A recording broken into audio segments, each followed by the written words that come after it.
Chapter 1, Starting Over. In the dead of night, at Green Bamboo Upper Class Area, Jinhai City. Shifeng held a folder of documents as he sat silently on the leather sofa. Gazing at the pool outside through the French window, Shifeng was filled with both frustration and unwillingness. He was the captain of Shadow, one of Jinhai City's top 4 gaming workshops. He had commanded a guild of tens of thousands of people. Even more, he was Jinhai City's famous expert. He was the sword magician.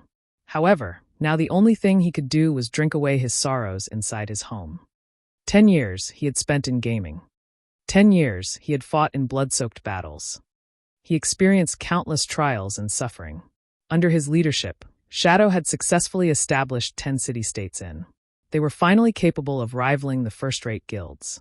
However, before he could enjoy any of that endless glory, a single document had turned everything into passing smoke. Once it was gone, it was never coming back. Shifeng never thought his 10 years of effort would just go to waste. He sacrificed so much just for the game, and yet, all he did was pave the way for others to the very end. All of this culminated because he had opposed the decision for Shadow to join the Super Guild World Dominators. It wasn't even the next day before Lanhua Financial Group gave him their reply. He had to delete his level 200 Sword King, the account he had spent 10 years of blood and sweat on, and to collect his settlement check from the financial department. All he received was 5 million credits and a single mansion. When compared to the established 10 city-states inside the money-generating virtual kingdom, it couldn't even be considered a drop in the ocean. Shifeng thought about how much he had contributed to Shadow. He thought about how his efforts had turned Lanhua groups into a large financial group. Then he thought about how they still threw him away, as if he was no different from garbage. Shifeng swore he would take revenge for their actions. I won't just let this go. At worst, I'll just start over. Shifeng's eyes flashed with confidence and resolution. His hands tore the termination contract into little pieces. Grabbing the bottle of wine from the tabletop, he gulped down several mouthfuls. Even if he no longer had his Sword King account, even if he no longer had his team's support, the skills and knowledge he obtained from the game would not betray him. As long as his skills remained, he could still rise once more within God's domain. He could rebuild a virtual kingdom of his own. Early morning. The sun had just risen. D. The phone alarm continuously rang. Shifeng woke up resentfully. He helplessly reached for his phone by the bedside. The effects from yesterday's drinking still loomed over him. Hey, what's up? Brother Phone, it's me, Blackie. You're still asking what's up? Didn't we agree to become professional gamers? Shadow Workshop is recruiting at our school today. Haven't you always wanted to become Shadow's core member? Shifeng was slightly confused. Lanhua Financial Group just fired him, so why would he attend Shadow's examination? Brother Phone, can you hear me? They're testing at 10 o'clock. If you don't hurry up, you're not going to make it. Blackie, stop joking around. I just got fired from Shadow. Fired? Brother Phone, how much did you drink yesterday? Even now, you're still not awake? How could you be fired if Shadow hasn't even recruited anybody until now? All right, just come quickly. Blackie had cut the call before Shifeng could respond. When Shifeng looked at his phone in a daze, he discovered that this old and broken-down iPhone 6 was not his phone. His phone was the latest iPhone 12. Immediately, Shifeng inspected his surroundings. What met his eyes was a messy room, no larger than 15 square meters. All around, there were books on gaming strategies. At a corner of the room, above the study table, there was an extremely outdated laptop. Within the wardrobe by the wall, there were clothes messily piled together. Inside the wardrobe, there was a mirror that currently showed a familiar face. Shifeng jumped up in shock when he saw this extremely familiar face. How have I become young again? Shifeng immediately walked towards the mirror. Only after looking at the mirror, at the reflection shown on it, over and over, did Shifeng confirm that he had indeed become young again. He slept in his luxurious and spacious bedroom yesterday, but now he was in this broken-down place after waking up. Not only that, he also had become young again. Shifeng could still recall some memories regarding this place. He had lived here 10 years ago. For over 6 months, Shifeng rented this place in reluctance, all so that he could play God's domain while also attending university. Only after he had earned some money in God's domain had he rented a large condominium. Shifeng thought back to those arduous years. His family circumstances at that time weren't in good shape. For Shifeng to attend university, his parents had racked up some debts. Even so, Shifeng's parents still made sure to send him sufficient living expenses every month, taking on the suffering themselves in return. Shifeng wholeheartedly wanted to change his family circumstances. However, finding a well-paying job while the streets were filled with university graduates was tremendously hard. So he thought of the highly profitable virtual reality games. Setting professional gamer as his goal, he even bought a virtual gaming helmet, training arduously within the game to improve his skills. During that time, bread and instant noodles became his daily meals. To save money, he had also avoided participating in social gatherings held by his classmates, causing him to become an invisible existence in his class. The boys would look at him with disdain, while the girls would distance themselves from him. Every time Shifeng went shopping for cup noodles, his wallet would have no more than 10 credits. He did not even dare buy a ham sausage that only cost a single credit. In pity, the female salesperson there had offered him the ham sausage at a discounted price. However, the feeling of his empty wallet made Shifeng refuse with great reluctance. Is someone playing a prank on me? Shifeng stared at his younger self through the mirror and at the familiar surroundings. Shifeng couldn't help but shake his head, denying such a conclusion. Even America, as the world's most developed country, didn't have such rejuvenating technology. Besides, who would play such a joke with a poor old uncle like him? Shifeng looked at the time on his phone. April 19th, 2129. Don't tell me I have been reincarnated? Shifeng's face revealed a bitter smile. He remembered today was the 5th of August in the year 2139. It couldn't possibly be April of 2129, the year he was still attending university. Shifeng shook his head, trying to wake himself up. Yet deep down, he still held onto a thread of hope, wishing that he could be reincarnated, returning to the time 10 years ago. He walked towards the desk, powering up the laptop. Even if the time on his phone could be faked, the information on the internet definitely couldn't. After surfing the web for several minutes, Shifeng was utterly devastated. All the information he found on the internet showed that today was 19th of April 2129. Even the highly anticipated official release date of God's Domain was clearly displayed on its official site, counting down to 6 days from now, the 25th of April. I really have been reincarnated. Did I really come back to 10 years ago? Shifeng firmly stared at the news report of God's Domain, emotional tears leaking from the corners of his eyes. Shifeng's feelings were hard to describe at that moment. He felt both regret, sadness, and joy. It was as if everything before him was just a dream. Nonetheless, the chirping of insects and the cold wind blown from the air conditioner told him otherwise, that everything was real. Looking at his phone, at the family photo he took when he entered university, Shifeng never realized that his parents had white hair. The corners of his mother's eyes even had wrinkles. They were no longer as lively as before. They were truly old now. A year and a half had already passed since God's Domain's release when Shifeng noticed how aged his parents were. The large amounts of debt, excessive laboring, and stress had caused both his parents to fall ill, gravely ill. Curing them required millions of credits, but during that time, Shifeng was merely a squad captain in shadow. The money he earned was far from enough to foot such expensive costs.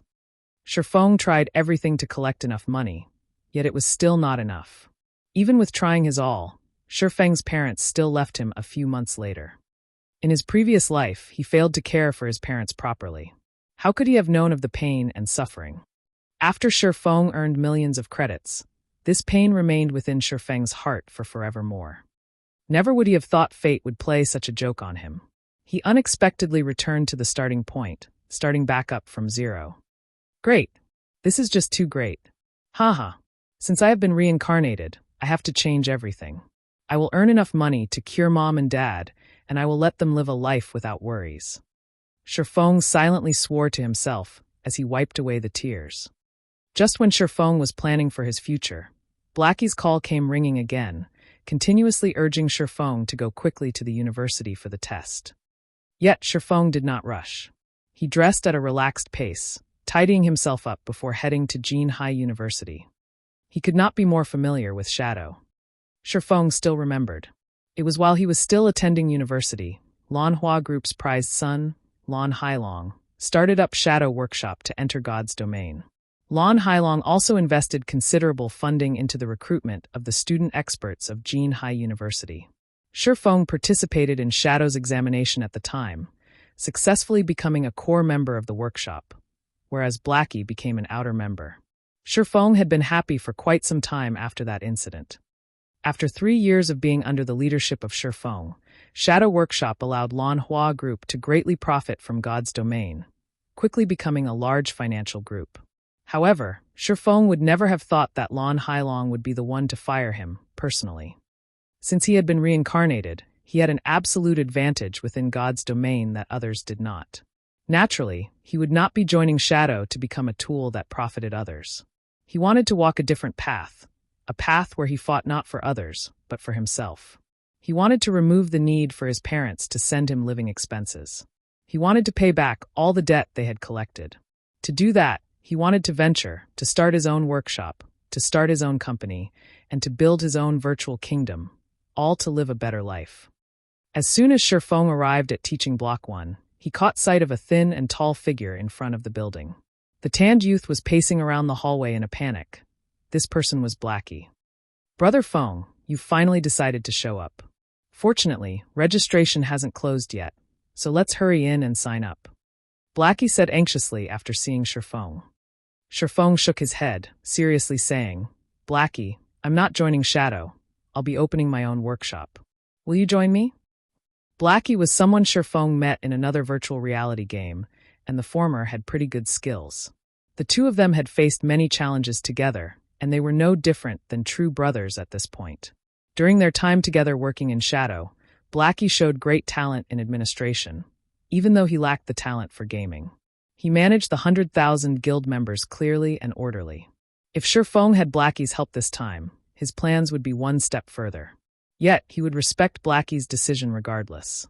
It was because Shifeng had nothing right now, and Blackie's family circumstances were not that well, either. Blackie had only chosen to become a professional gamer and join Shadow to earn some credits for living expenses.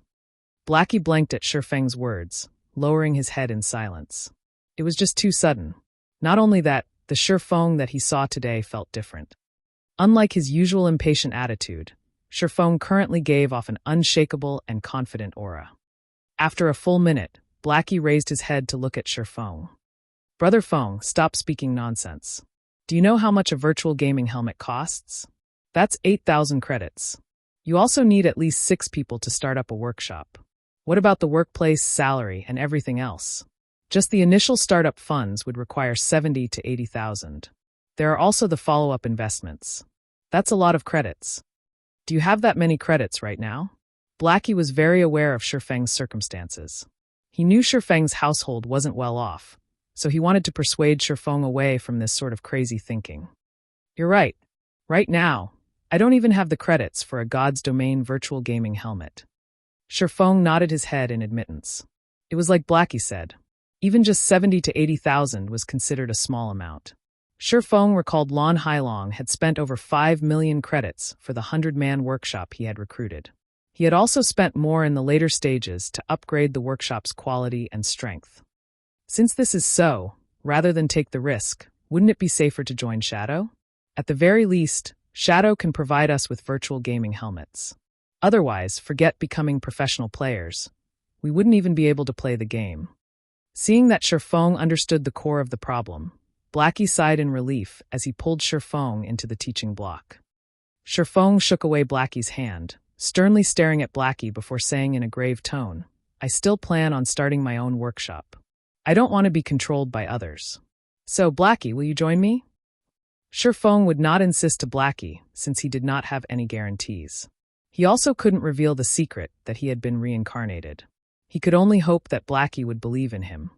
Seeing Shifeng's serious expression, Blackie felt Shifeng was acting weird today. This was madness. Everyone knew you couldn't earn money during the initial periods of virtual games. Did Shifeng have some way to make money in God's domain? Even if they did make money, it would be after a few months. They did not have that much time to waste. After hesitating for quite some time, Blackie reluctantly answered, "I get it. You're the boss. I'll start a workshop together with you, but what about the virtual gaming helmets? We can't play the game without them, right?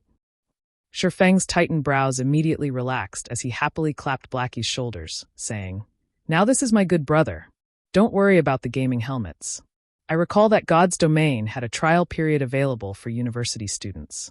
Every university has a distribution point, and as long as you show them your student identification, then for 10 days, you can obtain a gaming helmet for free. Let's go and take a look." "What do we do after 10 days? Blackie's tanned face turned ashen, suddenly feeling his future was pitch black. Why did he have to believe Shifeng? Could it be Shifeng's confidence and steadiness? There wouldn't be a problem venturing together with Shifeng, right? What could you do with 10 days in God's Domain? They would definitely miss out on the recruitment period of workshops after 10 days. In the end, they still had to buy the gaming helmet, but where would the money come from? Not even a professional gamer with a group would be able to earn 16,000 credits within 10 days of God's Domain's opening. "Leave the money problem to me." Shifeng revealed a confident smile as he clapped Blackie's shoulders. Earning 16,000 credits in 10 days was indeed a pure fantasy. However, he had his spirit as a reincarnated person. No matter what the challenges were, he would break through them all, and the release of God's Domain was the starting point of his rise. Afterward, Shifeng brought Blackie to retrieve the virtual gaming helmets. He then used all his money to buy 2 large boxes of instant noodles, placing them under his desk in his rented house. They were enough to last him for over 10 days. After briefing Blackie on some things in God's Domain, Shifeng quietly waited for God's Domain's opening. 25th of April, 9 p.m. Within the dark and silent room, a few glimmers of light flickered alive. Shifeng laid on his bed, gently pushing the start button as he closed his eyes. "God's Domain, here I come." Chapter 2: Sherlock's Request. To accommodate the majority of players, God's Domain could be played while sleeping. Also, the time within the game was different than in reality, where 2 hours within the game was equal to 1 hour in reality. Each day within the game was made up of 48 hours, consisting of 30 hours daytime and 18 hours of night. Not only that, to allow the bulk of working-class people to enjoy the game, nighttime, in reality, was daytime in the game. Shifeng passed through a multicolored tunnel as soon as he arrived in God's Domain, arriving at a solemn, golden temple. A female angel with 4 pairs of wings flew towards Shifeng. She was only about palm-sized. "Hello, adventurer. Welcome to God's Domain. I am the navigation angel, Gabriel. I will be introducing to you the 4 main categories and 12 main jobs. Please choose the job that you like most." With a wave of Gabriel's small hand, an illustration introducing the 12 main jobs appeared in front of Shifeng. These 12 jobs were categorized into 4 main classes: Warrior, Shield Warrior, Guardian Knight, Berserker. Weapons Specialist, Swordsman, Assassin, Ranger. Healer, Cleric, Druid, Oracle. Mage, Elementalist, Summoner, Cursemancer. Warriors specialized in defending against monsters. Weapons specialists focused on physical damage output. Healers focused on healing. Mages focused on magical damage output. Every job had their own style of battle, which was one of the main selling points of God's Domain. In his previous life, Shifeng picked the swordsman under weapons specialists, and he was even known as the sword magician. Shifeng had already invested too much in the swordsman job, so naturally, he would not choose any other job. He chose the swordsman class he was familiar with without hesitation. Job selection complete. Please designate a name for your character. Yifeng. Shifeng chose the same name he had in his previous life. Naming successful. Do you wish to adjust your appearance? Adjustment rate limited to 15%. Thinking about it for a while, Shifeng chose to adjust his character's appearance by 15% as to not stand out. With this, nobody could recognize Shifeng if they saw his character, though it wasn't as handsome as the original. Please select a birthplace in the Starmoon Kingdom. A map that displayed tens of cities belonging to the Starmoon Kingdom appeared in front of Shifeng. The opening of God's Domain was globally synchronized. To accommodate for the hundreds of millions of players, the lands of God's Domain were incredibly vast, measuring up to 2 or 3 times of Earth, and the kingdoms within were even more plentiful. However, a player's living area and city, in reality, determined the country they would start in, so players could only choose the cities within the country. White River City. Sherfong did not plan to choose any other cities, so he chose the White River City that he was most familiar with. White River City was Starmoon Kingdom's 5th-ranked city.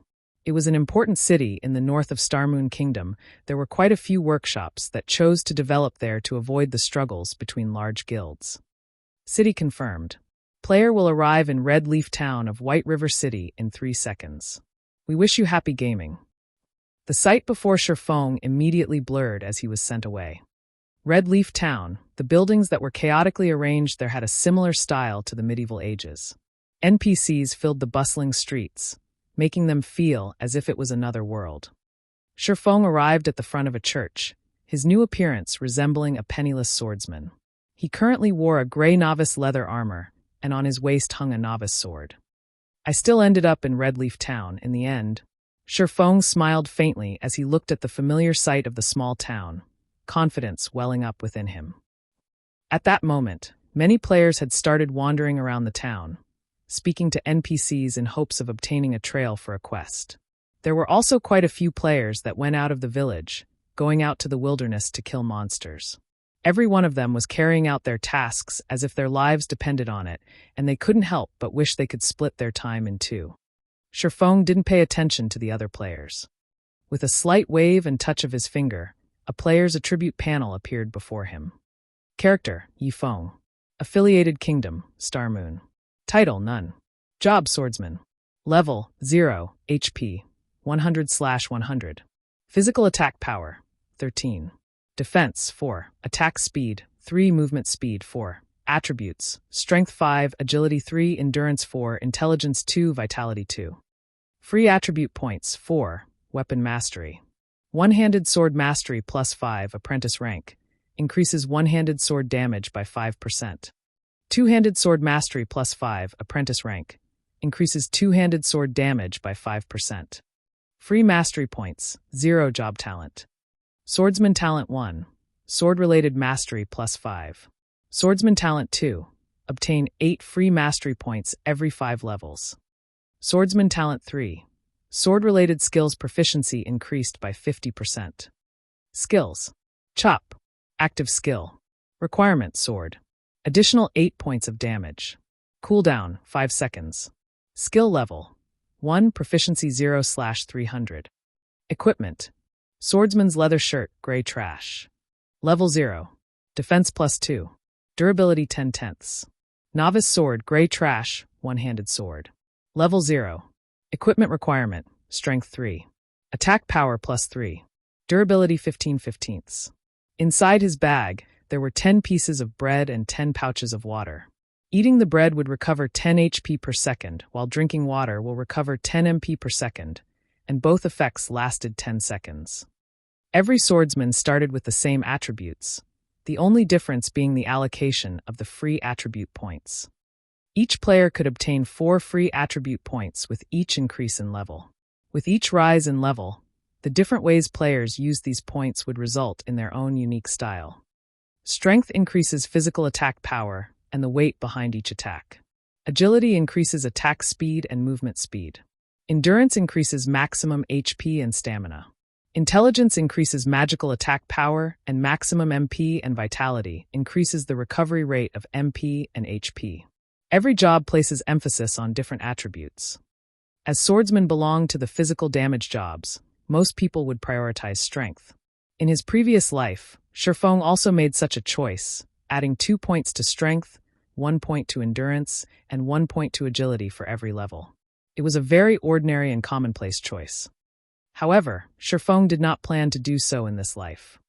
Without hesitation, Sherfong clicked on the plus symbol, for agility, placing all 4 free attribute points into it. Sherfong's agility increased to 7 points, his attack speed changing to 4 and movement speed to 4. This method of point allocation was something not even assassins, who were widely known for their high agility, would do. They would prioritize strength first, as more damage meant an easier time leveling up. Unfortunately, Sherfong didn't think that way. For melee jobs, agility was the best choice at the early stages of God's domain. This was kept a secret, only being discovered several weeks after God's domain's opening. When it was finally made known, countless melee players couldn't help but hammer their chests in regret. After adding the attribute points, Sherfong took a look at his surroundings. Only a while had passed before another large group of players were sent here. Green rhombus-like symbols belonging to players filled the air of the central plaza, blocking out the yellow symbols belonging to NPCs. Such a situation made looking for an NPC an even greater challenge. D. Sherfeng's voice communication rang, the caller's name showing black cloud. It was Blackie calling. Brother Fong, I chose Cursemancer and was sent to Falling Moon Town. Where are you? Now that he had entered God's domain, Blackie was extremely excited, itching to start his journey quickly. I'm in Red Leaf Town, not that far from Falling Moon Town. I'll help you level up, so come to Red Leaf Town. Sherfong said. Brother Fong, you must be crazy. Do you know how far Falling Moon Town is from Red Leaf Village? The map says that it'll take me 7 hours to get there. I'll fall behind all the other players by a lot if I go there. We should just level up on our own and meet up at White River City after reaching level 10. Blackie nearly coughed out blood in anger. Earning 16,000 credits in 10 days was already madness. Instead of frantically leveling up after entering God's domain, he was asked to waste 7 hours? He wasn't going to do that, even if he was beaten to death. Don't worry. You should just come over. You'll get back the time you waste very quickly. Sherfong said dully. When Blackie heard Sherfeng's confident tone, he asked excitedly, Brother Fong, could it be that you have a beta tester's information? God's domain had invited quite a few people to test the game before it opened, and these people were called beta testers. These beta testers could get a hold of first-hand information for God's domain, and, although changes would be made to the game, the beta testers would most definitely know more than regular players. What do you think? Just hurry over here. Sherfong answered in a mysterious tone, laughing.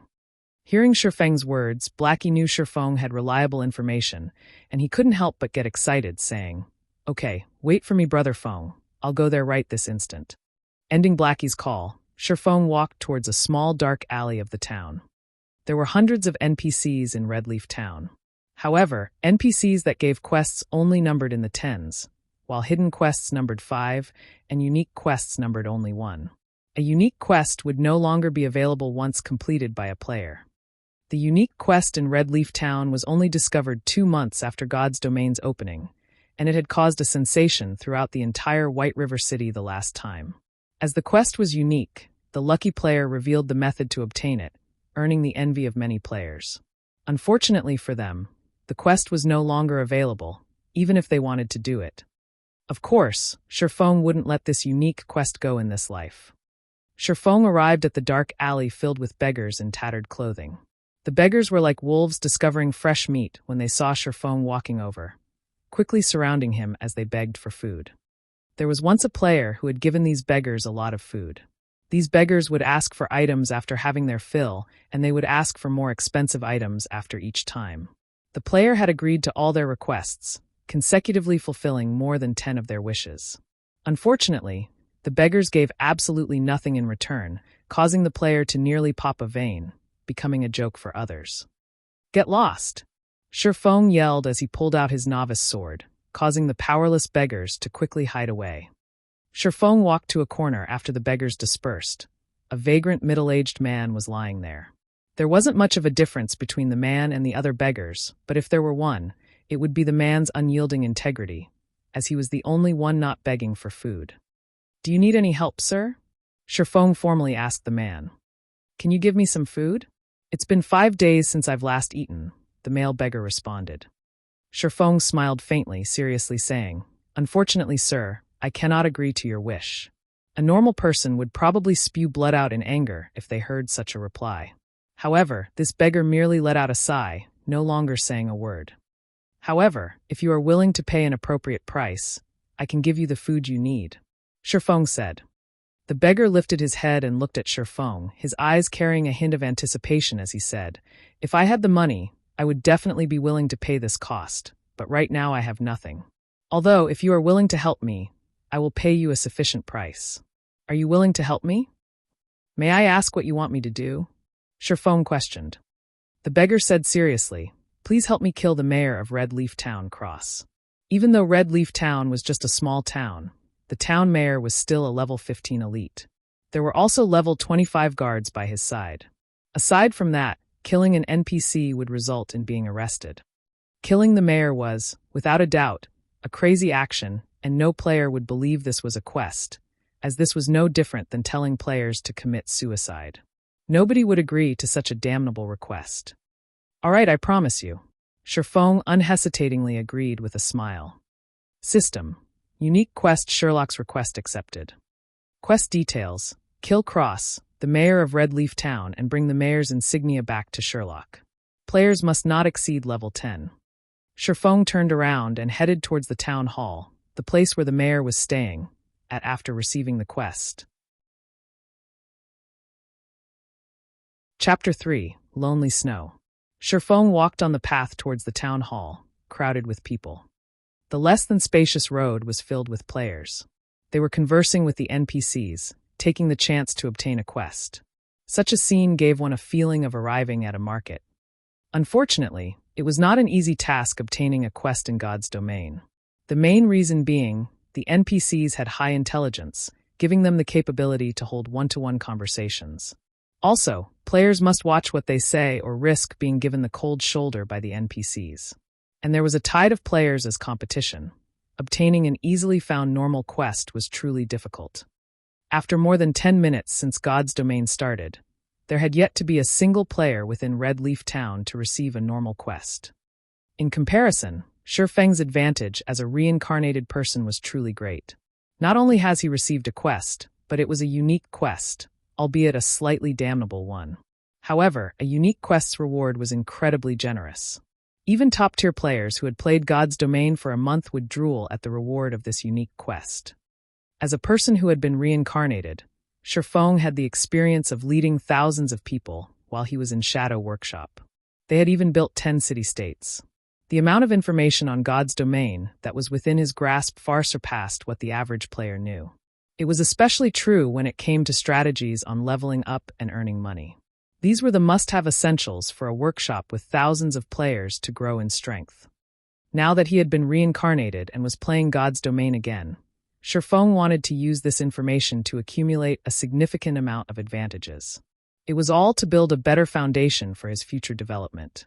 So naturally, he would not be imitating the average player, wasting hours on the streets just to fight over a single normal quest. Even more so, he would not be emulating those skilled players, using their refined techniques to kill monsters in the wild, because at this moment, there were probably more players than monsters in the wild. What Sherfong wanted to do was to avoid these piles of players, hence why he chose the unique quest, which had an absurd difficulty. However, completing this quest required money, something Sherfong did not have right now. Every player would receive 10 copper coins at the start of the game. Although it was not enough to buy a weapon or equipment, purchasing HP or MP replenishing refreshments was not a problem. When Sherfong arrived at the front of the two-storied town hall, he was met with a scene of hundreds of people, queuing up into a long line. Regardless of which game it was, the village head or town mayor was unquestionably a target to receive quests from. Naturally, no player would let this chance go. "Hey newcomer, queue up if you don't want to cause a public outrage." From within the queue, a simple and honest-looking male warrior looked at Sherfong. The warrior held up his hand, pointing towards the back of the line of people. "I'm not here to receive a quest," Sherfong said indifferently as he looked at the long line in front of the town hall.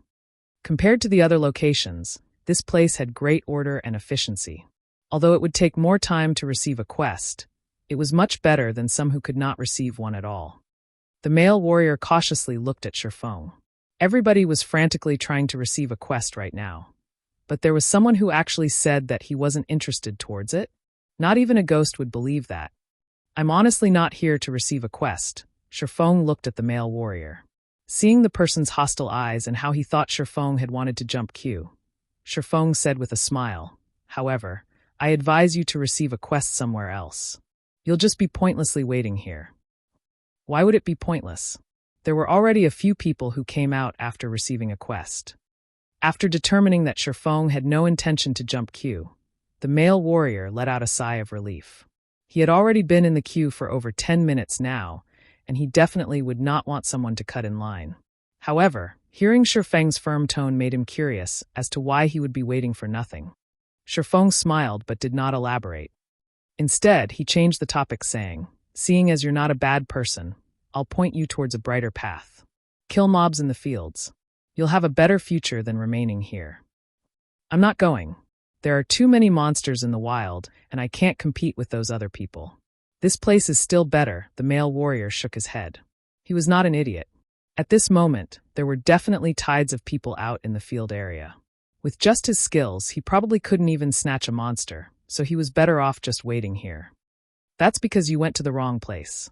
If you go somewhere with few monsters, naturally, there wouldn't be anybody to compete with you. Compared to the areas packed with both players and monsters, the leveling efficiency there is several times better. Not only that, the respawn rate of the monsters there is slow, so a single person could easily handle themselves," Sherfong said with a smile. "Is there really such a place?" The male warrior was excited after listening to Sherfong. He was extremely interested in such a location. He still needed to wait for more than an hour to receive a quest, and the rewards he could obtain would only be EXP and some meager amount of money. If he could grind on monsters for an hour unhindered, the EXP he could obtain would far surpass that from the quest. "Of course there is. I'll give you a preferential price of 20 coppers if you want to go to such a treasured location. Don't mention EXP.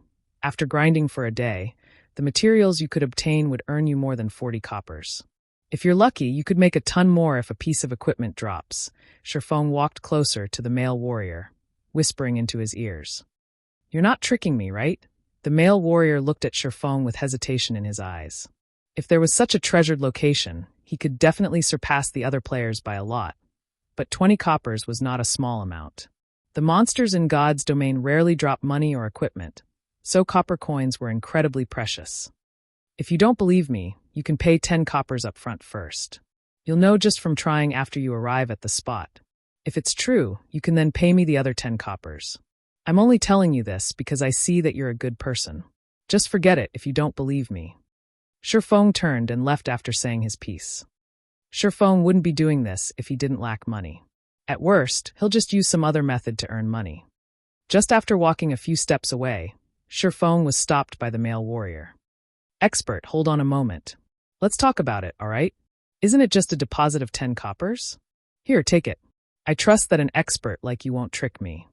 The male warrior revealed an honest smile, resolutely trading 10 coppers to Sherfong. "Seeing your performance, I'll give you a good location. Although this place is slightly far off, there is only a single mage-type level 0 green gnome. It has low defense and a quick respawn rate. Chances are also greater of money dropping. A berserker would be great at killing there."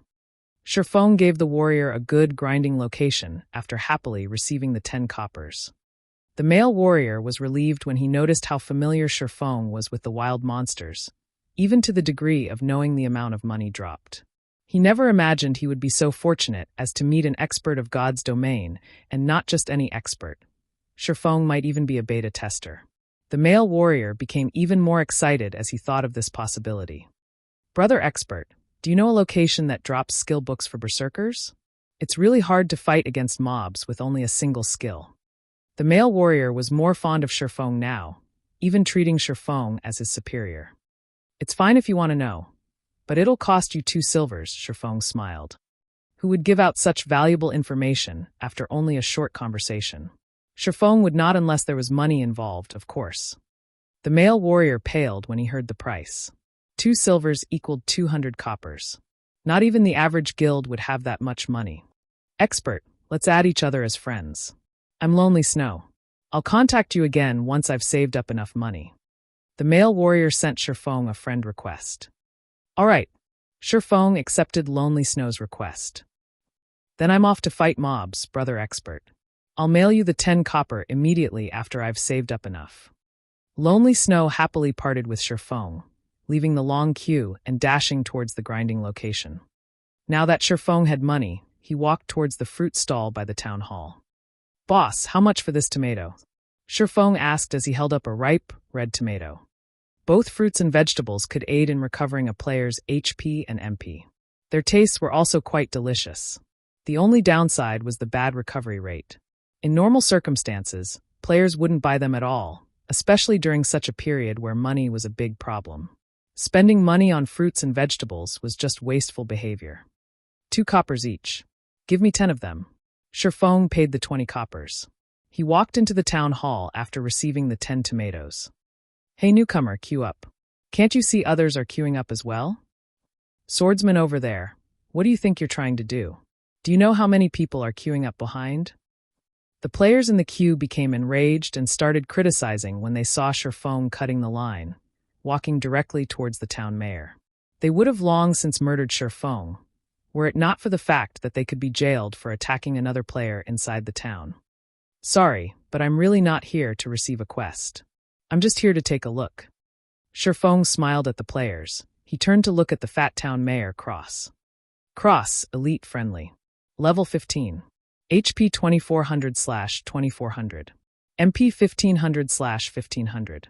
There was not a single player who could beat him at this stage. It was not possible, even with a team. Subsequently, Sherfong took out a ripe and red tomato, taking a bite out of it. What is this person doing? Hell, he's actually eating a tomato. Each of those costs 2 coppers. Such luxury. The other players could not understand what Sherfong was trying to do. By coming to the town hall to eat tomatoes, was he trying to show off how rich he was? Halfway through his tomato, Sherfong suddenly threw it towards town mayor Crossface. The tomato accurately landed on Crossface, spreading bright red liquid all over. System. Cross favorability towards you has been decreased by 100 points. Unsatisfied, Sherfong took out another tomato from his bag, throwing it at Cross. Hypocrite. Fatty. Bloodsucker. You're not fit to be the town mayor. Sherfong kept cursing as he threw tomatoes, whereas Cross favorability kept decreasing. Cross' body turned bright red as tomato juice kept flowing down his body. Adding to his enraged expression, it created an incomparably funny sight. However, nobody within the town hall was laughing. It was exceptionally quiet. All of the players became slack-jawed and dumbfounded at Sherfeng's actions. Just after 20 minutes since God's Domain's opening, there was a player that dared to actually attack an NPC, and not just any NPC. He was attacking the leader of a town, the boss of the beginner's area.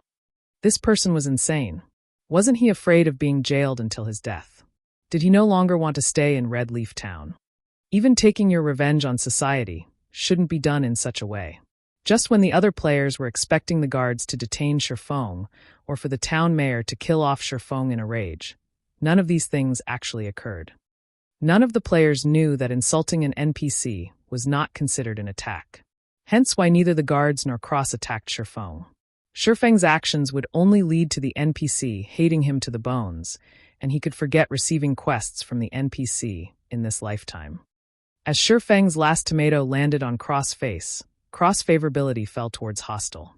Cross level became question marks, and the yellow marker above him quickly turned to crimson red.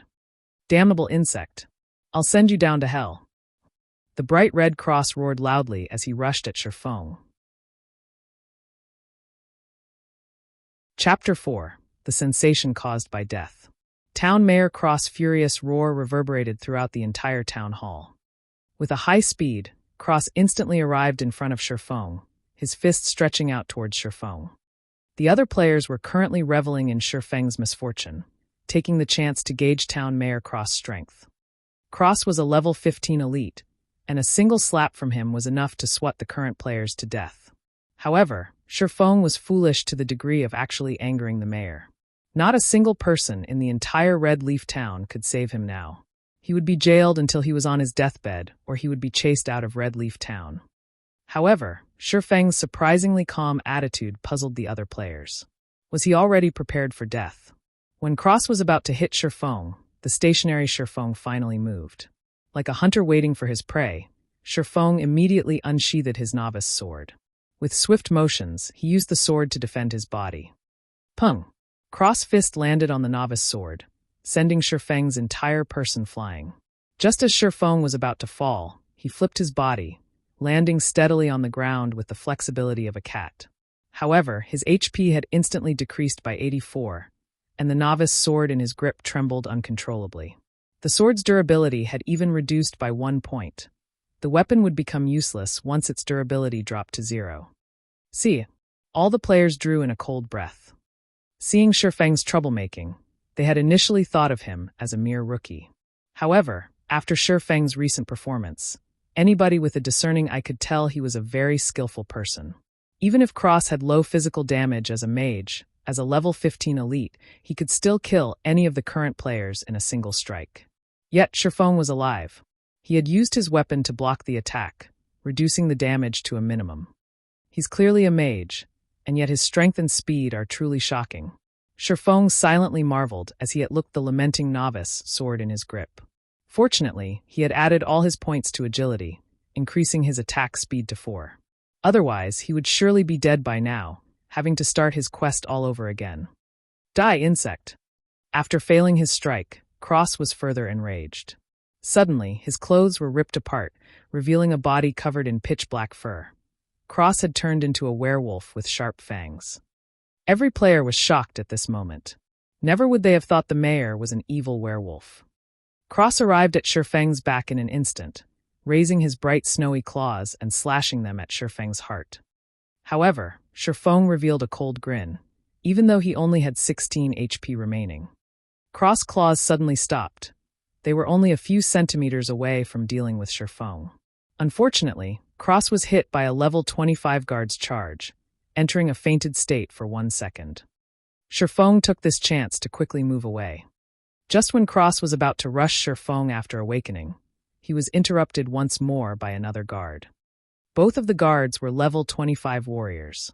Although neither of them was elites, the damage they dished out was relatively high. A charge, coupled with a normal attack, had quickly taken 300 HP away from Cross.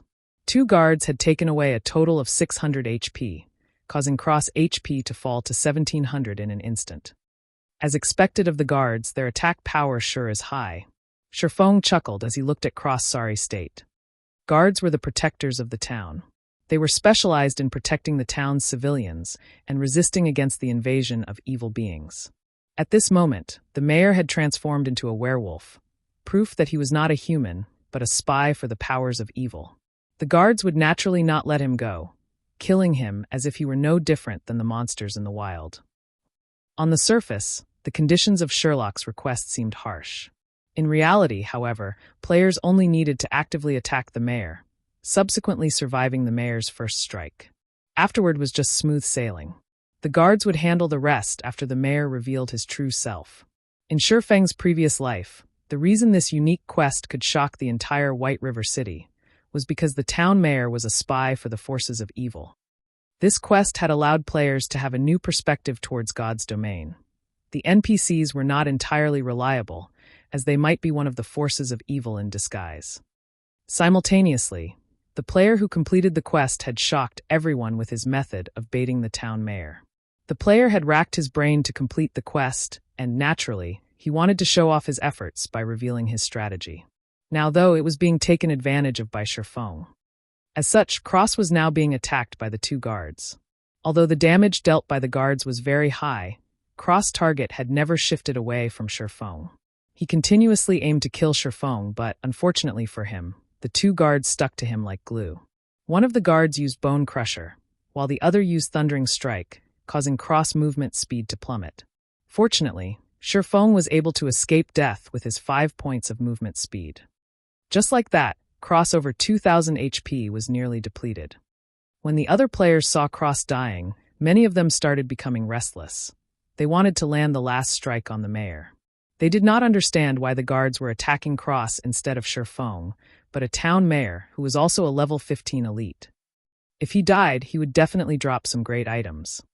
Hiding someplace far away, Shifeng smiled in disdain in regards to their thoughts. Was the town mayor someone they could have ideas about? Although the mayor had become one of the forces of evil, this was only a part of the quest's plot. In the eyes of the other players, the mayor was still in a friendly state. It was not possible to attack the mayor at all. When Cross only had 100 HP remaining, all the other players started moving. All of them simultaneously rushed towards Town Mayor Cross. All of them wanted to give the final strike, snatching away the dropped items. Seeing that Cross was only a hit away from death's door, Shifeng, too, dashed out. Unfortunately, Cross still died under the guard's blade in the end. Not a single one of the players was able to strike at Cross. Although Shifeng could attack, he did not want to risk it. After the mayor's death, he immediately took away the mayor's insignia and disappeared into the crowd. NPCs within a city would not yield any EXP or loot if killed. Sherfong wouldn't even be able to obtain the mayor's insignia were it not for a quest. Crap! The system's bugged. Why can't I attack the mayor? I want to complain. Why didn't the mayor drop anything after death? Some of the rookie players resentfully complained. A level 15 elite had died before their eyes, yet they did not obtain a single advantage. They simply could not accept it. Moron. Don't you know you have a friendly relationship with the NPC? Players can't attack an NPC with a friendly relationship. If you don't even know such common knowledge, why bother playing God's Domain? After ridiculing the rookies, the competent players searched for traces of Sherfong.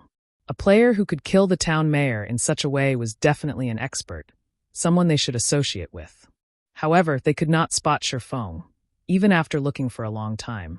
They also did not know his name. They could not help but secretly feel pity. Meanwhile, news of town mayor Cross death spread throughout Red Leaf Village, creating a sensation amongst all the players. At this phase of the game, where players were still worrying over grinding monsters for levels, the leader of a town was toyed to death so simply. This was just too mind-blowing. Not even 30 minutes since God's Domain's opening, a news thread appeared on the official site's forums. Mysterious swordsman kills off level 15 elite, Red Leaf Town Mayor. The leader of a town was actually a werewolf in disguise.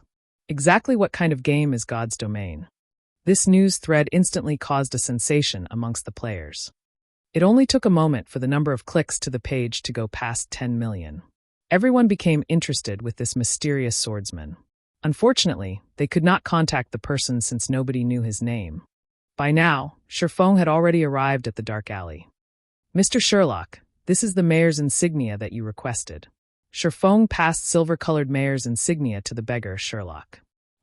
With the quest's completion, bad news came to both the players who had already received a quest, and for those who were currently trying to receive one from the mayor. This was because Cross would not respawn. They would have no place to submit their quest even if it was completed. Red Leaf Town would also no longer have a mayor, though Sherfong could care less about that. Thank you. Thank you so much. I have finally attained revenge for my friend. These things should be of help to you. Sherlock passed Sherfong a delicate little box. Subsequently, Sherlock took the mayor's insignia and left the dark alley. System. Unique quest Sherlock's request completed. Rewarding 2,000 EXP, 20 free mastery points, 1 luxurious ornament box. With a hua sound, Sherfong became level 1, and he was only 1,000 EXP away from level 2.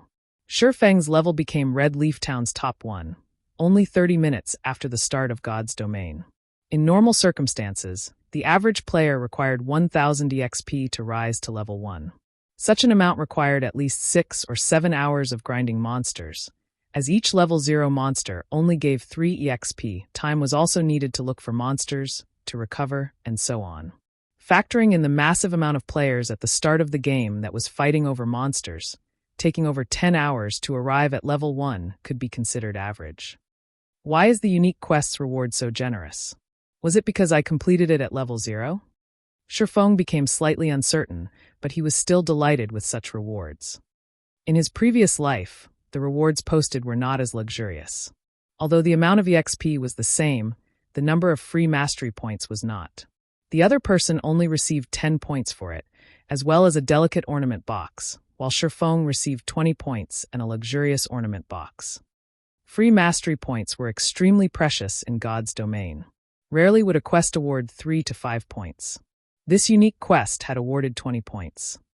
Hopefully, it won't let me down.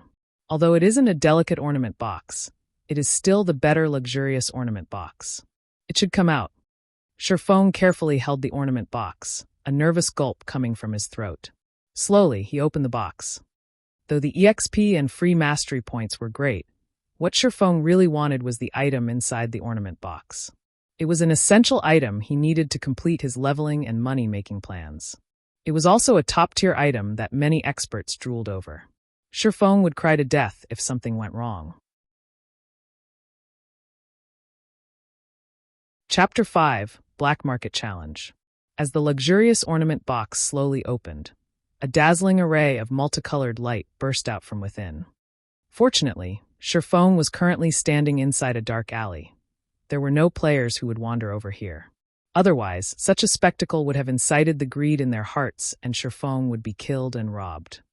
When the glowing brilliance faded, a simple silver necklace and a purple gold ring could be seen lying inside the luxurious ornament box. Carved on the ring's exterior were words resembling the ancient language of elves, and within them stored a tremendous magical power. Fortunately, it is still the Ring of Gravity. Sherfong let loose his breath when he saw the appearance of the ring. Carefully, he took the ring out of the box and inspected it. Ring of Gravity, Mysterious Iron Rank. Equipment level, 0.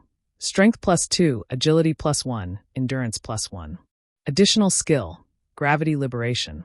Greatly reduces the gravity acting upon the user. Duration 30 seconds. Cooldown 5 minutes. Great! It's not just bronze rank. After reading the item's introduction, Sherfong became extremely excited.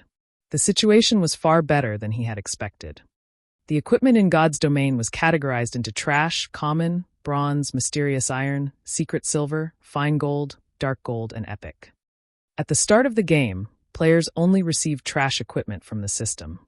This equipment was utterly worthless. At this stage of the game, however, there were no players who possessed common equipment.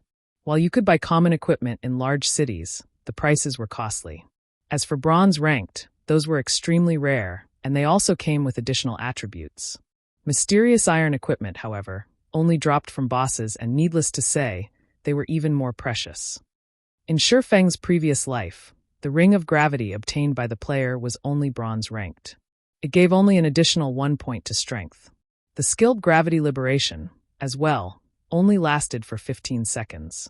It was a surprise to Sherfong that completing the quest at level 0 would earn him a mysterious iron ring of gravity. As for the necklace, it was just a gray item.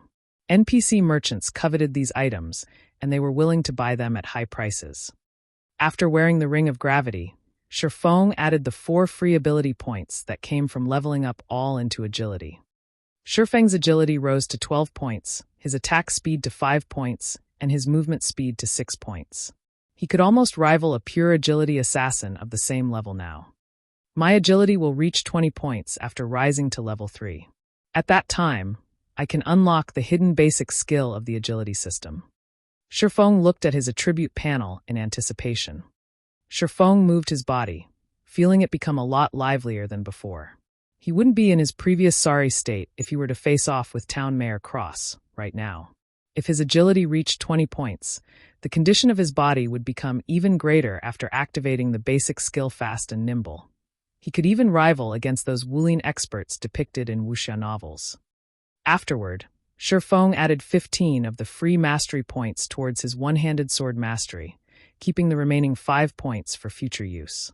With his one-handed sword mastery now at a total of 20 points, Sherfong advanced from apprentice to basic swordsman, and the additional damage dealt by using a one-handed sword increased to 10%.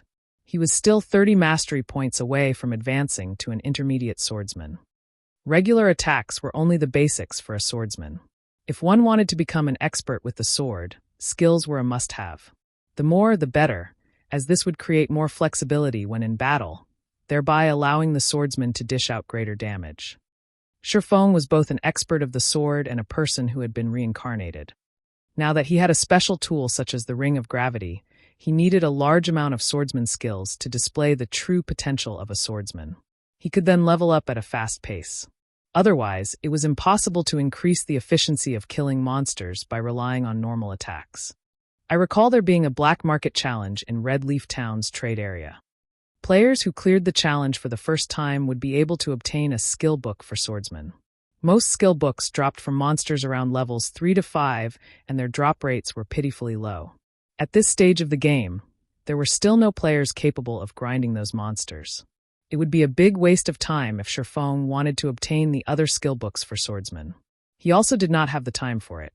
So, the Black Market Challenge was the only way for Sherfong to quickly obtain a skill book in Red Leaf Town. Trade area of Red Leaf Town. Shops filled both sides of the street. There were pharmacies, smithies, bars, and more. It was extremely flourishing, just like a small market. However, the current trade area wasn't as lively as it should be. It hasn't been long since God's domain started its operation, so most players were busy leveling up instead of enjoying what God's domain had to offer. As a result, there was only the minority of lifestyle players staying here. They were here to learn auxiliary jobs such as enchanter, forger, pharmacist, chef, engineer, alchemist, etc. Buying herbs at a high price. Contact me directly if you have any. Buying ores. Ripoffs can stay away. Sincerely buying high-ranking equipment. Price is negotiable. Willing to pay with credits. Many logistics staffers of workshops and guilds had set up a small stall by the roadside of the trade area. They were mainly here to buy items and equipment. Sherfong quickly headed towards a 2-storied building without halting. High-ranking gnomes guarded the building, and above the building read Black Market. This place was the dark side of Red Leaf Town, and it was a place of entertainment built by the greedy gnomes. The gnomes' auction house could be seen just after entering the Black Market. Going down along the basement staircase led to 2 empty fields. One was the battle arena, while the other was the field for the challenge race. At the moment, several players were standing in front of the field. They were receiving the gnomes' challenge. Good luck. You have to succeed this time. Good luck. Stomp those gnomes. A few players were currently cheering with all their might for an assassin player that stood on the field. Their reddened eyes made them look no different than crazed gamblers. The challenge race could be considered a testing grounds for a player's capabilities. Once a player entered the trial grounds, all their attributes would be fixed at 10 points, their skills disabled, and their equipment rendered useless. Within the 30 yards long and 10 yards wide field, players were only allowed to block or dodge the incoming shots from the gnomes' muskets. A victory would ensue once players arrived at the finishing point. The gnomes gave out 3 ranks of challenges: copper prize, silver prize, and gold prize. After a challenge was completed, there would be a 3-day cooldown. There was a fee of 5 coppers for the copper prize, 5 silvers for the silver prize, and 5 gold for the gold prize. Naturally, the higher ranked the challenge, the greater the prize. There was even the chance of obtaining a dark gold equipment. However, if a player obtained the first clear for the challenge in Red Leaf Town, the reward of copper prize may be comparable even to the silver prize. In Sherfeng's previous life, this first clear was obtained by a swordsman named Fiercegale, and the person had received a rare skill book for swordsman. After a short while, the assassin on the field was struck. His body lay at the 20 yards mark, still 10 yards away from the final point. Despicable. Just a little bit more. Do you guys still have money? I'll definitely clear it the next time. The male assassin said after reviving from the field. A male cleric shook his head saying, "Boss Stabbing Heart, the 5 of us have already given you all our money. We don't have any more." By the side, Sherfong shifted his sight towards the assassin. He was shocked after hearing the 2 words, stabbing heart. The person's body was covered in black clothing. He had a short and skinny stature, just like a monkey. Sherfong could hardly believe that the monkey in front of him was Stabbing Heart, the assassin who ranked at number 10 on Starmoon Kingdom's assassin leaderboard. The assassin named Stabbing Heart shifted his gaze onto Sherfong. After sizing Sherfong up, his eyes revealed a gaze as if they had just found prey. With a smile, he walked up to Sherfong and said, "Nice to meet you, friend. I'm Stabbing Heart, assassin squad leader of the Assassin's Alliance. Lend 5 coppers to me, and I'll return 20 coppers to you tomorrow. How about it?" Stabbing Heart was just 10 yards away from the final point this time, so he was unwilling to accept defeat. He had already figured out some of the challenge's patterns. He would be able to clear it if given another chance. Hence, he thought of using his guild's name to shock and awe Sherfong into lending him 5 coppers. The Assassin's Alliance was a large guild that was well known in the world of virtual gaming. Any veteran gamer would know this name. Someone capable of becoming the squad leader for assassins was definitely a great expert, a figure that was respected by many players. Instead of lending, the average player would definitely just give the 5 coppers to gain some favors. 5 coppers, is it? After some thinking, Sherfong answered, "I can lend you the 5 coppers, but you have to pay back 50 coppers tomorrow." Stabbing Heart was surprised. He was Stabbing Heart, the Assassin's Alliance's famous assassin squad leader. However, Sherfeng's uncourteous reaction was completely different than what he had imagined it would be. Could Sherfong be a rookie gamer? Seeing Stabbing Heart staying silent, Sherfong asked, still borrowing. "I'll borrow." Stabbing Heart wanted to weep.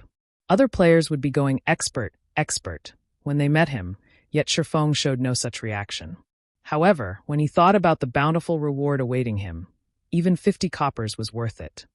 Here's 5 coppers. Let's add each other as friends. Don't forget to return 50 coppers to me tomorrow. Sherfong took 5 coppers out of the 60 he obtained from selling the necklace, not forgetting to remind Stabbing Heart to return the 50 coppers. With tears flowing down his face, Stabbing Heart received the 5 coppers and said, "Fine. I won't forget." Not knowing what Stabbing Heart was thinking, Sherfong walked away after the trade was completed. He headed towards the green-skinned gnome, who was the challenge race's administrator. "Sir, time is money.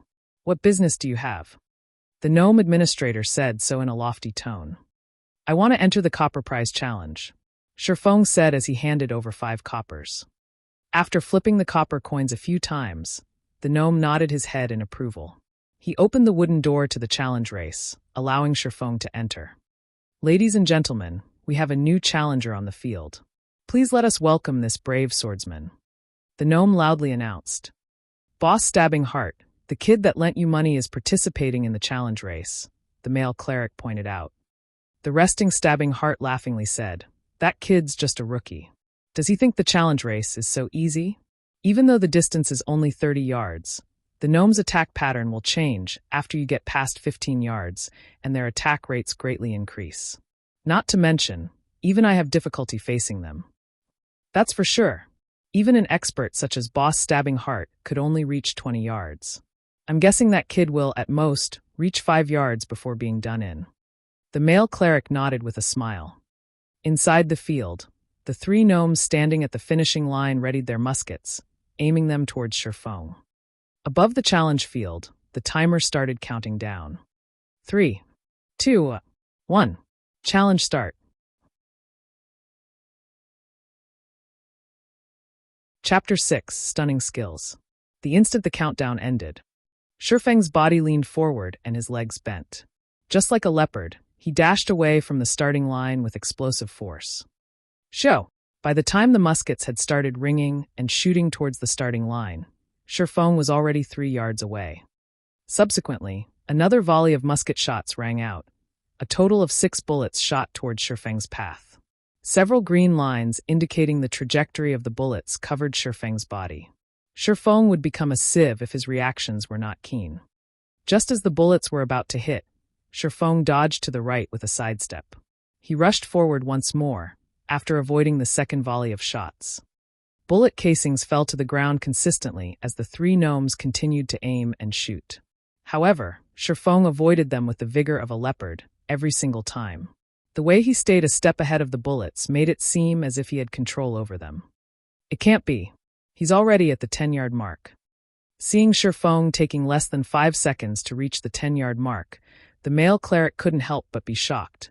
It was only a half of Stabbing Heart's time. Stabbing Heart became speechless by the side. He silently watched Sherfeng's advance. He had originally thought of Sherfong as a fresh noob, someone that he didn't know of and someone that came to the challenge race for fun. Yet, the speed and accuracy Sherfong just displayed were like a veteran who had tempered himself for countless years on the challenge race. Every move of his was straightforward and efficient, something a rookie definitely couldn't pull off. Even Stabbing Heart himself, after going through the challenge several times, felt he couldn't do any better. Stabbing Heart had the pride of an expert. He did not think that Sherfong could be stronger than he was. He explained, with such nimbleness, maybe this rookie is an athlete or someone who trained in martial arts. However, the gnomes will change their attack patterns after he goes past 15 yards. He won't be able to hold it by that time. You're right, boss. If it's someone that isn't known to our Assassin's Alliance, he definitely isn't an expert. He'll surely be shocked once he reaches 15 yards. Then, he'll turn into a beehive. Right. After 15 yards, the number of bullets fired will be 12. The target would also no longer be focused on the player, himself. Instead, it'll cover a wide area. Dodging to either side won't be an option. The other members of Assassin's Alliance voiced their agreements. They, too, had already witnessed such a scene before, 7 to 8 times at that. Stabbing Heart passed 15 yards on his first challenge. In the subsequent challenges, however, his furthest distance was 20 yards. The difficulty after 15 yards was clear to behold. He went past 15 yards, an Assassin's Alliance member commented. Stabbing Heart and the others quickly focused their sights on Shifeng, wanting to see Shifeng's performance. On the field, the three gnomes became enraged once Shifeng stepped past the 15-yard line. They no longer aimed as they fired their muskets with wild abandon. Suddenly, the bullet trajectory indicators within Shifeng's sight covered a large area. There were only 3 bullets that would hit Shifeng. However, it was game over if even a single bullet hit its mark. Finally, showing your shameless behavior, eh? Shifeng revealed an indifferent smile. Unsheathing his novice sword, Shifeng used it to greet the bullets. In his previous life, Shifeng was always busy with work and leveling up as the captain of Shadow. He had no time to play the challenge race. However, he had seen it quite a few times, so he still had a clear understanding of the challenge race. He knew the gnomes would change their attack patterns after the 15-yard line. The 15-yard distance of the Black Market's challenge race was a bar that tested a player's operating skills. Only those who passed it could be considered to have entry-level operating skills. However, a majority of the players required 2 or 3 months before being able to reach this level. A minority took a month. There were only a scant few experts capable of passing it in one try. Stabbing Heart was one of those few experts. 3 bullets were about to hit Shifeng's head, chest, and arm, 3 locations. As expected, this kid's no good. The bullets are too numerous and too spread out. He's already forgotten to dodge them. He's even dashing ahead like an idiot. Stabbing Heart knew it was foolishness when he saw Shifeng rushing towards the bullets. Did he think the challenge would continue if he were just shot by 1 or 2 bullets? Right this moment, Shifeng's head shifted. He waved his novice sword, creating a white streak of light. Pung! A spark was created. Shifeng had waved the novice sword just at the right spot, effortlessly hitting the bullet that aimed at his chest. The threat of the 3 bullets was simply resolved by Shifeng. He had once more advanced another section of the distance. Yet, the 3 gnomes did not stop firing. The muskets in their hands were like machine guns, firing volley after volley of bullets. Within an instant, Shifeng faced off with another 5 bullets. There were also bullets all around that prevented him from dodging. Dang! Dang! Dang! Shifeng swiftly moved his body while waving his sword to deflect the unavoidable bullets. As the bullets passed by his body, his ears could even hear the air being split. Only 3 seconds went by and Shifeng had passed through the 20-yard mark. He was only 10 yards away from the finishing point. Crap. Boss, who is this kid? He actually used his sword to block the bullets. The male cleric widened his eyes in surprise. Shifeng had given him an indescribable sense of shock. Although the bullet trajectories were indicated, accurately blocking them was easier said than done. Such an action required extreme precision and skill to carry out. Not to mention, the margin of error allowed was a damnable one. Stabbing Heart suddenly became speechless. Deflecting bullets with a weapon was like walking on a thread of wire high up in the sky. A single misstep would send you plunging into the abyss.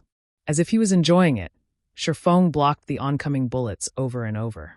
Whereas, the bullets seemed to have a life of their own, intentionally avoiding Shifeng's body as they flew past. Boss, that swordsman has run past 25 yards. He'll definitely pass the finish line at this rate. The male cleric's heart became a chaotic mess as he watched Shifeng dance forward, sparks occasionally flashing in front of his body. I have eyes. I don't need you to remind me. Stabbing Heart said in annoyance. He was deeply drawn in by Shifeng's actions. The moment Shifeng went past 25 yards. Die, challenger. One of the gnomes at the finish line laughed. The gnome took out an automatic musket, sending a wave of bullets towards Shifeng. Suddenly, the number of bullets increased to 24. Not only that, their distance from Shifeng was a mere 5 yards. It was an unavoidable distance for players. Hell, this is cheating. Stabbing Heart unwillingly shouted. The other players became extremely nervous when they saw the scene, and they couldn't help but curse at the shamelessness of the gnomes. Facing the hail of bullets, Shifeng quickly turned grave. Although he had known about the second change at the 25-yard mark, even he would panic in the face of so many bullets. Shifeng bent his knees, leaping forward like a leopard. He darted headfirst towards the area with the least amount of bullets, reducing the surface area of his body that would come into contact with the bullets. following which he madly waved the novice sword, simultaneously creating 4 streaks of white light. Pung, pung, pung, pung. After a series of sparks, Shifeng's body passed through the storm of bullets. The moment his body was about to make contact with the ground, his free arm pressed downwards. Shifeng quickly stood up with all his might, rushing past the finish line like a bolt of lightning. Total time spent, 14 seconds. Estimated record time of 18 seconds for copper prize broken. I'm really not used to this soft and weak body, Shifeng slightly lamented after passing through the finish line. If he was over level 100, with his body's constitution, he could easily carry out the 4 simultaneous sword slashes with great ease. Ladies and gentlemen, a round of applause. This swordsman has passed the challenge. The gnome administrator announced loudly. System. Player was the first to pass the copper challenge and break the record. Rewarding player with 1 silver coin and swordsman skill Thundering Flash. It can't be. It actually gave out the super rare skill, Thundering Flash. This is a skill that even a swordsman over level 100 can't get. Shifeng thought he was hallucinating. However, he was shocked when he saw the Thundering Flash skill book inside his bag. Requires sword. Rapidly send out 3 sword lights to 10 x 2 yards forward. Each hit will cause 130% damage and also give a damage amplification effect, amplifying the damage of your following attacks by 20% for 15 seconds. Cooldown 30 seconds. Without a second thought, Shifeng clicked and learned the skill. Swordsman was a job that mainly focused on dealing damage to single targets. It didn't have many powerful AoE skills. Thundering Flash was one of the few powerful AoE skills a swordsman possessed. If it were learned during the early periods, it would definitely create a huge gap from the other swordsmen. After learning Thundering Flash, Shifeng started to feel himself gaining the makings of a swordsman. You guys continue playing, I'll be leaving first.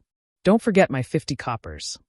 Shifeng looked towards the dumbfounded Stabbing Heart, leaving the black market after calling out to them.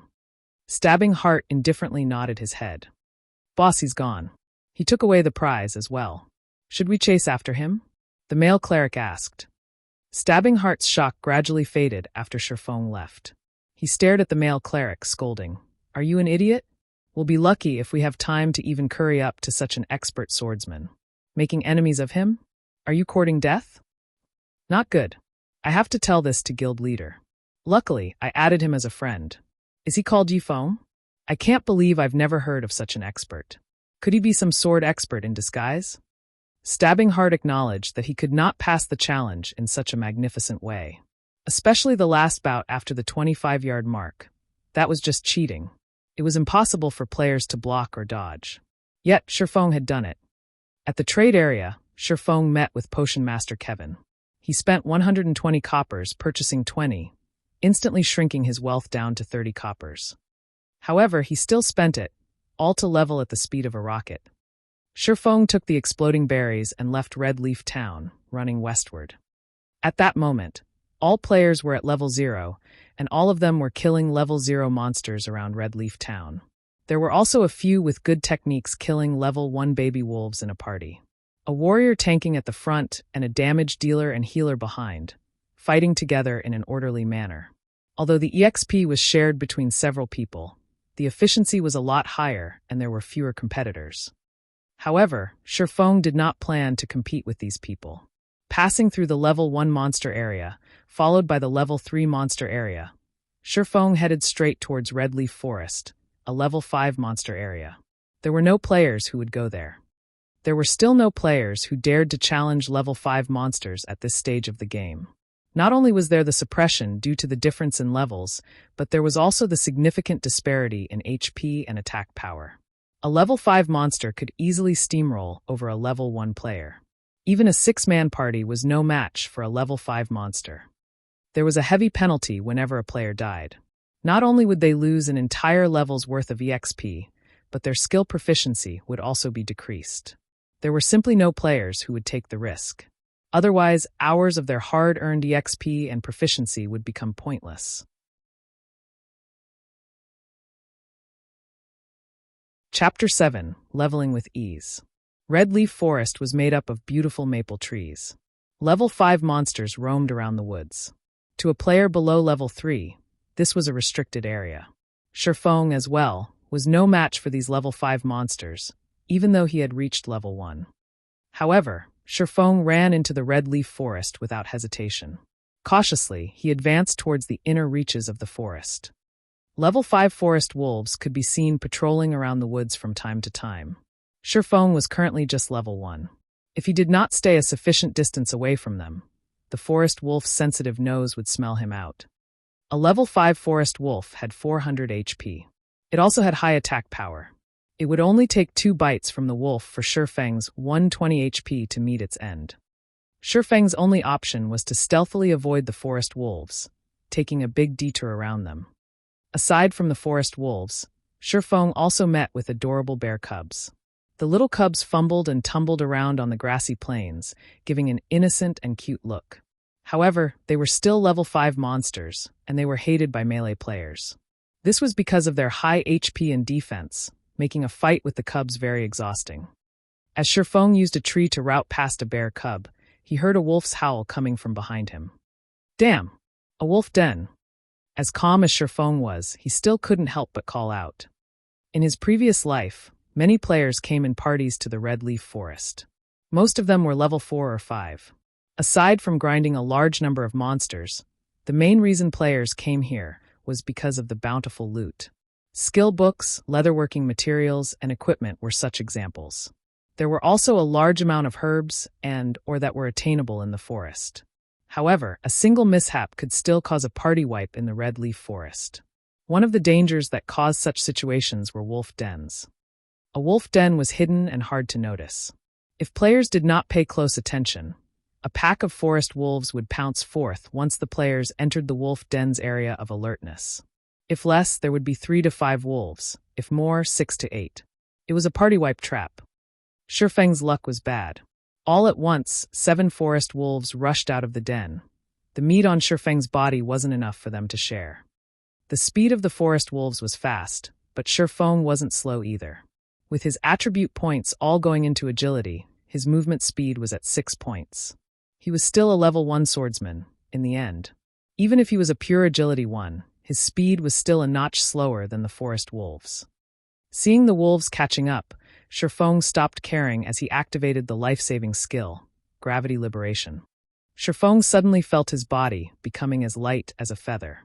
His speed increased by a massive leap, easily shaking off the forest wolves behind him. In the end, a common monster was still a common one. They gave up after chasing past a set area, allowing Sherfeng to keep his life. After running for over 10 minutes, Sherfeng arrived at a range of mountains and hills. Several mountains stood over 100 meters, located in the central region of Red Leaf Forest. The top of the mountains was surrounded by clouds and mist, creating a scene of immortal lands. Finally arrived, Sherfeng looked towards the towering mountain and its surroundings. Discovering a waterfall, he walked towards it. In his previous life, players were mostly over level 20, so their attributes were naturally high. They could do much more than they could while they were low-leveled. Many loved exploring the myriad of places in God's domain. The central region of Red Leaf Forest was one of the famous places, so Shadow Workshop had sent a small party of assassins to investigate. Never would they have thought to find a treasure mountain there. On one of the mountains, they discovered many items, rare ore, herbs, and even treasure chests. At the peak of the mountain, there was a secret silver treasure chest. There were many secretive places in the wild of God's domain. Most of these places housed treasure chests, awaiting to be discovered by players. The items within treasure chests varied considerably, ranging from copper coins to dark gold equipment. The quality of treasure chests could be categorized into common, bronze, mysterious iron, secret silver, fine gold, and dark gold. However, even the loot from a common treasure chest could rival the drops of elite monsters. Not to even mention how good the loot from a secret silver treasure chest could be. This secret silver treasure box quickly allowed Shadow to become a well-known workshop in White River City. This allowed Shadow to amass quite a fortune during the initial periods of the game. More than just equipment, the secret silver treasure chest had a secret recipe for pharmaceutics and a forging design. In God's domain, the drop rate of pharmaceutical recipes was not even 10,000 to 1. It was even lower for a forging design. You could create bronze-ranked equipment using forging designs, something sorely needed by players. With it, making money would become a simple task. Shifeng's plan to earn 16,000 credits within 10 days all depended on the design. So naturally, he wouldn't be leaving it for Shadow Workshop. However, low-leveled players without 40 agility were unable to activate the hidden basic ability Flying Steps. Without it, they had no way of climbing the rocky mountain. There were also no paths that led up the mountain, leaving rock climbing as the only option. Although Shifeng did not have 40 points in agility, he had the Ring of Gravity. He could still climb the mountain after activating it. Shifeng easily scaled up the mountain after activating Gravity Liberation. He was already 5 meters up after a few moments. When Gravity Liberation had 5 seconds remaining, Shifeng found an empty spot of land to rest while waiting for Gravity Liberation's cooldown. Not long after Shifeng sat down, the rock wall suddenly shook. A rock giant appeared with bursts of roaring. Rock Giant, Common Monster. Level 5. HP 550. That was quick. Shifeng had long since been ready when he saw the rock giant walking over. He took out an explosive berry from his bag and threw it towards the rock giant's feet. Sticky orange-colored juice erupted all over the ground. As a level 5 monster, the rock giant had extremely high attack power, HP, and defense. However, it had low attack speed and reaction time. Its body's turn rate was even slower. A player only needed 20 points in agility to easily toy with the rock giant. There were plenty of assassins who loved dealing with such dumb monsters. They could easily be killed without wasting a single HP. Although Shifeng did not have 20 agility, he had the explosive berries. Each had an effective area of 3x3 yards, reducing movement speed by 30% and turn rate by 70% for 1 minute. It was a godly tool used to counter dumb monsters. 2 months after God's Domain started, a lot of players would use such a method to kill high-leveled monsters that were slow-moving. However, such slow-moving monsters existed in limited numbers in God's Domain, so grinding on them for quick levels was not possible. The rock giant's speed sharply reduced after being hit by the explosive berry. Shifeng pulled out his novice sword and rushed towards the rock giant's back, chopping down at it. Above the rock giant's head, 3 points of damage appeared. It was a hardly mentionable damage when compared to its 550 HP. The rock giant also regenerated 1% of its HP every 5 seconds. That was 5 HP every 5 seconds. It was very challenging to kill it within a minute. The rock giant tried to turn around when Shifeng attacked it. However, its body's turn rate was slow, to begin with. Now that there was an extra 70% speed reduction, it was just abominably slow.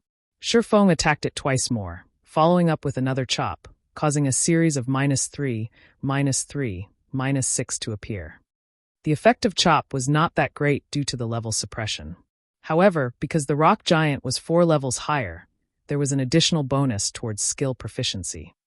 Coupled with one of the swordsman's natural talents, a single usage had increased Chop's SP by 3 points. This was an absolute location for raising skill proficiency. After much trouble, the rock giant turned around to face off against Shifeng. However, Shifeng did not give it any chance, quickly circling to its back where he continued attacking. Thundering Flash. Suddenly, a single sword light caused 4 damage, followed by another that dealt 5 damage, and the last one that dealt 7 damage. After all 3 streaks of thunder hit its mark, Thundering Flash's SP increased by 3 points. Another few slashes followed. A series of -4, -4, -4 damage was dealt.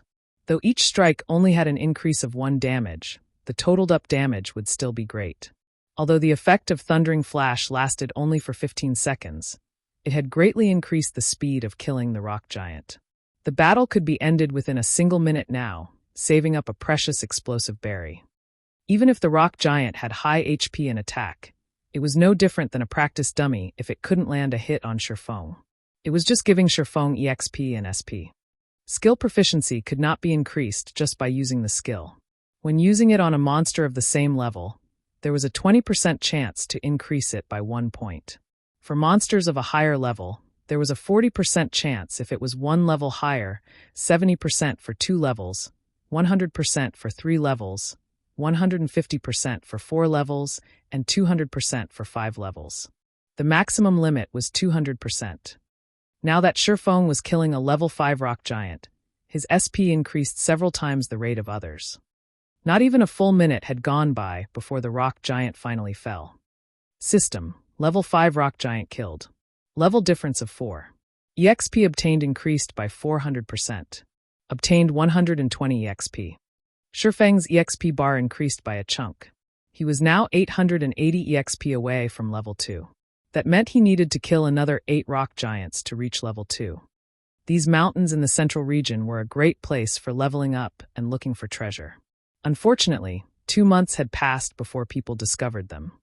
Sherfong searched the rock giant's body after killing it, obtaining a bronze oregon.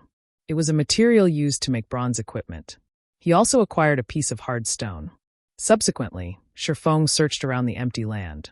A few moments later he found a rare herb called 100 Souls Flower. It was one of the core materials used to make. Just as he got close to it, another rock giant spawned. Sherfong threw out another explosive berry. Thundering Flash. Chop!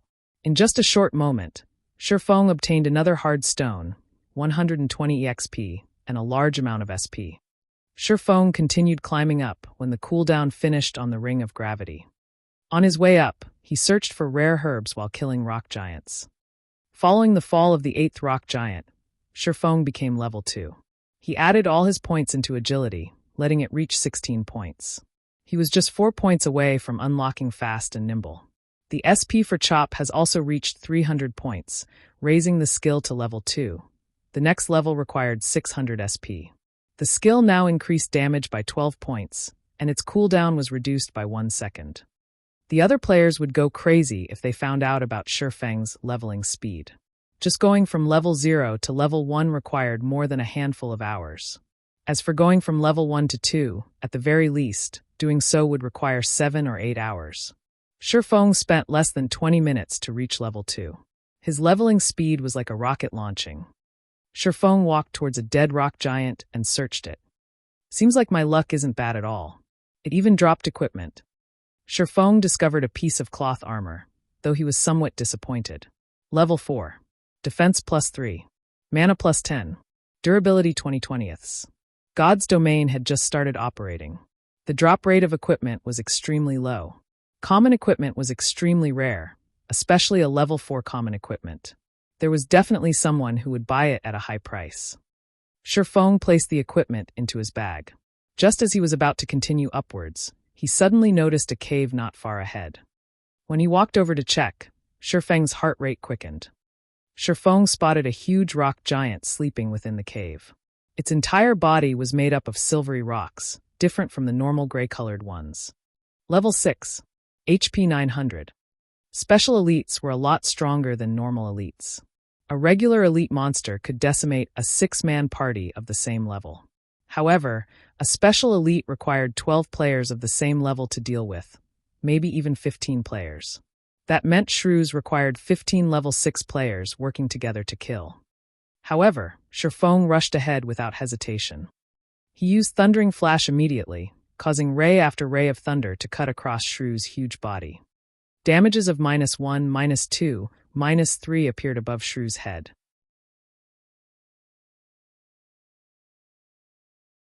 Chapter 8: Killing Shrews. Even though the damage dealt by Sherfong was negligible, Shrews still woke up from his deep slumber. Anybody would be enraged when they were abruptly awoken.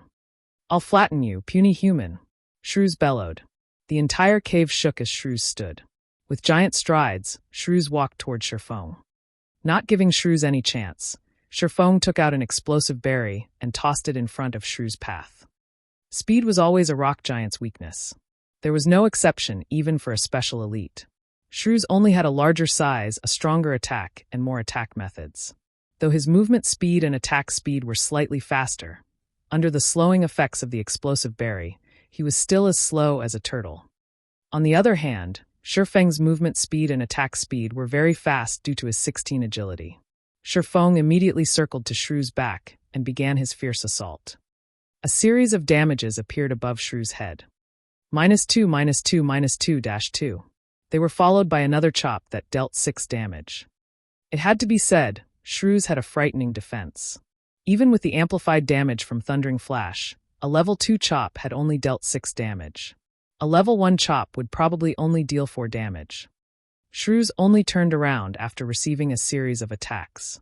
It lifted its mountain-sized foot and stomped down toward Sherfong. As a reincarnated person, Sherfong had experienced countless battles in God's domain. He did not have a thread of panic in him when facing against Shrews. With a step, Sherfong nimbly evaded towards Shrews' back, avoiding Shrews' sluggish attack. Sherfong then followed up with a series of mad cuts. When 5 seconds passed, Shrews regenerated 18 HP, leaving him with a remainder of 886 HP. Half of Sherfeng's efforts had gone to waste within an instant. Compared to common ones, elite monsters or above would regenerate 2% of their HP every 5 seconds during battle. Shrews had 900 HP, so it was 18 HP every 5 seconds. This regeneration had exceeded the damage Sherfong could deal using normal attacks. Even so, Sherfong still calmly waved his sword, continuously reaping away Shrews' HP. An average player would have already given up when seeing such high HP and regeneration. Sherfong would not, though. 16 points of agility allowed Sherfong to avoid an attack with ease. His high attack speed also allowed the damage he dealt to mitigate Shrews' regeneration completely. However, killing Shrews required a lot of time. It was very dull, just avoiding and madly attacking. Dealing out strong attacks was very tiring, both physically and mentally. With each passing second, Shrews' HP continually fell. 15 seconds later, once Thundering Flash's amplifying effect disappeared, the damage Sherfong caused sharply reduced. Each strike of his sword only dealt 1 damage, and chop only took away 4 HP from Shrews. Sherfong immediately fell into a bitter battle. Another 5 seconds passed, and Shrews once more regenerated 18 HP. However, Sherfong only dealt 17 damage within that 5 seconds. It wasn't even enough to even make up for Shrews' regeneration. Sherfong wrinkled his brows. As expected, it was hard to kill off Shrews. It was just a pointless endeavor without sufficient damage. Do I give up? Just as Sherfong was thinking so. I want to flatten you. Shrews roared as he stomped his foot. Suddenly, the entire cave shook. Sharp stalactites fell from the cave ceiling one after another, covering the entire cave. It even has a party wipe skill.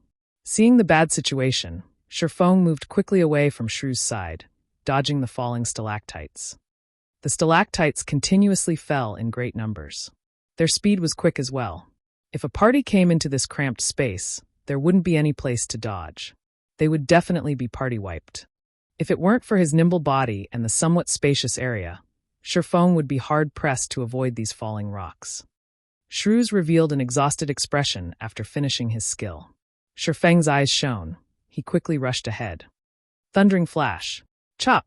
-4, -5, -6, -10. Suddenly, a series of terrifying damages were caused. Fatigue state, it was a period of weakness that appeared after a boss used a powerful skill. In this state, the boss would have both its attack and defense greatly reduced. With this fatigue state, Sherfong could see the hope of killing Shrews. Sherfong took the chance to attack even more fervently. -4, -4, -4. Each sword strike took away 4 HP, while Shrews was under both states of fatigue and damage amplification. During this weakened period, Shrews' regeneration also fell to 1%. By the time Shrews returned to his normal state, Sherfong had already taken away 15% of Shrews' HP. The subsequent battle was filled with persistence. Sherfong would repeatedly attack to make up for Shrews' regeneration. Every 30 seconds, he would deal a burst of damage with Thundering Flash, following which he would await Shrews' use of his big move. This party wipe skill was a nightmare to player parties. To Sherfong, however, it was a chance. As expected, Shrews would again use his big move after a period of time. Sherfong took this chance to take away 16% of Shrews' HP. Time passed bit by bit. After using 5 explosive berries, Shrews had 32% HP remaining. When Shrews activated his big move once more, Sherfong took away another 16% of his HP. Shrews was quickly left with 16% HP remaining. Just as Shrews' HP fell to 15%, a sudden change occurred. Shrews' body continuously shrunk, his attack and defense reducing as well. However, his movement speed and attack speed kept increasing. This change was very disadvantageous to Sherfong. Although the explosive berry was still in effect, Shrews' attacks were becoming faster. He had nearly landed a hit on Sherfong. Sherfong was just level 2. Even if Shrews' attack power had reduced, a single hit was enough to end Sherfong. If Sherfong died, he would lose a level and a lot of skill proficiency. It was not something he wished to see happen. Fight! A cold glint flashed through Sherfeng's eyes as he activated gravity liberation. Suddenly, dodging became relaxing. It was impossible to easily give up on a special elite with only 15% HP remaining. Sherfong continued to circle and madly hack his sword at Shrews. Every hit dealt 3 damage, slowly reducing Shrews' HP. 14%, 10%, 9%, 8%, 5%. Gravity liberation's duration became shorter and shorter. When there were only 7 seconds left, Shrews still had 5% of his HP. Sherfong would definitely be one-shot as soon as gravity liberation ended. Quick! Quick! Quick! Sherfeng's eyes turned blood red as his sword strikes became faster and faster. Just as Shrews had only 10 HP remaining, gravity liberation ended. Sherfeng's speed dropped sharply. A cold, human-like grin appeared on Shrews' face as he smashed his boulder-like fist down on Sherfong. Die! The cooldown of Thundering Flash finally finished. Thundering Flash. In an instant, 3 streaks of light passed through Shrews' body. -4, -5, -6. Shrews' final 10 HP was taken away. Boom. Shrews turned into a pile of rubble. System. Special Elite Shrews killed. Level difference of 4. EXP obtained increased by 400%. Obtained 940 EXP. Sherfeng's experience bar abruptly rose by 27%, pushing him a big step closer towards level 3. After killing off Shrews, Sherfong searched around in the pile of rubble. The drops of a special elite were far better than a normal elite. Sherfong obtained an equipment, a skill book, and 16 coppers. The rewards for challenging higher levels sure are good. Even a bronze shield dropped. I can definitely sell it for a high price. It would be great if I could grind it a few more times. Sherfong looked at the blue cross-shaped shield in his hands. He could already imagine how the guilds would be willing to pay a high price for the shield. Rock Iron Shield, bronze rank. Equipment requirement, strength 8. Equipment level, 5. Defense plus 21. Defense rate 23%. Strength plus 2, endurance plus 4. HP plus 30. The shield could be considered high quality with such attributes. When equipped, the shield would greatly increase defense. HP would also be increased by 110 points. This was equivalent to 1/3 of a level 5 warrior class HP. Using it to dive into level 5 dungeons was more than enough. It could even be used to dive into level 8 dungeons. The skill book was a good one as well. It was a skill that could be used by all melee jobs, Parry. It required a melee weapon to be used. It could block a single attack that came from the front, and it had a cooldown of 30 seconds. Parry was a popular skill among all melee jobs. It was a must-learn skill for warrior classes. The skill had a low drop rate, and it was almost never seen being sold on the market as it was a life-saving skill. You could activate it at a crucial moment, and it might even help you through a crisis. It was especially true when battling against a boss. If the healers could not keep up, then you could use Parry to block an attack, giving the healers more time to heal you. Taking a look at skill, Sherfong decided to learn it. Although he could get a better price if he sold the skill book together with the shield, the action was no different than killing the chicken to get the egg. It was something Sherfong wouldn't do. Sherfong continued climbing upwards after killing Shrews. The bronze shield was worth only a meager amount of money. The real fortune was the secret silver treasure chest. Sherfong only had 4 explosive berries remaining. However, he was not even a third of the distance to the peak. It was also very easy to meet up with a monster at the resting points. This caused Sherfong to choose his path more carefully. Half an hour later, after cautiously advancing the entire way up, Sherfong was finally at the peak of the mountain. The visibility at the top was very poor with all the white clouds and mist. Sherfong could only see 20 yards in front of him. On his way up, Sherfong had used all 4 of the remaining explosive berries on rock giants. If another monster appeared, Sherfong could only give up and start all over again.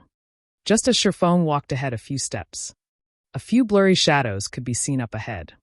At this moment, an emergency notification came from the system. System, player has discovered the lost lands.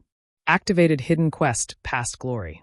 Temporarily disabled players' communications to the outside world. Unable to leave the map until quest is completed. Crap, those assassins lied. Sherfong silently cursed. Those assassins had undoubtedly kept hidden some information. The situation at the mountain peak was entirely different from what the assassins reported.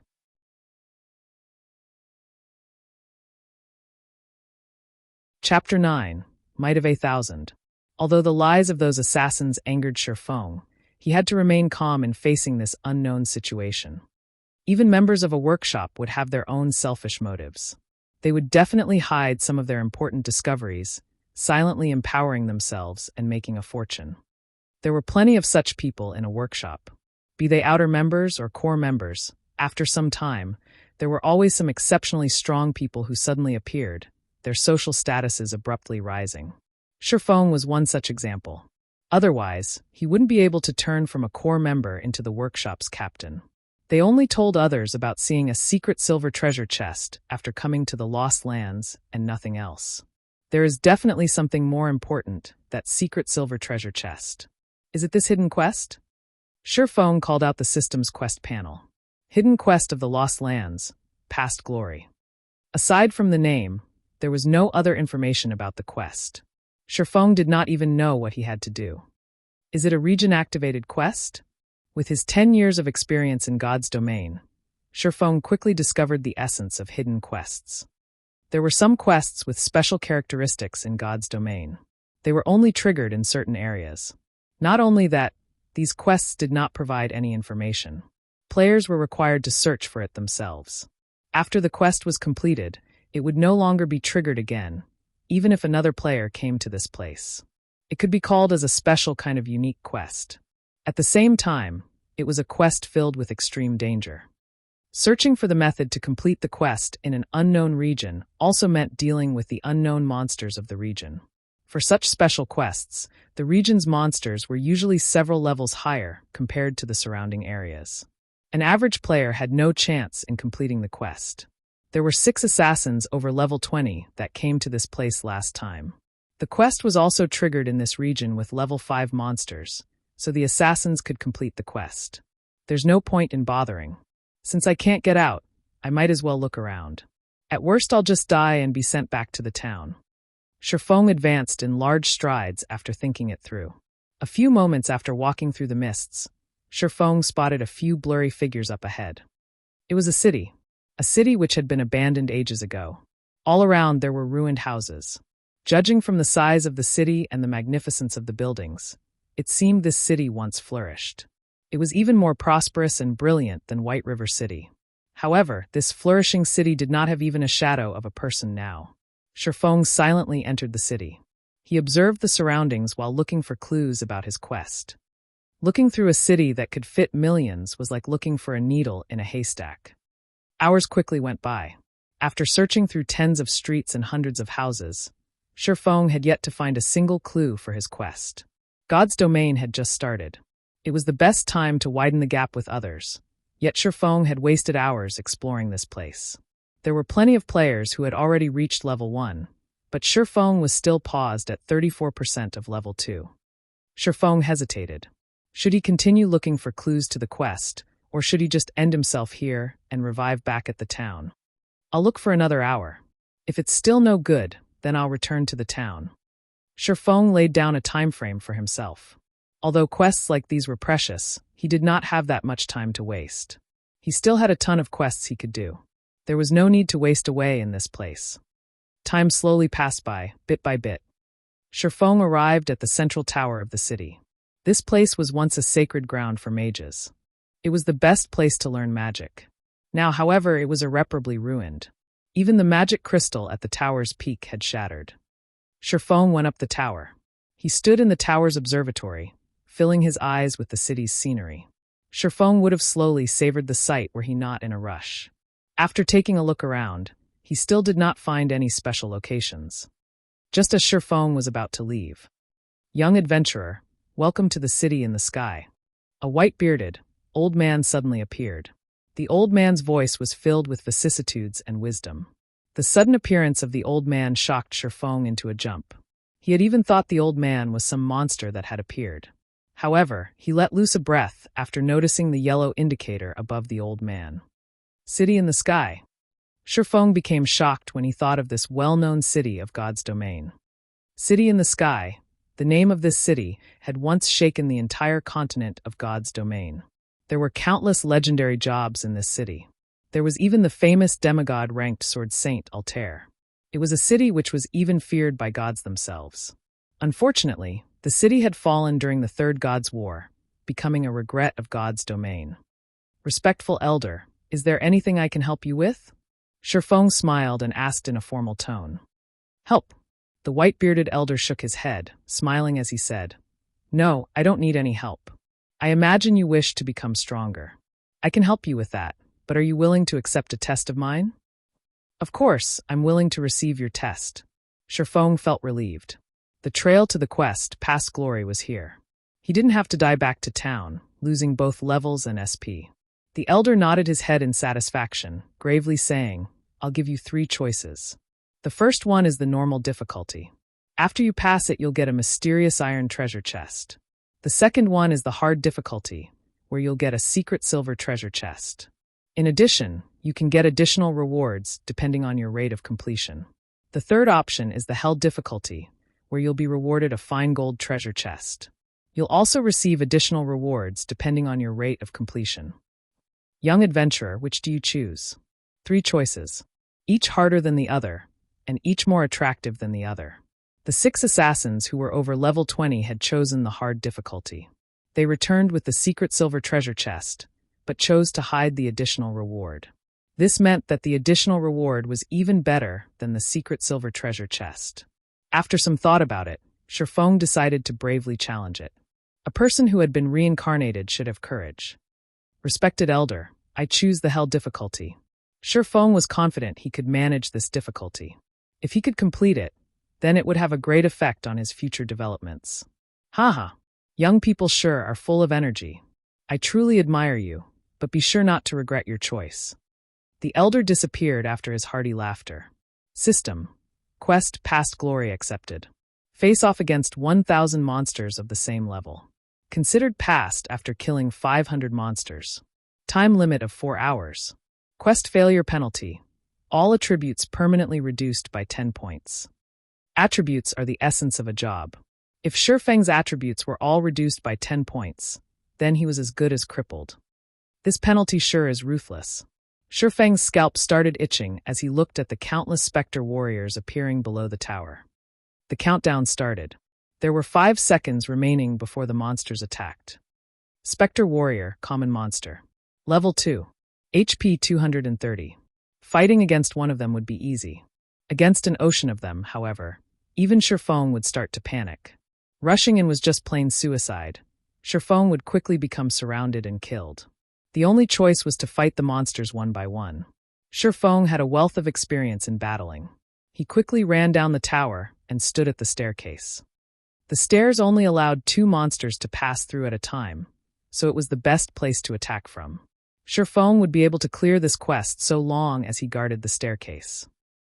Once the 5 seconds were up, every single specter warrior rushed the tower with wild abandon. However, the staircase was too narrow. As a result, they were blocking each other. Sherfong only had to face 2 specter warriors at a time. With regards to the warriors' attacks, Sherfong could dodge them with relative ease. Thundering flash. Chop! 3 streaks of light flashed across, instantly causing a high damage of 60 to all specter warriors within a 2 by 10 yard area. The chop that followed dealt 33 damage. Within an instant, the first specter warrior had only half of its HP remaining, whereas the tens of others behind had lost a quarter of their HP. Previously, Sherfong faced off against high-leveled monsters with very high defense. The effects of Thundering Flash and Chop were both greatly reduced. Now that Sherfong was facing monsters of the same level, Thundering Flash could vividly display its prowess as a powerful AoE damaging skill. With Thundering Flash's damage amplification effect, Sherfong only needed 5 strikes from his sword to finish off the first Spectre Warrior. In order to increase his killing speed, Sherfong activated Gravity Liberation to increase his attack speed. Coupled with the damage amplification, Each warrior only needed 3 seconds to be dealt with. Unfortunately, the Spectre warriors did not give any experience. Instead, skill proficiency had a 100% chance to increase by 1 point. With every death of a Spectre warrior, Shifeng's SP continuously increased. Shifeng became very happy after seeing such a sight. The elderly NPC probably had not imagined that a level 2 swordsman would possess such a powerful AoE skill. With such a skill, Shifeng feared crowd tactics the least. Shifeng could also easily dodge attacks in a 1 versus 2 scenario. Other players would have most likely failed the quest, yet Shifeng was able to complete it with perfection. After 2 hours had gone by, Thundering Flash had reached level 2 after its SP increased to 300 points. The skill's damage increased from 130% to 135%, and its cooldown reduced from 30 seconds to 28 seconds. Chop's SP had also increased to 426/600. It would reach level 3 with just a little more. Shifeng's monster grinding speed increased once more after Thundering Flash reached level 2. The Spectre warriors fell in batches. When there were only 20 over warriors remaining, there was still an hour and a half remaining for the quest. With another use of Thundering Flash, the last remaining 20 Spectre warriors fell as well. Not bad. Here's your reward, youngster. The elder appeared once more with a chuckle. Looking at Shifeng, the elder took out a fine gold treasure chest and a pitch-black longsword. System. Quest Past Glory completed. Rewarding 1 fine gold treasure chest, 1 magic weapon, job related. Obtain title, Might of 1,000. Might of 1,000 title. When this title is in use, allies in a 30-yard radius will receive an attribute increase of 10%. Simultaneously, title user will obtain an additional effect of Strength +5 and Endurance +5. I've given you your reward. You can go now. The old man waved his hand after finishing his piece. Shifeng's vision blurred. When he opened his eyes once more, he was back in the plaza of Red Leaf Town. D. Shifeng's system communication continuously rang. Blackie was contacting him. Brother Feng, you finally picked up. How come I couldn't contact you before? What should I do now? I'm already behind others by a level. Blackie was extremely panicked. However, he still patiently asked because he believed in Shifeng. He had wasted 7 hours just to run to Red Leaf Town. While he was still at level 0, the players that filled the streets were already level 1. How was he to make up for this gap? Nobody would want him in a party now. Their minimum requirement was level 1. A level 0 noob like him would just be pushed aside. My bad, I was doing a quest. Come to the central plaza. I'll take you with me to level. Shifeng apologized. It had already been over 8 hours since God's domain started, and Shifeng had spent over 5 hours doing his quest. At this stage of the game, most players had already risen to level 1, while some professional players were already close to level 2. As a person who had been reincarnated, helping Blackie level up was an easy task. It wouldn't take long before Blackie would catch up to the professional players.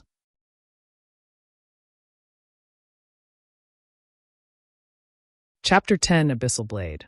Shifeng observed his surroundings after hanging up on Blackie. Seeing that nobody paid attention to his sudden arrival, he quickly entered an empty alley. Opening a fine gold treasure chest would definitely cause a commotion. Opening and showing off a fine gold treasure chest at the crowded plaza was a bold action. It was something only noobs would do. Compared to the real world, there were no constraints within the game world. It went without saying, the great powers in the game hungered for great treasures. If a player did not have the capability, one of the best-case scenarios was one being killed back to level 0 for the treasure. However, if the treasure did not drop out, then congratulations, you can only live in the city for the rest of your life. While other players were out in the wild leveling up, the only thing you could do was to hang around in the city. After a few months, you could proudly be promoted to city guide. Shifeng was not an assassin who was capable of stealth, hiding, and assassination. Currently, he did not have the sufficient strength to protect himself, so keeping a low profile was necessary. Shifeng quietly observed the empty alley for some time. After he made sure nobody followed him, he took out the black longsword. Shifeng's brows wrinkled when he looked at the black longsword. Abyssal Blade magic weapon. Job requirement Swordsman. Do you wish to bind the equipment? Should I equip it or not? Shifeng became frustrated when he looked at the Abyssal Blade. Sherfong was very familiar with magic weapons. Magic weapons were different from normal equipment. They did not have any rankings to differentiate them, and they were even rarer than legendary equipment. Its power was without question. However, a magic weapon was a double-edged sword. This was because the weapon had a side effect called backlash. If the player using the magic weapon was not cautious, a single mistake could cripple their account. In his previous life, there were a few experts in Starmoon Kingdom that became top-tier experts because of magic weapons. Even during his peak, Sherfong could only look up to them. However, after a period of time, 2 of those experts crippled their accounts because they did not deal with the backlash properly. Their only choice was to start a new account. Forget it, let's just set it aside for now. I can't take the risk right now. Sherfong shook his head as he kept the Abyssal blade. He had to earn 16,000 credits in 10 days. The pressure on him was huge. If any mistakes were to happen, then all his efforts before would become wasted. Sherfong took out the fine gold treasure chest. Sherfong looked at the gold-plated treasure chest, unable to suppress the excitement in his heart. The secret silver treasure chest they brought out the last time already contained a pharmaceutical recipe and blacksmithing design. I wonder what a fine gold treasure chest would give? Sherfong had been playing God's Domain for 10 years now, and the number of fine gold treasure chests he had seen did not exceed 20. Wars were fought over for every fine gold treasure chest. Sherfong would not even dare to dream that he could be in possession of one. Sherfong slowly opened the treasure chest. Suddenly, golden rays of light leaked out from the chest, illuminating the small alley. It would definitely be a dazzling beacon of light if it was night time. It would attract everyone's attention. Not daring to take any risks, Sherfong quickly retrieved all the items from the chest. The dazzling lights slowly faded away after the chest was emptied. Fortunately, it was an empty alley, so nobody would notice the short period of radiance. The settings for treasure chests in God's Domain really are damned. Luckily, it's daytime here. Sherfong glanced at the treasure chest by his side, then shifted his gaze towards the 3 treasures in his hands. There were 2 ancient books and a battle armor. The battle armor was a secret silver equipment. It was much worse than Sherfong had imagined it to be. Sky armor, secret silver rank. Plate armor. Equipment requirement, strength 20. Equipment level 5. Defense plus 25, strength plus 6, endurance plus 3, agility plus 3. Durability 30/30ths. Additional attribute, power weakening. Reduce physical damage received by 15% after equipping. Sherfong became shocked after looking at the battle armor's attributes. Although the level of the equipment was a lot lower than the one in his previous life, its attributes were top tier. If it was worn by a warrior class, the high defense coupled with power weakening would make tanking physical bosses no longer a problem. If this armor was sold now, its price would definitely be astronomical. This is too great. Now I have armor for level 5. Sherfong happily stored the sky armor. Swordsman wore plate armor as well. When Sherfong wore it at level 5, he could definitely become a shield warrior. Sherfong shifted his gaze to the 2 ancient books, becoming shocked once more when he saw their names. Book of Forging and Records of Potions. These 2 were both extremely rare treasured books. Everyone knew that forging and potion making were extremely hard to learn. Every forging master and potion master were the symbols of strength of a guild. Even Shadow, a guild that possessed 10 city-states, only had 2 forging masters and 5 potion masters. Every one of them was treated like princes. With these 2 books, Sherfong could create a forging master and a potion master. I remember there being a hidden quest in Dark Moon Valley. Not only would it teach forging for free, it would also reward a forging talent. If I have both the forging talent and Book of Forging, I could quickly become an advanced forging apprentice. Then I could make bronze equipment and earn a lot of money. Sherfong recalled a member of Shadow called Hammer Trading. The person had become a forging master because he completed that hidden quest. Dark Moon Valley was a level 4 monster area. The quest as well was a difficult one and would take up a lot of time. It seems I have to buy some items and make proper preparations. Sherfong stored the 2 books and sent a mail to Blackie, telling him to meet up at the trade area. Sherfong then headed to the trade area himself.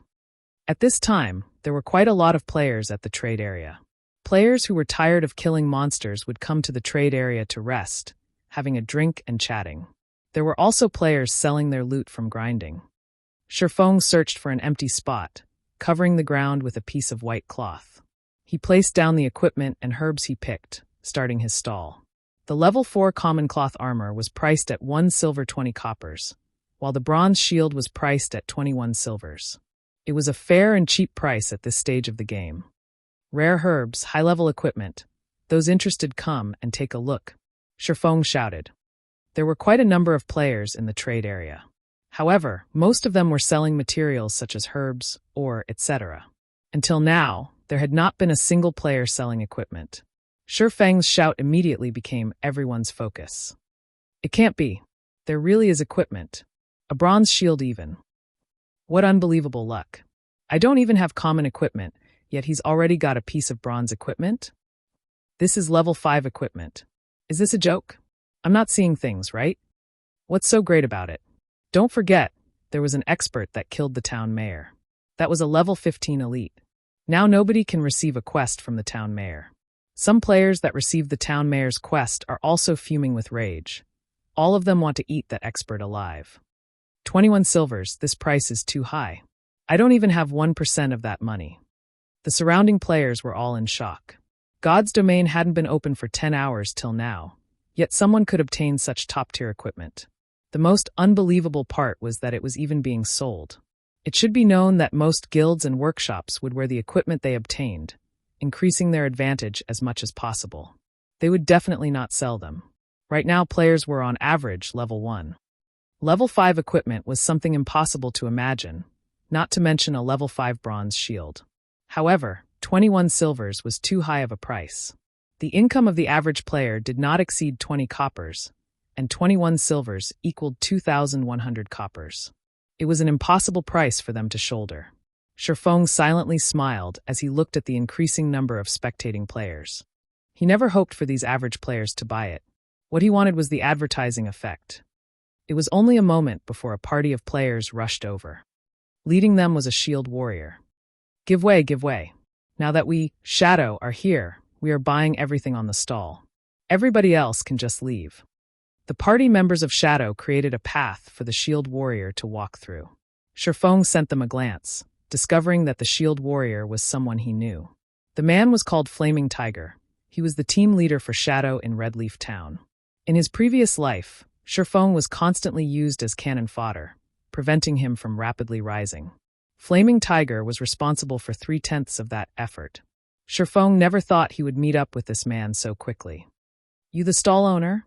Flaming Tiger became excited as he looked at the blue cross-shaped shield. He then looked at Sherfong.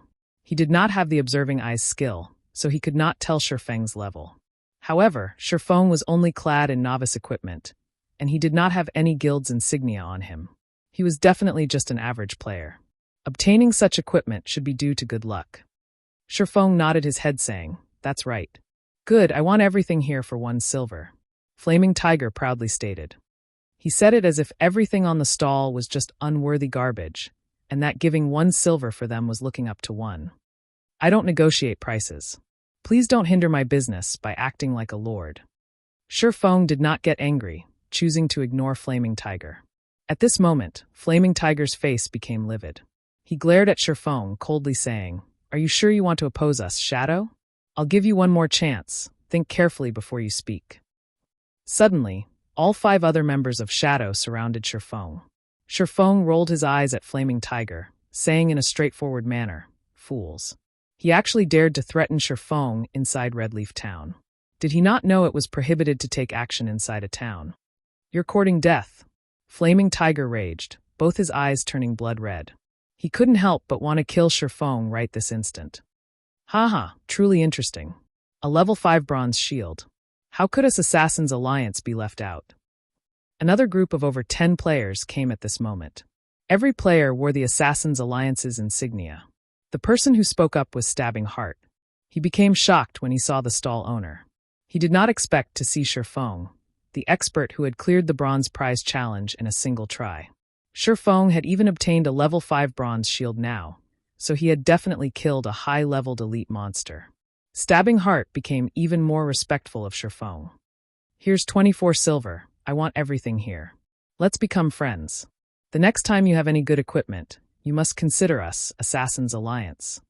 Stabbing Heart handed over the 24 silvers without hesitation. Although it was not easy for the guild to collect these 24 silvers, it was definitely worth it if he could become friends with an expert like Sherlock. All right, since you're so straightforward, I won't ask for the 50 coppers anymore. I'll contact you in the future. Sherlock understood Stabbing Heart's intention. It wasn't a bad deal if he could cooperate with such a large guild. Meanwhile, the surrounding players were shocked by Assassin Alliance's overwhelming air, handing over 24 silvers without batting an eye. Now, this was a large guild. Such an action had made a lot of players wanting to sign up for the guild. Compared to the Assassin's Alliance, there was no future in joining a guild like Shadow. Everybody sent looks of contempt over to them. After being looked down upon by Sherlock, then being given a slap by the Assassin's Alliance, Flaming Tiger's face became beet red. His eyes nearly crackled from anger. He called over an assassin, coldly saying, "Quiet Wolf, you keep an eye on that kid. I'll let him know what happens when he opposes Shadow."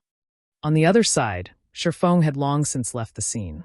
He was currently purchasing items around the trade area. He now held 24 silvers on his person. It was an amount even greater than the total wealth of an average guild. Now that Sherlock was an absolute tycoon, he started buying things without a single care. He bought 20 bottles of black steel beer, each costing 25 coppers. He bought 30 smoke bombs, each costing 20 coppers. He bought 100 apple pies, each costing 5 coppers. Eating it recovered 30 HP every second, lasting 10 seconds. He bought 100 magic water, each costing 5 coppers. Drinking it recovered 30 MP every second, lasting 10 seconds. Sherlock spent a lot of his wealth within an instant, leaving him with only 3 silvers. "Brother Fong, you finally decided to show up. What are we going to do now?" Blackie had been waiting in the trade area for some time now. He wore a dark expression on his face, and his eyes were filled with resentment. God's domain had already been open for over 9 hours now. Aside from obtaining an explorer title, Blackie did not obtain anything else. He was nearing the point of dying from depression. "Let's go grind some monsters then." Sherlock smiled, sending Blackie a party request.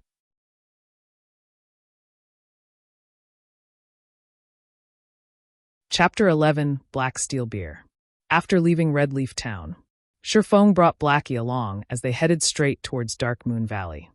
"Brother Fong, we're on the path towards Dark Moon Valley. That's a level 4 monster area. Can't we choose a safer place?" Seeing that Sherlock's target was level 4 monsters, Blackie couldn't help but ask nervously.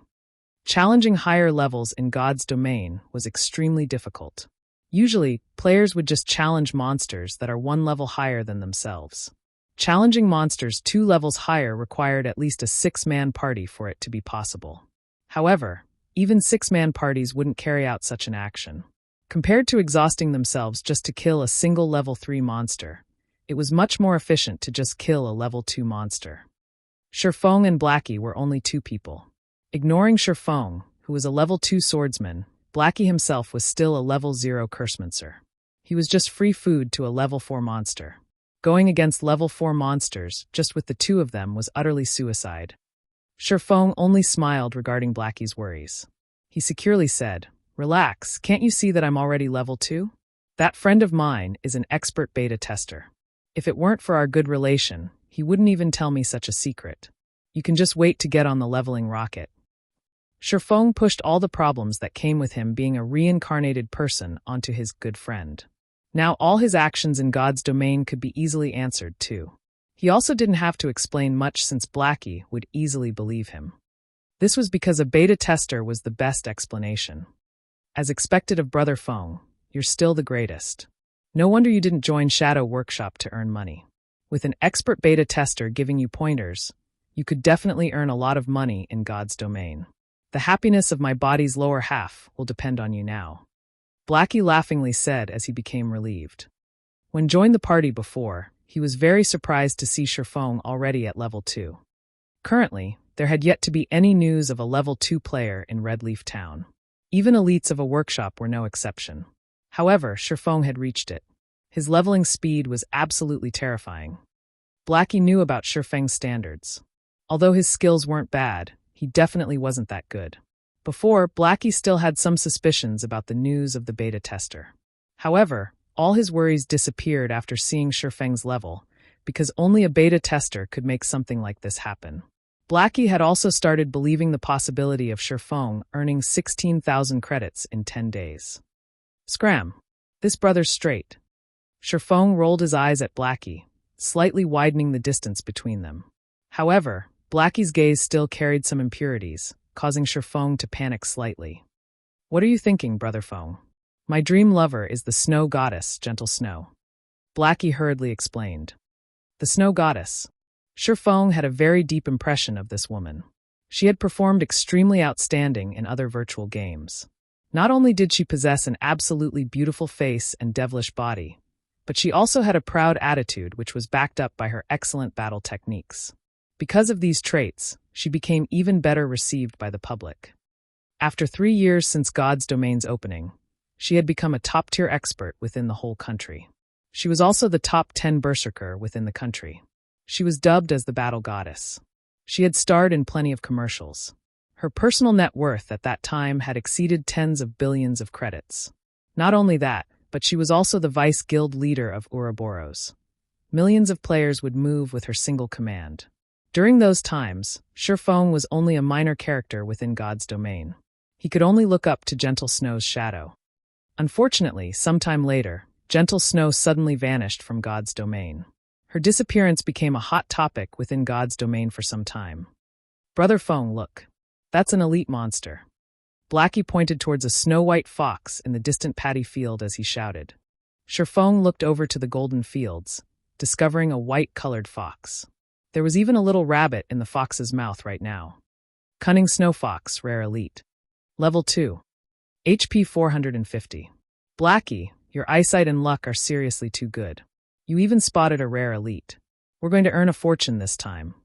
Shifeng stealthily walked closer to the fox as he directed Blackie. You just attack from a distance, and leave the rest to me. Rare Elites were a special type of elite. They had the same capabilities as a normal elite monster, but the rewards they give out were a lot greater. It would take a long time for it to respawn after being killed. Whether you could meet one depended on your luck. Brother Feng, you must be crazy. That's a level 2 elite. We can't go against it. Blackie wanted to stop Shifeng. Only a small party of the same level could deal with an elite.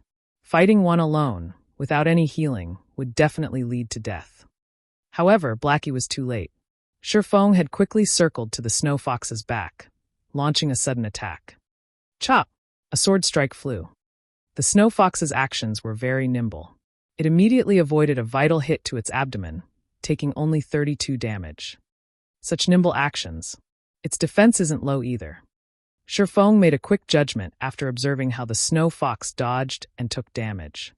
He had the Might of 1,000 title, so all his attributes were increased by 10%. There was also an additional 5 points to both strength and endurance, increasing his strength to 13 and endurance to 10. His agility was also increased to 17 points. Now his attack power was 29, and he had 260 HP. With great speeds, the enraged snow fox bit towards Shifeng's neck. It activated the skill Fatal Blow. However, with 17 agility, Shifeng's speed was not any slower than the snow fox. By the time the snow fox had rushed over, Shifeng's novice sword had already struck down towards the fox's head. Pung! Shifeng only had 13 points of strength. It was still not enough to block the snow fox's attack. 49 damage appeared above Shifeng's head, and his novice sword's durability decreased by 1 point as well. On the other hand, the snow fox only received 5 damage. The gap between the two of them was as clear as day. We're dead. We're dead. We're so dead this time. Sweat started appearing on Blackie's forehead. He had seen damage from common monsters, but he never imagined that there was such a great difference from an elite monster. Shifeng was lucky he had blocked the attack with his sword, only taking close to 50 damage. If the attack landed on his body, wouldn't it be over 100? Shifeng had reached level 2 with great difficulty. If he died this time, he would return to level 1. His great advantage over others would be gone. Move, Blackie! Shifeng shouted. He really must have gone mad. Fine. Fine, at worst I'll just die once. I'm still level 0 anyway. Blackie clenched his teeth and started chanting a curse, his hands making gestures. A dark arrow shot out, dealing 5 damage to the snow fox. Blackie sucked in a deep breath when he saw the damage. He had added all his points into intelligence, yet 5 damage was all he could do. An elite monster's defense was just terrifying. Sherfong, who was facing the snow fox, was under even more pressure. The snow fox had very high agility. It was able to dodge whenever Sherfong wanted to use chop. In the end, Sherfong could only use normal slashes, dealing 18 damage each time. However, each successful bite from the snow fox would deal over 100 damage. It was greatly disproportionate. 10 seconds later, Sherfeng's HP fell to 31, while the snow fox still had 244. I guess there's still no way to directly face off against an agility-type elite with such a small amount of skills. Sherfong looked at the snow fox's half-remaining HP. If he continued to drag on this fight, he would be the one to die. He had to start bursting. Sherfong took out a bottle of black steel beer from his bag. After taking 2 mouthfuls, he became slightly drunk, and his vision started becoming blurry. He then activated gravity liberation, his speed increasing by a huge leap. He arrived at the snow fox's side with lightning speed. When Sherfong looked at the snow fox's level again, it displayed level 0, whereas he was level 2. Suddenly, the suppression due to level difference was removed, letting Sherfeng's damage rise. Similarly, however, his body became difficult to control. Die! Sherfeng's eyes were icy cold, his grip around the novice sword tightened. Thundering flash. Hua! Hua! Hua! 3 lightning-quick slashes struck past the snow fox's waist, causing it to let out a tragic cry. Damages of -30, -36, -42 appeared on top of its head, instantly taking away a quarter of its HP.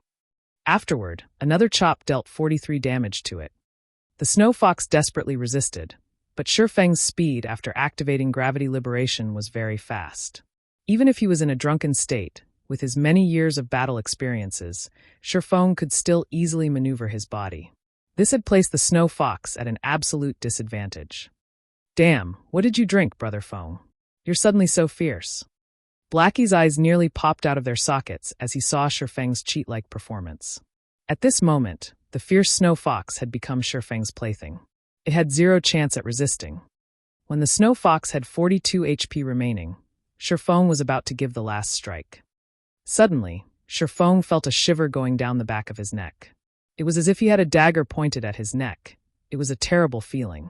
Sherfong instinctively leaped forward. In the next moment, a bright snowy dagger had slashed across his original position. Sherfong had surprisingly avoided that strike. Behind Sherfong, a figure with an extremely surprised expression revealed himself. He had already kept his presence hidden incredibly well. He did not even let out a single sound. Not only that, after he had raised to level 1, his agility had reached 10 points. However, his sneak attack had actually been dodged. What sort of intuition did Sherfong have? Friend, we have no hatred or enmity between us. It isn't good doing something like this. Sherfong focused his gaze on the newly appeared assassin as he coldly said so. If you wish to place blame, then blame yourself for angering us, Shadow. It is too late even if you regret it now. Quiet Wolf said excitedly. He held his dagger in reverse grip, paying attention to Sherfeng's every movement. Quiet Wolf had been following Sherfong while also reporting his location. He never imagined that they would meet an elite monster. The snow fox's current target was Sherfong.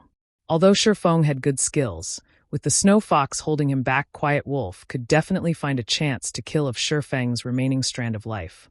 Then he could kill the snow fox. There were only benefits for him. As for the Cursemancer on the side, he was just garbage that was not even worth mentioning. Naturally, the snow fox wouldn't care about any of this. It just knew that it had to kill Sherfong. The snow fox suddenly bellowed, its snow-white skin turning into a flaming red. Its body also increased in size, and its HP rose by 20%. Then, the snow fox activated its final skill, Tearing Bite. The skill amplified its damage by 50%, also causing a bleeding damage of 30, lasting for 5 seconds. You can go and regret now. I'll take care of this snow fox in your stead. Quiet Wolf rushed at Sherfong. He was prepared to kill off Sherfong the moment he dodged the snow fox.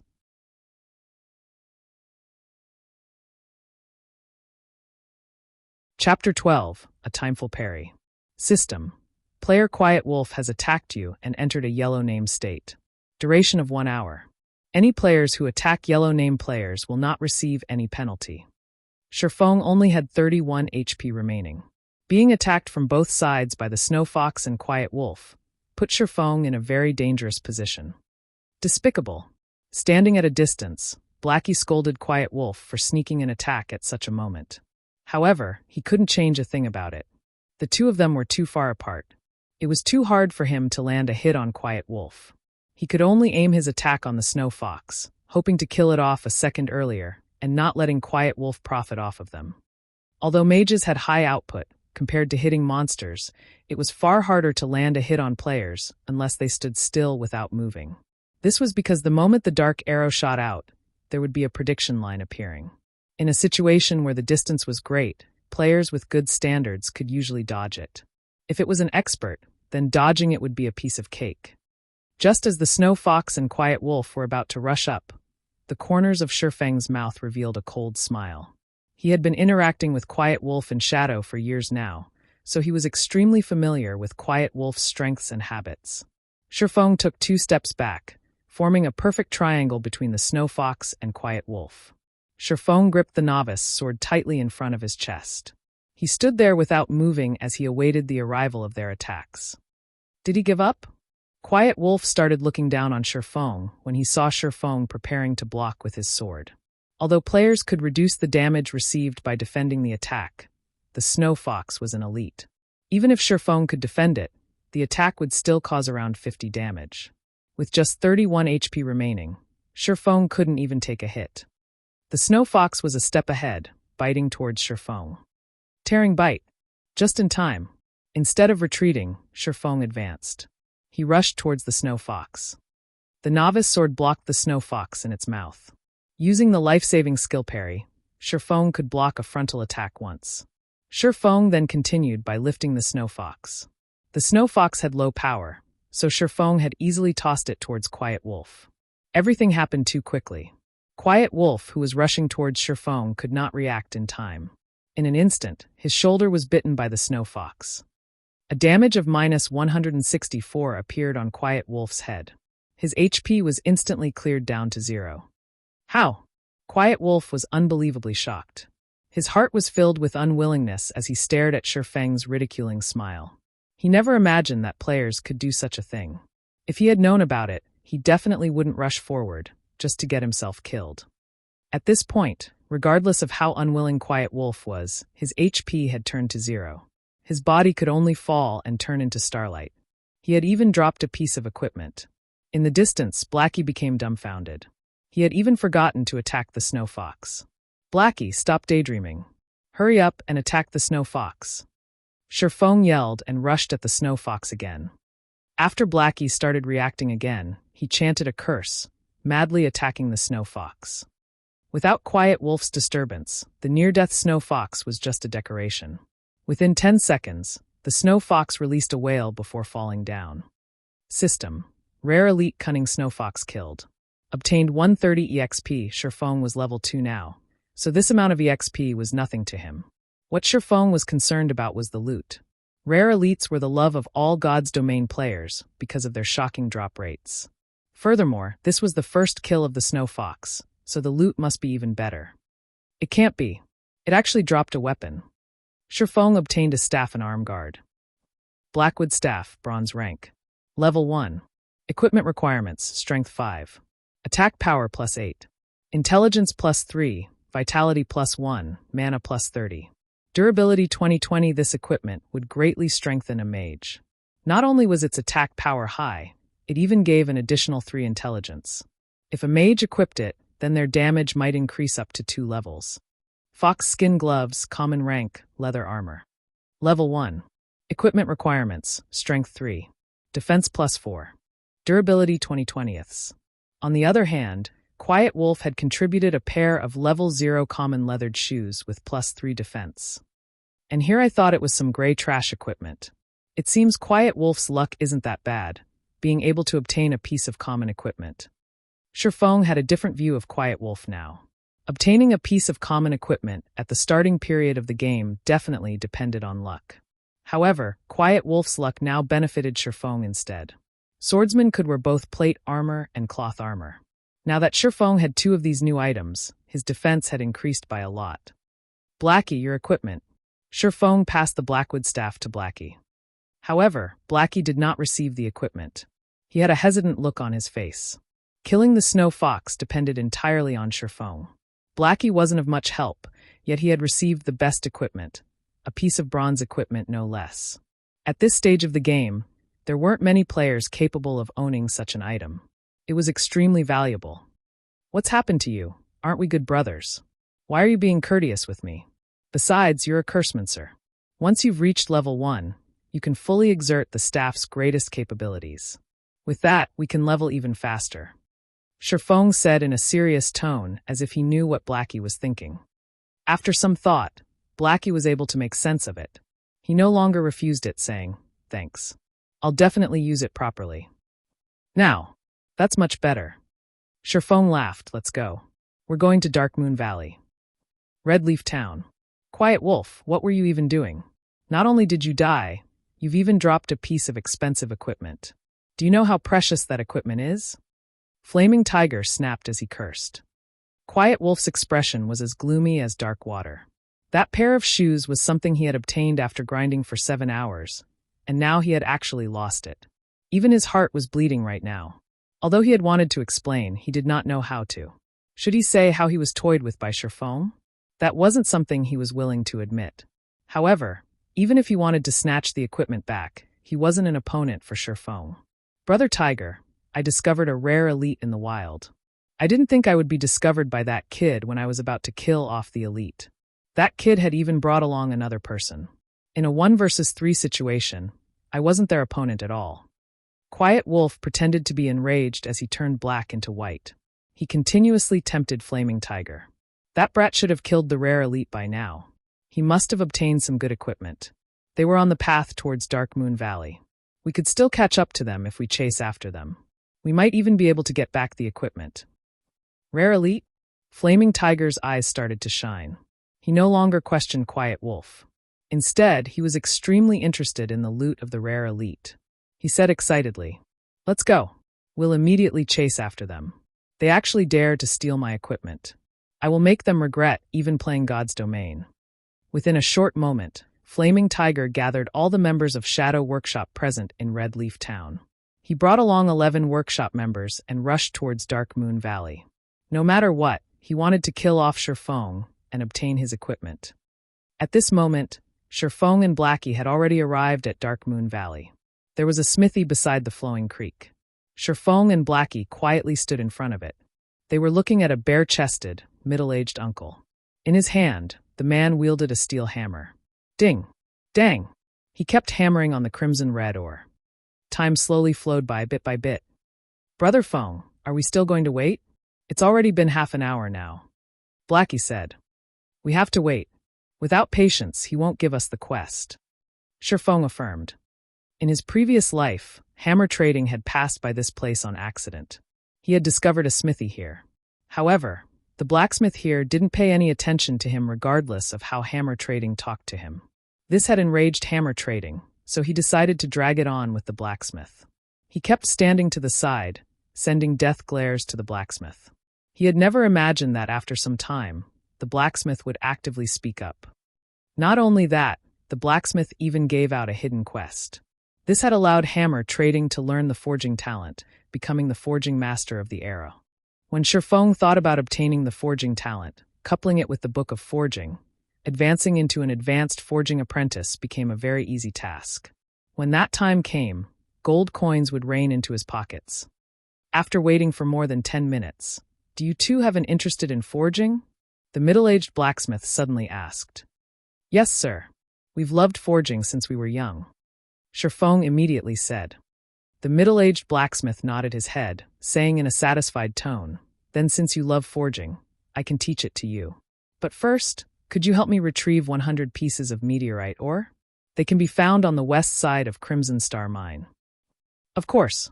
We would gladly be at your service," Shifeng respectfully answered. System: Hidden Quest Road of Forging accepted. Player is requested by Forging Master Jack to obtain 100 pieces of meteorite or from Crimson Star Mine. Crimson Star Mine was the nest of level 4 kobolds. These monsters loved Ore the most. They would spend every day mining within the mines. As such, kobolds were born with great strength. However, they had short limbs. Because they stayed underground for long periods of time, their range of vision was short. They could only detect enemies within a 35-yard distance. This distance was also the maximum range of attack for a mage. At the mine's entrance, there were many kobolds walking around. An entire group of them would be attracted, even if only one of them was attacked. Kobold. Level 4.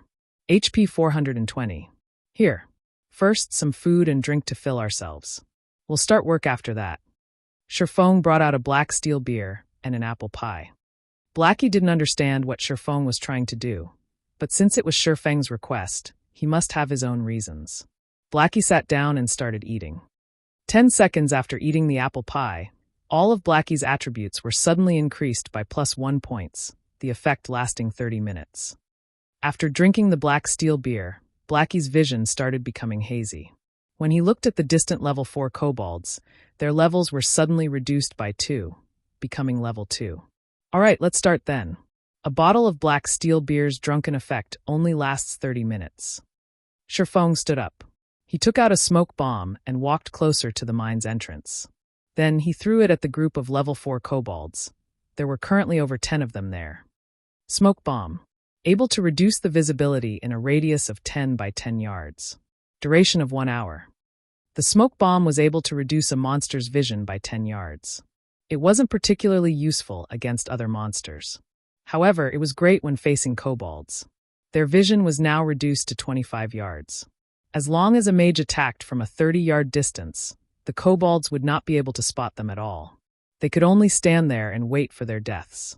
Attack! Sherfong pointed to the kobolds within the smoke.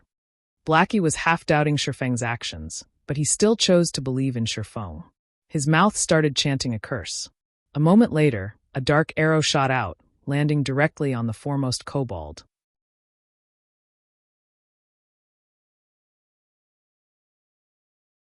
Chapter 13, Blackie's Good Luck. The kobold within the smoke was hit, 21 damage appearing above his head. The kobold became furious after being inexplicably attacked. Like a searchlight, the kobold looked around in all directions with his blood-red eyes. Such an action had also caused the other kobolds to start being on guard. Within the forest, Blackie's heartbeat kept on speeding up. He was extremely panicked. Although the kobolds looked to be level 2, their attributes 100% belonged to a level 4. Drinking the black steel beer allowed a player to become drunk, significantly increasing the player's courage. As a result, all enemies seen by the player would have their levels reduced by 2. However, this would not reduce the kobold's attributes. If these kobolds came rushing at them, only death awaited Sherfong and Blackie. Yet, Blackie's worries were for naught. The attacked kobold looked at its surroundings. However, it did not discover any enemies. After whining for a bit, it returned to its original state. The other kobolds also stopped paying attention to their deranged companion as they continued walking about. Relax. They won't attack us as long as you maintain a 30-yard distance. Sherfong clapped Blackie's shoulders as he confidently commented. He had been planning all this ahead of time. Otherwise, he wouldn't have spent that much money buying all those items. Blackie became even more courageous after Sherfeng's encouragement. He continuously chanted curses and shot out dark arrows. The kobold only had 420 HP, and it couldn't withstand Blackie's bombardment at all. After receiving more than 20 dark arrows, it breathed its final breath. Meanwhile, the other kobolds by its side did not show any reaction at all. Blackie became excited when he saw the first kobold fall. He had killed a monster 4 levels higher. Although the EXP was shared due to being in a 2-man party, the amount of EXP he received was still plenty. His experience had risen by 5% within an instant. This meant that Blackie would level up after killing 20 kobolds. He was even safe and unharmed. If the monsters did not disappear completely, their leveling speed would be terrifying. With such a great way of leveling, they would be able to rise even to level 6 very effectively.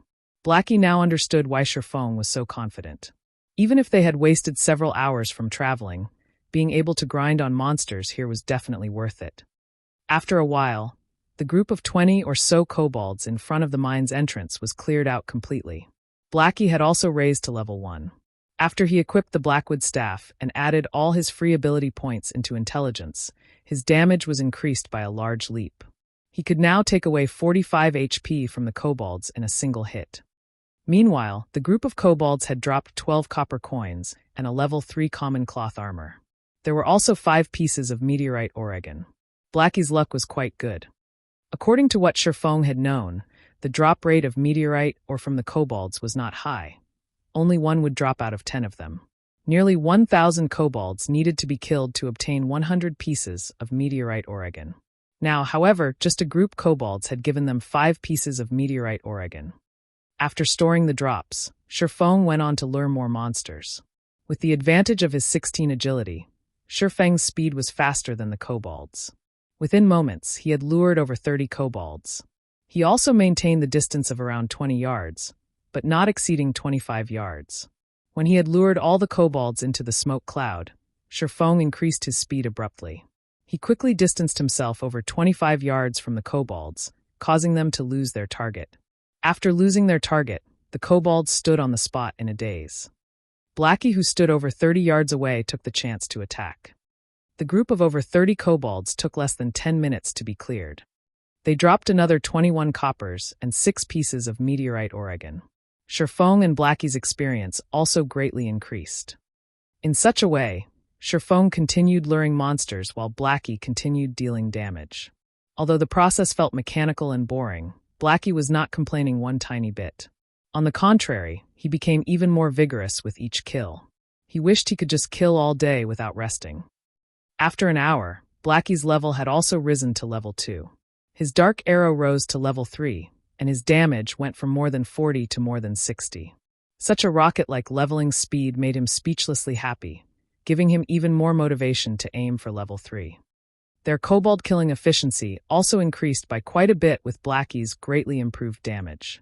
The only downside was the increase in MP consumption following the dark arrow's level up. Fortunately, there was the magic water that Sherlock had bought.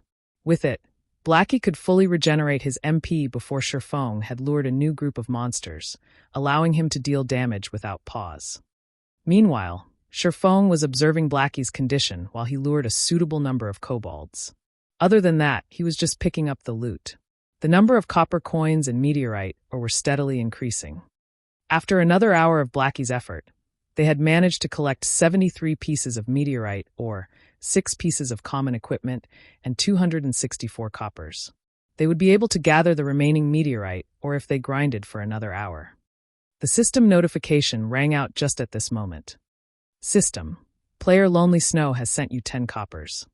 Subsequently, Sherlock received a communication request. The person contacting him was Lonely Snow. You are? Sherlock had just finished luring a group of monsters. Since he had nothing to do, he accepted the call request. Hello, brother expert. I'm Lonely Snow. We met before at the town hall, and you've even pointed me to a grinding spot. That place was just too great. There wasn't anybody stealing mobs from me, and I could also easily handle them. I'm already level 2 now. I've also looted a lot of materials and copper coins. I've already mailed you the 10 coppers. I wonder if you've received it. Lonely Snow was extremely excited. Previously, he was worried that this expert would not bother with him any longer. This was because experts were usually very proud. They wouldn't even look at minor characters like him. Lonely Snow had earned over 60 coppers from that treasured location he purchased. His level had even risen to level 2, leading the other players by quite a lot. Spending 20 coppers for this were definitely worth it. So it was you. I've received the 10 coppers. Sherlock only remembered about it after being reminded. Indeed, there was such a matter. However, that was when he needed the money to kill the town mayor a little earlier, so he had just casually given out some pointers. He didn't really mind regarding the remaining 10 coppers. Brother expert, the level 2 dungeon Deathly Forest has already been opened, so I wanted to invite you to dive into the dungeon.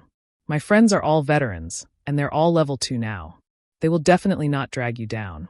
Of course, all swordsman equipment obtained from the dungeon will belong to you. Do you perhaps have the time? Lonely Snow was slightly nervous. Experts usually disdained bringing along other people, especially rookie newbies. It was the reason why Lonely Snow mentioned that there were level 2 veterans in the party. He was afraid Sherfong would just outright reject him. Deathly Forest. Sherfong had a deep impression of this dungeon. As long as the number of level 2 players in Red Leaf Town reaches a certain amount, the first level 2 dungeon in Red Leaf Town, Deathly Forest, would be opened.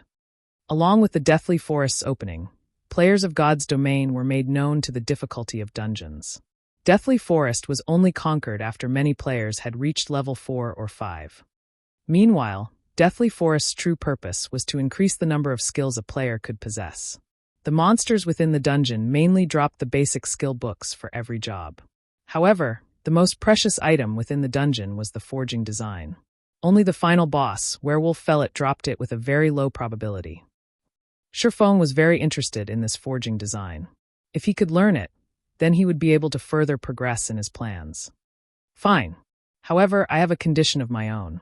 I will be bringing a Cursemancer, so all Cursemancer and Swordsman equipment will belong to me. Also, I want all materials and design papers that the boss drops. If you all are willing to agree to this condition, then I can go with you. Sherfong had just casually asked for the majority of the profits. However, he did not feel anything wrong with it. Lonely Snow started sweating all over after hearing Sherfeng's condition. As expected, an expert's asking price was definitely high. However, when Lonely Snow considered the strengths of a beta tester, he still reluctantly agreed. All right then, I agree. I'll tell it to the others. Expert, when will you be free to come? We'll meet at the dungeon's entrance in another 2 or so hours. Sherfong estimated Blackie's killing speed. In over an hour, they would definitely be able to finish gathering the 100 pieces of meteorite Oregon. That's good. Then I'll start preparing over here. I'll see you at the dungeon's entrance, brother expert. Lonely Snow ended the call, a heavy weight being freed from him. At this moment, there were 3 other people standing beside Lonely Snow. Every one of them was level 2. What did that expert say? A handsome ranger asked. Lonely Snow explained it to them word for word. What dog's fart expert? He's just here to take advantage and rip off equipment from us. What's the point of inviting him? If we add another 2 damage dealers, we can enter the dungeon all the same. A shield warrior angrily cursed. The male cleric standing at a side curled his lips, saying in a bad mood. Then he's saying that all mage-class equipment belongs to his friend. Lonely Snow advised, that person is a real expert. He's also a beta tester. He definitely has a deep understanding of the dungeon. He might even be able to guide us through it. Don't you all want to clear the Deathly Forest? So, what if he's a beta tester? He just had an extra month of experience in God's Domain and a rough understanding of it. Besides, the data has long been changed after the game's official release. Even if he knew a lot about the Deathly Forest, how much use could there be?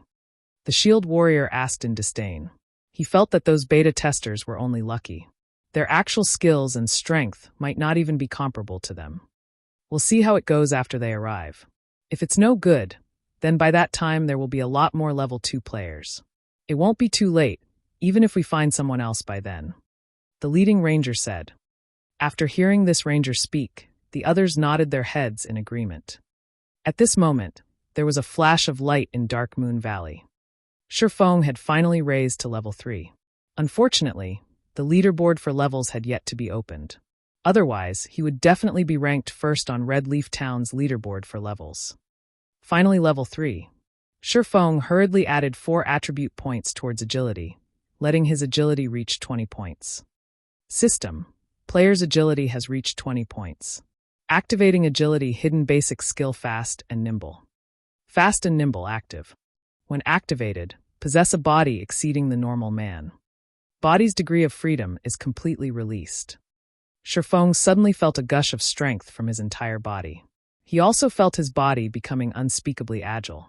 His 5 senses also received a great improvement. These improvements allowed Sherfong to better exert his body's potential. Besides Sherfong reaching level 3, the last kobold that Blackie killed had unexpectedly dropped a level 1 bronze equipment, war boots.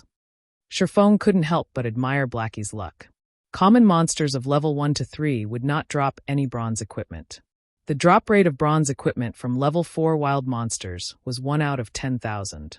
Yet Blackie had actually got it, His luck was just heaven-defying. "Brother Feng, what are the attributes?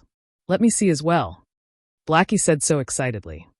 "The Warboots' attributes are quite good." Sherfong displayed the attributes. Recruits Warboots bronze rank plate armor. Level 1. Equipment requirement, Strength 6. Defense +8. Strength +1, Endurance +1. Movement speed +1. Durability 20/20ths. This is too great. With this equipment, Brother Feng's speed would become even faster, Blackie happily said. Before, it was only him who obtained a bronze equipment. It had troubled him to no end. Now that Sherfong had won as well, his heart became relieved as he said, "Brother Feng, how many meteorite ore are we still missing?" "Not many. Just 4 more pieces. We'll be okay after another wave." Sherfong looked into his bag. Unknowingly, there were already 96 pieces of meteorite ores in his bag. If someone else had come here to grind, they might have needed 5 to 6 hours to obtain this many. Luckily, there was Blackie. They had gathered most of it after just killing a few hundred kobolds. Just when Sherfong was about to lure more monsters, his keen senses detected 3 blurry figures were closing in from behind Blackie. Blackie dodged quickly. Sherfong yelled as he pulled out his novice sword. With lightning speed, Sherfong rushed over. Blackie remained ignorant of the situation. He was still stuck being happy, unaware of the things approaching him. Only finding out now? You're too late. He'll be the first one. 3 figures suddenly appeared. They were 3 assassin players, and one of them was Quiet Wolf, the person who was killed before. A mage being simultaneously ambushed by 3 assassins would die, without question. There would be no suspense to it, even if Blackie was 1 level higher than them.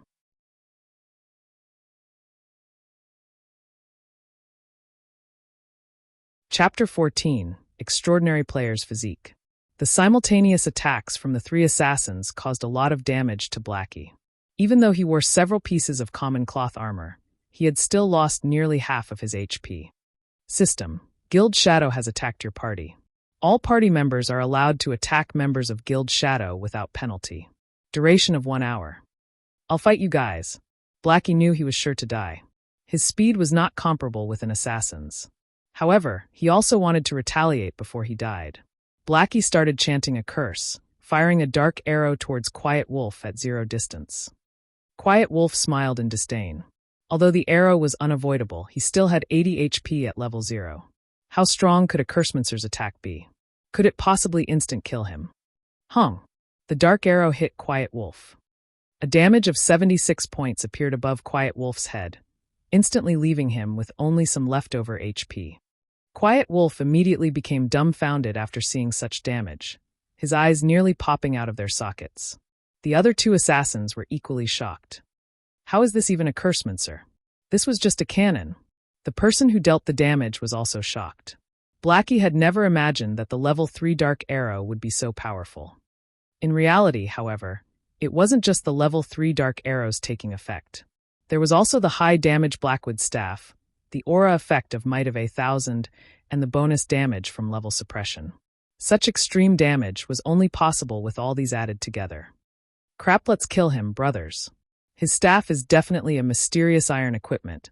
As a veteran gamer, Quiet Wolf quickly reacted, revealing his greed towards Blackie's weapon. Blackie being able to deal such a high damage was definitely due to a mysterious iron weapon. Otherwise, he wouldn't be able to nearly instant kill Quiet Wolf. Suddenly, the other 2 assassins became full of energy as they rushed towards Blackie. Not to mention a mysterious iron weapon, they didn't even have a common weapon. If they could get Blackie's mysterious iron weapon, then they would profit beautifully. The 3 assassins attacked again, leaving Blackie with only 6 HP remaining.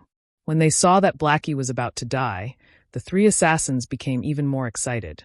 The mysterious iron weapon was about to come into their hands. At this moment, with unbelievable movement methods, Sherfong appeared in front, blocking Blackie. 3 sword strikes blocked the attacks from the 3 assassins, creating 3 sparks. All 3 assassins were sent flying backward. Before the assassins could get over their shock, streaks of thunder appeared within their vision. 3 streaks of thunder struck the assassins that were still floating in midair. Damages of -32, -41, -50 appeared on all 3 of their heads, all of their HP dropping to 0. Their bodies turned into starlight and disappeared within an instant. Because assassins had low defense and were under level suppression, the effect of a level 2 thundering flash was extremely horrifying. Brother Feng. Blackie became dumbfounded as he looked at Shifeng's back, dumbly saying, "Are you Brother Feng?" Everything had happened all too quickly. Shifeng had suddenly appeared and swung his sword 3 times, blocking 3 attacks from different directions. Then, he had followed it up with a thundering flash. All of these actions had been carried out within an instant. It was so fast that the assassins could not even react. Shifeng's actions and reactions were just inhuman. If Blackie wasn't familiar with the Shifeng in front of him, he might have even thought it was someone else pretending to be Shifeng. After sweeping his gaze around, Shifeng discovered 8 players surrounding them. Leading these players was Flaming Tiger. Shifeng no longer dared to stay behind, hurriedly saying, "Why are you still in a daze? Let's go." Shifeng had activated Fast and Nimble, completely releasing his body's degree of freedom. However, even though he had a constitution that could keep up and react to his thoughts, his actual body's attributes were too low. He had a very hard time controlling his body, and it was also mentally taxing. Taking explosive maneuvers 2 to 3 times was still possible, but doing it long-term was definitely too much. The enemies also consisted of numerous healers and jobs that equipped plate armor. Shifeng and Blackie's only choice now was to run away. Blackie continuously nodded his head. "Everyone go at them. You must definitely get me my bronze equipment and take over this mine." Flaming Tiger licked the corner of his lips. He was extremely excited. He did not mind the death of the 3 assassins at all. Originally, Flaming Tiger was still burning with rage. They had spent hours at Dark Moon Valley searching for Shifeng and his partner, causing their leveling speed to fall greatly. However, they had accidentally discovered Shifeng and Blackie grinding monsters. At first, Flaming Tiger had wanted to immediately surround and kill the 2. However, when he saw Blackie utilizing the smoke cloud at the cave's entrance to kill the level 4 kobolds, Flaming Tiger nearly died from excitement. His hatred towards Shifeng had also reduced by a large half. He had even wanted to thank Shifeng for giving him such a valuable location. The difficulty of killing monsters of a higher level was famously known. If he could kill level 4 monsters without any harm, then his leveling speed would be absolutely horrifying. It won't be more than 10 hours before he would be leading the other players. After he had gained a huge advantage over others, the task of uniting Red Leaf Town would be at his fingertips. When that time came, he might even become Shadow Workshop's captain. Countless virtual game companies had closed shop because of God's Domain's opening. There were billions of players joining God's Domain. To obtain their share in this, many enterprises and financial groups started investing in God's Domain, one after the other. God's Domain could be said to be the most profitable virtual game in the world. Flaming Tiger thought about how he would be able to stand out in Red Leaf Town. He thought about forcefully taking the large guilds down a peg. He also thought about becoming Shadow's captain. When that time came, obtaining expensive cars, beautiful ladies, and luxury mansions were only a matter of time. When Flaming Tiger thought of these things, he became unspeakably excited. He had to appreciate Shifeng for giving all of these things to him. However, appreciation remained just appreciation. He still couldn't let the bronze equipment on Shifeng and Blackie go. "Brother Tiger, those 2 are too fast. We can't catch up to them," a berserker said. "They're lucky that they run fast. However, this precious piece of land is enough." Flaming Tiger's eyes shone when he looked at the mine. He had already fantasized himself leading Red Leaf Town with flair. "Brother Tiger, what about Quiet Wolf and the other 2? The 3 of them fell back to level 0. They also lost quite a lot of skill proficiency," an elementalist asked. Flaming Tiger rolled his eyes at his subordinate, asking, "Is this even a problem? You saw as well just now. The kobolds within the smoke cloud won't attack players if they're attacked from a distance. Those are level 4 monsters. Leveling will be easy, so hurry them over here." Brother Tiger is still the smart one. Being able to find such a precious spot, Brother Tiger will definitely become the number 1 person in Shadow. The elementalist started bootlicking Flaming Tiger. "Scram! Number 1 person in Shadow? I am the number 1 person in God's Domain." Flaming Tiger angrily responded. The other members of Shadow also agreed, one after another, laughing at the elementalist for licking on the wrong boot. A moment later, 3 mage players started attacking from a distance. As for the other players, they lured the monsters into the smoke cloud. Under Flaming Tiger's command, they started killing the kobolds in an orderly manner. Great, this is just great. Even after sharing a kobold's EXP with so many people, my experience still increased by 2%. Brother Tiger, this is really fantastic. These monsters also drop ore and a lot of money. Not only that, but these kobolds also respawn quickly. We can grind here without limits until we reach level 6. By that time, Shadow will definitely become Red Leaf Town's #1 guild. The members of Shadow started laughing happily. It wouldn't take many hours before every one of them reached level 6. It was already great just imagining how they would suppress the other guilds in Red Leaf Town. Haha. Consider yourselves lucky for following me. The other team leaders are nothing. When the time comes, I'll become Shadow's captain. Flaming Tiger was in a great mood. With such an increase in experience, it wouldn't take an hour before he rose to level 2, compensating for his previous losses. Meanwhile, at the nearby location of Crimson Star Mine, Blackie was grinding his teeth in anger. Brother Fong, are we just going to let this go? That was hard to obtain information that came from a beta tester, but now it's just profiting these people. I get angry just from thinking about it. These people from Shadow are just shameless. Fortunately, I didn't join them. Fong shook his head as he looked at the system panel's clock, smiling indifferently. They dare to steal my things. We'll let them enjoy it for now. In a moment, we'll let them know after happiness comes sorrow.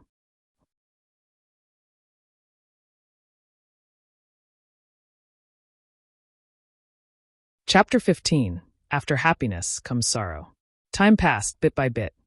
Fong and Blackie did not just do nothing. They were killing level 4 roaming gnomes in a place not far from Crimson Star Mine. Roaming gnome common. Level 4. HP 400. Compared to the kobolds, the roaming gnomes were much agiler. They were very good at dodging. However, their attack and defense weren't all that good. Moreover, Dark Moon Valley had yet to be developed. The monsters here were more numerous, and there was nobody here to compete with. There was no need to search for monsters to kill. Fong was already a level 3 swordsman, while Blackie was a level 2 cursemancer. After activating Fast and Nimble, the roaming gnome's dagger had no chance of even touching Fong. As for Blackie, his damage was even fiercer after drinking a black steel beer. With Fong entangling the gnomes in the front and Blackie dealing damage from behind, killing off the roaming gnomes became very easy. The efficiency was even better than grinding off the kobolds. In the front of the Crimson Star Mine, groups of kobolds laid still before the mine's entrance. Copper coins and various kinds of ores were scattered all over the ground. Brother Tiger, this place is just too great. It's just been over half an hour, and everyone is already level 2. So much money dropped as well. Ha ha ha, keep up the effort everyone. You three lure more monsters. As long as we continue grinding this way, it will only be 3 to 4 hours before we can rise to level 3. Flaming Tiger excitedly commanded the 3 assassins that just recently arrived to lure the kobolds. The mages were already level 2, so the speed of killing the kobolds had increased by a big leap. Luring a group of over 30 kobolds was not enough for them. Brother Tiger, something dropped here. A berserker held on to a book as he shouted. Bring it here, let me have a look at it. Flaming Tiger said while smiling. He licked his dried lips when he saw something dropped. After Flaming Tiger received the book, he suddenly started laughing loudly. Great, really great. Not only has the spot that kid found after much effort been taken over by me, but if he knew a rare skill for swordsman was even in my hands, I really want to see that kid's look of regret. Brother Tiger, I saw that kid when I came here. They were still nearby killing roaming gnomes. I'm guessing that they're still unwilling to leave and still thinking of this place.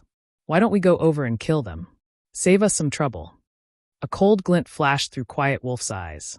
They were filled with killing intent. He was overcome by a great resentment after being killed twice by Fong. Flaming Tiger waved his hand, with a disdainful smile on his face as he said, then let them look. Watch at how fast we level up and earn money, and at how we become the tyrants of Red Leaf Town. Meanwhile, they can only watch from a side with their hearts full of regret and unwillingness. Ha ha, I feel great just thinking about it. Although Quiet Wolf still held some resentment over it, when he imagined Feng's unwilling appearance, and how he could only exhaust himself killing roaming gnomes. Quiet Wolf's heart felt a great gust of pleasure. Just you wait. The moment I reach level 6 will be your death. Quiet Wolf did not actually give up on killing Sherfong. Instead, when he thought about the pleasure he would feel after killing Sherfong when he was level 6, he couldn't help but look forward to it. Meanwhile, in the forest 60 yards south of the Crimson Star mine, Sherfong was using a tree to hide while he observed Flaming Tiger and the others. "Brother Fong, can the two of us handle it?" Blackie asked in a worried tone. These 11 people were not just any average players. They were experts that had passed Shadow Workshop's examination. Moreover, there were 2 healers on their side. It was impossible to kill all of these people just by depending on the 2 of them. "Relax. The time is almost up. We'll just watch the show." Sherfong looked at the time, indifferently saying, "In a moment, you go stand at the back. Kill whoever has low HP. Don't let even one of them get away." "Time is almost up?" Blackie didn't understand what it meant. Sherfong pointed towards the smoke cloud in front of the Crimson Star mine's entrance, saying with a smile, "That Flaming Tiger must think that killing monsters of a higher level is easy. The smoke bomb that we placed before we left has a time limit, and only 2 minutes are left before the hour is up. Did they think they could continuously enjoy my domain after stealing it from me? Now, I'll teach them how to be proper human beings." Blackie was struck with a realization. His worship towards Sherfong became even greater now. Brother Fong is still the smartest. Those brats from Shadow are definitely goners this time, Blackie said with a grin. The reason they could cross levels and harmlessly kill kobolds was that of the smoke bombs. They definitely couldn't do without them. If there were no smoke bomb, then the consequences would be horrifying. 2 minutes later, the smoke cloud in front of the Crimson Star mine slowly dispersed. "Brother Tiger, why is that smoke cloud disappearing?" an elementalist asked Flaming Tiger after noticing the disappearing smoke cloud. "The smoke cloud disappeared? It can't be." Flaming Tiger abruptly woke up from his nap. When he looked over at the mine's entrance, the smoke cloud really did disappear. "If it's gone, then fine. The smoke cloud might be a periodic thing. Don't bother with it, keep on grinding." Just as Flaming Tiger finished speaking, the usually stupid-looking kobolds that did not retaliate suddenly looked towards the members of Shadow Workshop in unison. There were over 40 kobolds with blood-red eyes. The kobolds let out angry growls after finally discovering the people who had been attacking them. Suddenly, they all came rushing forth. The members of Shadow did not react at all. Within an instant, they were surrounded and given a beating by the kobolds. A level 2 player could hardly take 3 hits from a kobold, not to mention a group of kobolds. 7 players died within a blink of an eye. The backline players became a mess as they ran for their lives. However, the kobolds were very fast. It only took them moments to catch up to the escaping mages. For each mage, they were gifted a hammer to their heads. The mages quickly lie still on the floor, never to rise up again. Crap, what is going on here? Why did these kobolds suddenly become insane? Flaming Tiger cursed. He quickly turned tail and ran the moment he noticed the situation turned bad. They had risen to level 2 after much effort. However, this death sent them all back to level 1. There were even 3 assassins who were level 0. It was an absolute loss. With such an increase and decrease, the dream becoming the tyrants of Red Leaf Town also perished. Instead, the current members of Shadow weren't even up to par with the average player. They were even further away from the other guilds. Flaming Tiger's heart started to bleed in pain. "We meet again, Brother Tycoon," Sherfong said with an indifferent smile. He currently blocked Flaming Tiger's escape path. After seeing Sherfeng's sneer, even an idiot would understand that the kobold's rebellion had something to do with him. "You're dead for sure, kid. You dare to actually scheme against me. If I don't kill you back to level 0, then my name will be read backward." All of Flaming Tiger's hair stood up in anger. He raised his shield and swung it at Sherfong. Compared to the other members of Shadow Workshop, Flaming Tiger's skills were clearly a tier higher. With one hand, he used his shield to block Sherfeng's vision, while he used the other to stab his short sword towards Sherfeng's vital point. It was simple, yet sinister, and it was very hard to stop. However, Flaming Tiger's confident strike struck air. "Where is he?" Flaming Tiger fixed his gaze to the front. However, there wasn't even a shadow of a person present. "Over here." Sherfong stood behind Flaming Tiger, his sword waving down. Chop! A damage of -36 appeared above Flaming Tiger's head. His HP had instantly gone from 220 to 184. When Flaming Tiger was hit, he hurriedly spun around and used Shield Bash. However, Sherfong had long since seen through Flaming Tiger's movements. He took a step backward and spun his body around, hiding by the shield. Then, Sherfong arrived once more at Flaming Tiger's back, giving him another sword slash. Without the use of any skills, Sherfong could only deal 23 damage to a shield warrior with high defense. You coward. Don't hide if you have the ability. I can kill you anytime I want. Flaming Tiger could not land any hits on the agile Sherfong. His HP was constantly decreasing, and only 83 points of it remained now. He had no way of dealing with Sherfeng's attacks, so he decided to start ridiculing Sherfong in hopes of provoking him, allowing Flaming Tiger the chance to kill Sherfong. Sure, I'll stand here without dodging. Come attack me then. Sherfong answered without hesitation. Flaming Tiger silently smiled. He never imagined that Sherfong was such a fool, taking the bait with just a small amount of stimulation. Watch how I'll toy with you to death. Flaming Tiger raised his shield and used charge at Sherfong. If Sherfong didn't dodge, then he could only take the hit forcefully. In terms of strength, Flaming Tiger wouldn't lose to Sherfong. However, only disappointment was waiting for him. Just when Flaming Tiger was 2 yards away from Sherfong, Sherfong immediately used Thundering Flash. 3 streaks of thunder went past Flaming Tiger's shield, directly landing on his body. 3 high damages appeared above Flaming Tiger's head. -28, -35, -41, his HP instantly dropping to 0. You. Despicable. Flaming Tiger glared at Sherfong. He was furious to the point of spitting out blood. If it weren't for himself rushing towards Sherfong on his own accord, he wouldn't have been struck by all the attacks of that skill. Are you all right, Brother Tycoon? I said I would stand here without dodging, but I've never said I wouldn't move my hands. How could you be so gullible, even rushing over yourself? Sherfong spread out his arms, showing that it was all a mistake, saying, Oh, right. I still have to thank Brother Tycoon for earning me so many ores. You've saved me a lot of time. Flaming Tiger pointed towards Sherfong, wanting to say something. However, his body had already turned into starlight and disappeared. He couldn't even utter a single word, only leaving behind a pile of ore and a single book.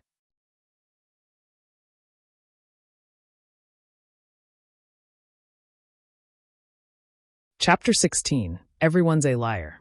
In Red Leaf Town's noisy plaza, flashes of white light appeared, following which, figures of players appeared, one by one.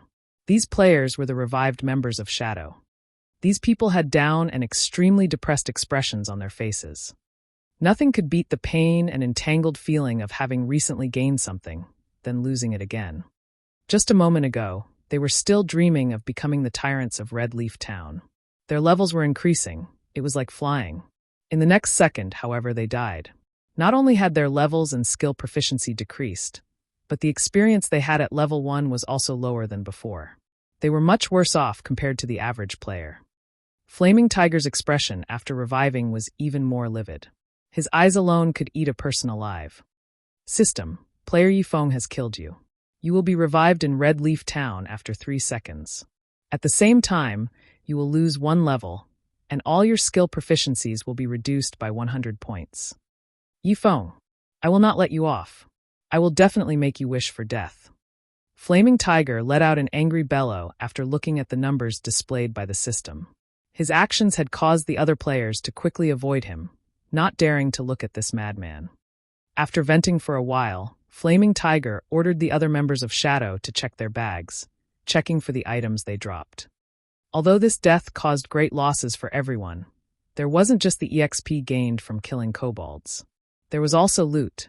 This was also the only thing they could be happy about. At the very least, they did not busy themselves for nothing. When Flaming Tiger took a look into his bag, a sweet taste suddenly entered his throat. He spat out a mouthful of blood. At once. Immediately. We head for Dark Moon Valley now. I must kill that kid. Flaming Tigers bellowed, his anger reaching up to the skies. The skill book that he planned on using to ridicule Sherfong was gone. It was an extremely rare skill for swordsmen, and it was also the most valuable item they got from grinding kobolds. Now it was gone. However, the most unforgivable thing was that the skill book had fallen into Shifeng's hands. In the end, all of Flaming Tiger's efforts had become Shifeng's gains. This was something that he would not tolerate.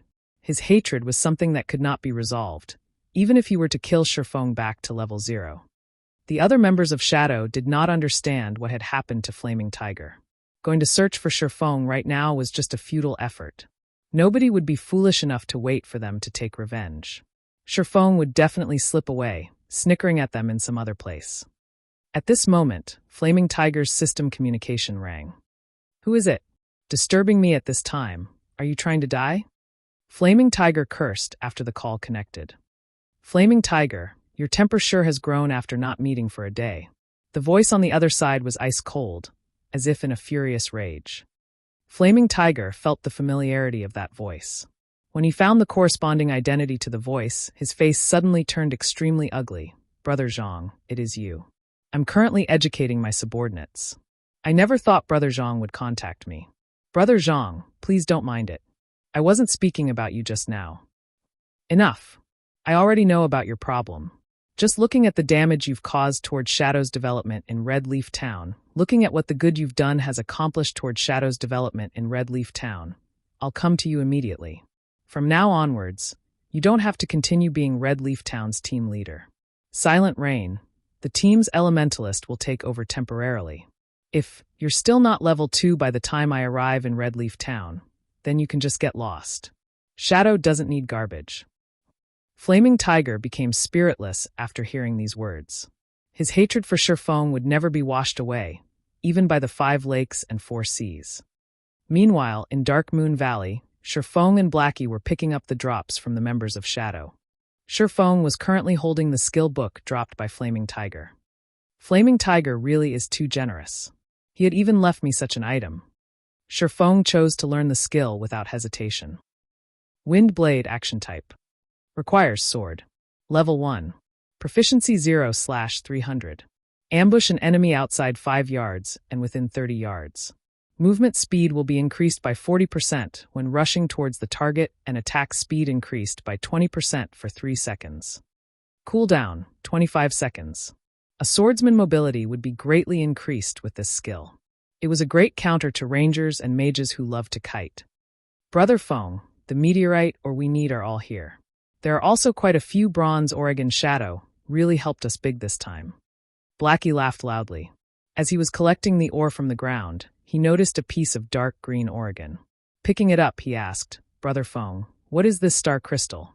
When Shifeng heard about the star crystal, he ignored the meteorite or below his feet, instantly turning around and running towards Blackie. "Damn, it really is a star crystal. Blackie, your luck is really too good. You even picked up such a thing." Shifeng said excitedly as he carefully looked at the dark green, or after receiving it. Every monster in the world had a chance of dropping a star crystal. The chances were 1,000,000 to 1. Maybe it was trash to other people, but to Shifeng, it was a priceless treasure. It was also the thing he needed the most. "Brother Feng, what is this star crystal for?" Blackie curiously asked. Shifeng was usually calm and indifferent. Such an excited reaction from him displayed the preciousness of the star crystal. "It's for eating, but not for players." Shifeng smiled slightly, but did not continue explaining as he kept the star crystal. "It's for eating?" Blackie was slightly confused. Who would eat a rock? However, Shifeng must have his own reasons for not explaining, so Blackie did not continue asking about it. A moment later, all the drops were collected. They had received a total of 14 pieces of meteorite ore and 32 pieces of bronze Oregon. Not only had they completed Shifeng's quest, they even had some leftovers. Subsequently, the two of them arrived at the smithy. "Master Jack, I have collected the meteorite ore you asked for." Shifeng handed over all of the meteorite ore, not leaving even one behind. These were all quest items. A stack of them would only sell for 1 copper to an NPC. It was utterly worthless. "Not bad, young man. However, if you wish to become an outstanding forger, you still need to have enough strength to obtain precious ore. There is a powerful kobold chieftain. Go kill it to prove your strength." Master Jack said eloquently as he stored away the meteorite Oregon. System, Hidden Quest Road of Forging. Kill the Kobold Chieftain inside Crimson Star Mine. Time limit of 1 hour. When Sherfong saw that there was still a second stage to the quest, Sherfong wished he could curse hammer trading. He had caused Sherfong big trouble this time. As expected, everybody would have kept something to themselves. Nobody could be trusted. Everyone's a liar. In Sherfeng's previous life, hammer trading had not mentioned a second stage of the quest. Now a second stage, time-limited quest had appeared. It was even against a chieftain monster. That wasn't an elite monster you simply run across. A chieftain was even stronger than a special elite. It was the equivalent of a dungeon's boss. Sherfong was just level 3, and a leader monster was just too deadly to him. In Sherfeng's previous life, hammer trading was level 16 when he accepted the quest. Completing the quest was extremely easy. Forget it. Let's have a look at it first. He could do nothing about being tricked. However, Sherfong did not plan to give up. The forging talent had too great of a use, and Sherfong must learn it. Following which, Sherfong and Blackie cleared the way of kobolds as they headed towards the deeper parts of the Crimson Star Mine. Compared to the kobolds at the entrance, the kobolds inside were no longer level 4, they were level 5. They took more time and energy to kill. Often, another kobold would respawn before one was killed. If there weren't enough black steel beer to reduce the kobold's level by 2, then Sherfong and Blackie's killing speed would be completely unable to keep up with the respawn rate. Half an hour later, Sherfong and Blackie arrived at the deepest part of the Crimson Star Mine. It was a large piece of empty land. There were over 10 kobolds mining for, or in the surroundings. There was a huge figure standing in the center of the empty area. It was a kobold that wore armor, and it was constantly giving out commands to the other kobolds. Kobold Chieftain, Chieftain rank. Level 5. HP 2100/2100. Just its HP alone could cause a person despair, not to mention the heavy armor worn on the Kobold Chieftain. Its defense was definitely high.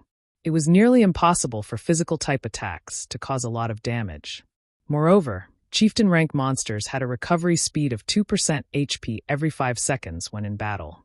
That meant the Kobold Chieftain would recover 42 HP every 5 seconds. It was not a number to look down upon. An average level 5 player with physical-type damage might not even be able to deal 42 damage within 5 seconds. As for using the smoke bombs to kill the Kobold Chieftain safely, that was completely impossible. A Chieftain monster's range of vision was extremely wide. Even a kobold would have a vision range of 55 yards. Using the smoke bomb to reduce its vision by 10 yards would still leave it with 45 yards. Even for rangers, who had the furthest firing range of 40 yards, it was not enough. Sherfong thought through it again and again as he looked at the Kobold Chieftain before him, helplessly laughing. Do I really have to use that?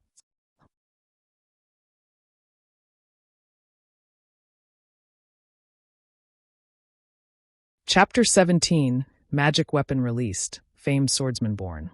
Brother Fong, can we really beat this Kobold Chieftain? Blackie had not an ounce of confidence in him when he looked at the Kobold Chieftain. Ignoring its horrifying amount of HP, the giant axe on its back was enough to terrify someone. If Blackie were hit with that axe, he would definitely turn into meat paste within an instant. I don't know. Sherfong shook his head. Plans can never keep up with change. There was not a single terrain within the mine that could be used. They could only fight the Kobold Chieftain head-on if they wanted to kill it.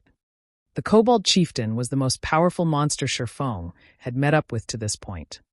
If he had enough time, Sherfong would come here when he was level 5 with a full body of bronze equipment. He would have an 80% chance by then. However, there was little left of the time that Forging Master Jack gave him. If he wanted to finish the battle within the 20 minutes remaining, then he would need to send out a small party of level 5 elites to do so. However, there were only 2 of them. Their equipment was also poor. Trying to kill the Kobold Chieftain within 20 minutes was utterly impossible. However, there would be dire consequences if the quest was not finished. There was only one chance to do this hidden quest. If it failed, Sherfong would not be able to receive it ever again. Thus, Sherfong was even more unwilling to give up this quest. I can only try it. Sherfong unwillingly took out the magic weapon, Abyssal Blade. In his previous life, the number of magic weapons Sherfong had personally witnessed could be counted on his fingers. Anybody who had seen a magic weapon's power would be brought to submission by it. Whereas, Those who could properly wield a magic weapon was as rare as a phoenix's feather. Crimson War God was one such person. He had grown to fame within a guild war that had involved over 100,000 people. During that war, Crimson War God held a bloodied magic weapon, the Crimson Ghost Axe. He rushed into groups of thousands of warriors with the axe and slaughtered. There was no one who could block his giant axe. In the end, the enemy guild was forced to retreat in embarrassment. Crimson War God had created the scene of one man defending against 10,000. After that war, he built up the glorious War God Empire. There was also the madman, Windchaser. He held the magic weapon, Evil Spirit's Roar. With only the bow in hand, Windchaser had single-handedly defended a city. Of the thousands of enemy players, not one of them could enter within 100 yards of the city. Using a single arrow, Windchaser had even sniped Outstandingly Extraordinary, the guild leader of Imposing Expert. Outstandingly Extraordinary had been standing further than 100 yards from the city at that time. As long as they were a magic weapon user, then they would be famous, top-tier experts in God's domain that were respected by all. System, do you wish to bind the Abyssal Blade? Sherfong sucked in a deep breath, choosing to bind. He did not care anymore about the backlash of the magic weapon. Since those people could control the magic weapons, then how could he, as a reincarnated person, lose to those newbies that had yet to grow up? The moment the binding was finished, Sherfong could clearly feel his entire body's strength being sapped away. His levels, as well, dropped one after the other, becoming level 0 within an instant. In another moment, however, a force of strength started flowing through his body. His body's current constitution was even stronger than when he was level 3. When he checked the Abyssal Blade attributes, Sherfong became even more shocked. Abyssal Blade, magic weapon, one-handed sword. Attack power 24. All attributes plus 10. Attack speed plus 3. Ignore monsters level by 5. Attacks have a 15% chance to cause 2x damage, 10% chance to induce Doom Curse, reducing all stats by 30%, lasting 20 seconds. If wielder belongs to any swordsman job, all skill levels plus 2. Increase free ability points received by 2 points for every increase in level. Equipment level 0. Can be leveled up. Devour 10 level 5 bronze equipment and 1 level 5 mysterious iron equipment to level up to level 5. Can be evolved unknown. Additional skill 1, Phantom Kill. Instantly creates a doppelganger. You can control this doppelganger. Doppelganger will have 50% of original body's attributes and all skills. At the same time, doppelganger and the original body can be swapped. Duration of 30 seconds. Cooldown 5 minutes. Additional skill 2, Abyssal Bind.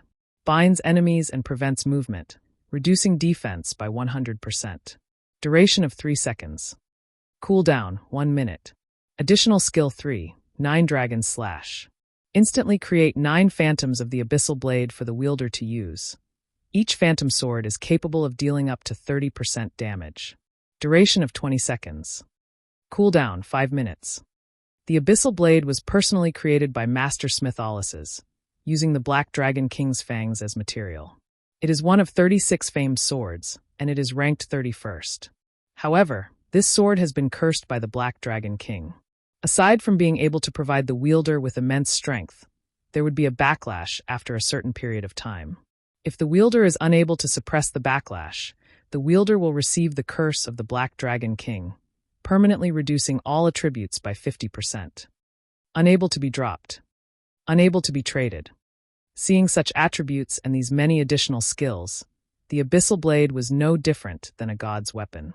However, there were still 35 of these famed swords, and the Abyssal Blade was just one of the lower-ranked ones.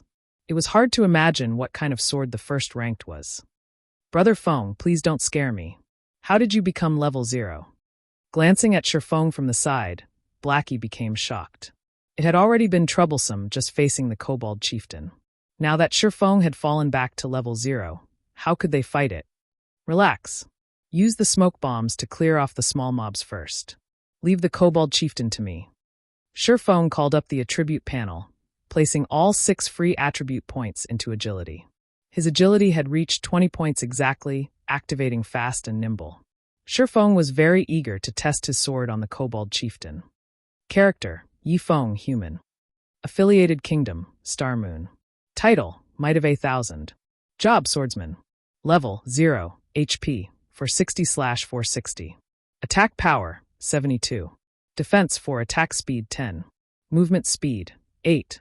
Attributes, Strength 24, Agility 20, Endurance 22, Intelligence 13, Vitality 13. System, Strength has reached 20 points. Activating hidden basic skill, Smashing Fists. Able to destroy trash weapons with bare hands. System, Endurance has reached 20 points.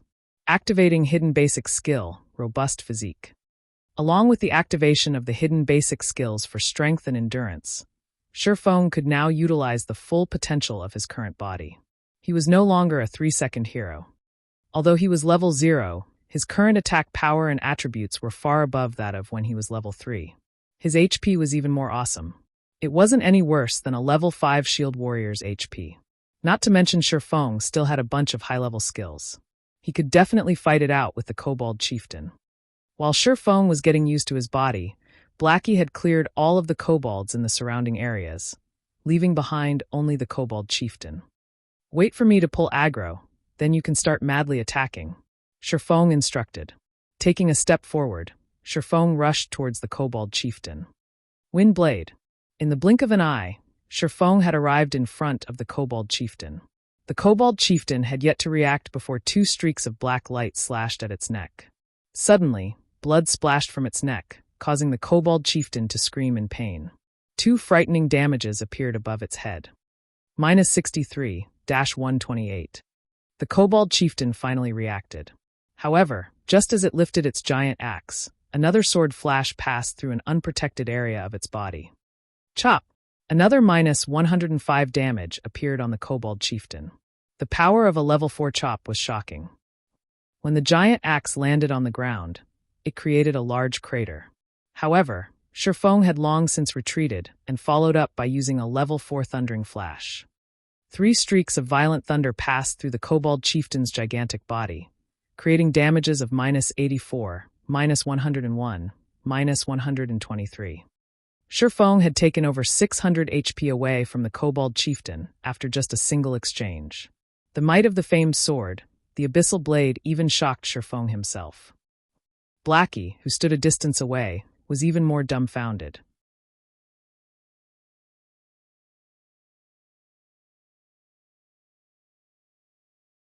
Chapter 18, 9 Dragon's Slash. The Kobold Chieftain became enraged when he was dealt the heavy damage by Sherlock's surprise attack. The blood that leaked from its wound became its stimulant. The Kobold Chieftain raised its giant axe, bombarding Sherlock with one attack after another. The Kobold Chieftain could not react appropriately towards Sherlock's previous surprise attack. It could only instinctively attack, so its attacks were aggressive. Against the wild attacks of the Kobold Chieftain, even a level 5 shield warrior or guardian knight would die within an instant. Sherlock could only retreat under such intense attacks. He did not have any chance to retaliate. He also needed to dodge the incoming rubble the size of fists. If they hit him, it would cause quite an amount of damage. A man and a beast exchanged moves at high speeds. If it were an average man, he most likely would not be able to make a single move. He would be halved by the giant axe, becoming very much dead. Blackie, hurry and attack it. I can't hold on for much longer. Sherlock had been dodging for a whole 7 or 8 seconds now. When he saw Blackie having yet to attack, he shouted loudly. They were currently facing a chieftain boss, not a little elite. The attack patterns of a chieftain boss were not as monotonous as an elite's. It had a variety of attacks. The chieftain boss was a monster that possessed intelligence. It would even change its attack pattern for specific players. Couple that with a strength that was 2 to 3 times that of a normal elite, the chieftain boss was stronger than an elite by at least 4 times.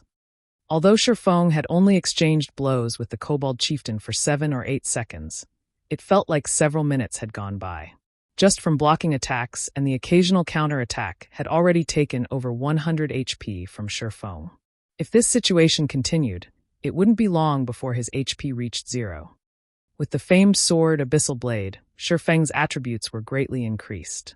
It allowed 3 hidden basic skills that were most important to a melee player to be activated. With these skills, Sherlock was able to exhibit extraordinary attacks and dodges continuously. If he did not possess the Abyssal blade, Sherlock would have died long ago. Ah, I'll come help you, Brother Fong. Blackie realized his mistake as he finally reacted. He hurriedly waved his staff, his mouth chanting a curse. After aiming at the kobold chieftain, he shot a dark arrow. The dark arrow landed on the kobold chieftain's body, only dealing 17 points of damage. Blackie's mouth became wide open after seeing this damage. He couldn't help becoming astonished by a chieftain monster's defense. Blackie could cause over 50 damage if he attacked a level 5 monster. However, it was only a third of that amount now. It could be seen how shocking a chieftain monster's defense was. On the other hand, Sherfong could deal over 100 damage in a hit. What kind of attack power was that? Sherfong abruptly slashed the abyssal blade in mid-battle. Chop! A black light dug itself through a gap in the kobold chieftain's attack. Pung! Sherfong took 3 steps backward before stabilizing his body, over 30 damage appearing above his head. On the other hand, only the kobold chieftain's giant axe was pushed back, pausing slightly in midair. It worked. It seems like my strength is just barely enough. Sherfong was very satisfied with the attack this time. During battles within God's domain, not only could players defend and dodge, but they could also interrupt a monster's attack. This would cause the monster's attack to stop briefly, ending the monster's offensive. It was a high-leveled battle technique. Such techniques only started becoming popular half a year after God's domain's opening, especially in boss battles. If the MT main tank did not learn such techniques, the end result would be a party wipe. This was because there were no players capable of blocking a boss' crazed and continuous attacks. The kobold chieftain's momentary pause had caused it to reveal a weak point. Sherfong rushed in without hesitation. Gathering all his strength into his hand, Sherfong gripped the abyssal blade tightly and continuously struck the kobold chieftain. For streaks of sword light hit the unarmored parts of the kobold chieftain.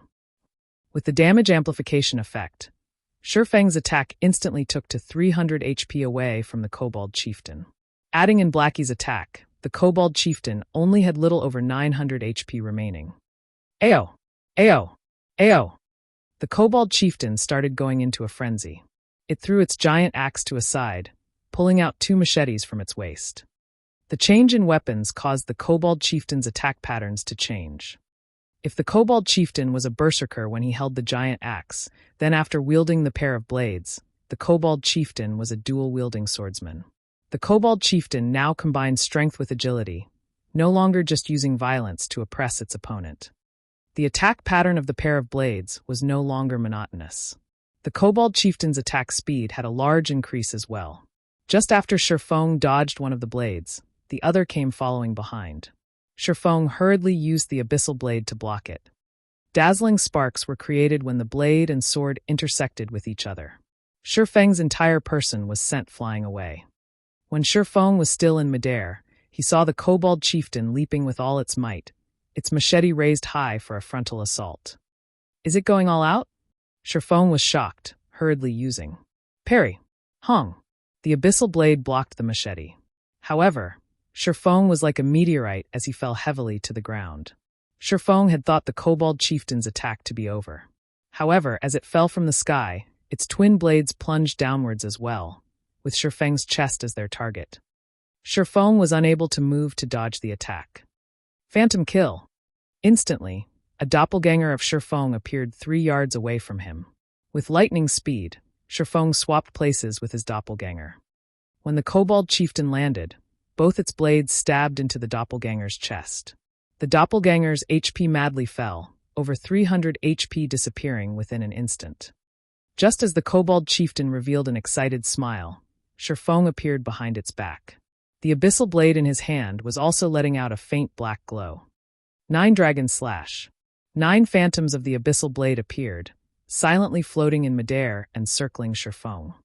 Although Sherfong could not completely control all 9 swords, using the 9 of them for a simple attack was not a problem. Shashasha. 9 abyssal blades danced as if they were playful sprites, continuously penetrating the kobold chieftain's body. Small values that were just over -10 continuously appeared on the kobold chieftain's head. Although the damage was very low, the quantity was high. Including Sherfeng's chop and normal attacks, the kobold chieftain's HP fell close to 500 HP. Seeing the kobold chieftain wanting to turn around, Sherfong did not dare give it any chance for a counterattack. Immediately, Sherfong used Abyssal Bind. The Kobold Chieftain could not move for 3 seconds, and its defense was reduced by 100%. In a battle where even blinking would get you killed, 3 seconds was enough to change the results. The Kobold Chieftain could not move after being bound by the pitch-black chains, which came from the Abyssal Blade. The 9 Abyssal Blades continued attacking without stop, creating damages of over -20 with each hit. The Kobold Chieftain's HP madly fell, leaving it with only around 200 HP within a moment. Awah! The Kobold Chieftain bellowed as it became thoroughly berserk, its body size becoming 2-folds larger. Sherfong watched as the 3 seconds passed by. The Kobold Chieftain's strength was no joke after becoming completely berserk. Its strength had increased by at least 30%. However, all of Sherfeng's attacks and life-saving skills were still on cooldown. As if having seen through Sherfeng's distress, the Kobold Chieftain's face revealed a mocking expression. 2 large blades came crashing towards Sherfong, their speeds like that of flying arrows. At the moment of life and death, Sherfong noticed a kobold miner respawning from the corner of his eyes. Immediately, Sherfong activated Gravity Liberation, followed by Wind Blade. With lightning speed, Sherfong dodged the chop from the twin blades and rushed towards the kobold miner's front. Ayo! Ayo! Ayo! When the Kobold Chieftain saw the near-death Sherfong actually dodging its attack, its strong legs abruptly stomped on the ground, pushing it straight towards Sherfong. Blackie felt chills down his back as he watched Sherfong fighting. Regardless, his mouth never stopped chanting curses, sending out one dark arrow after another. However, the Kobold Chieftain's speed was too fast, trying to hit it was just too hard. Fortunately, there was more than a 20-yard distance between the Kobold Chieftain and Sherfong. The Kobold Chieftain would still need some time to catch up to Sherfong.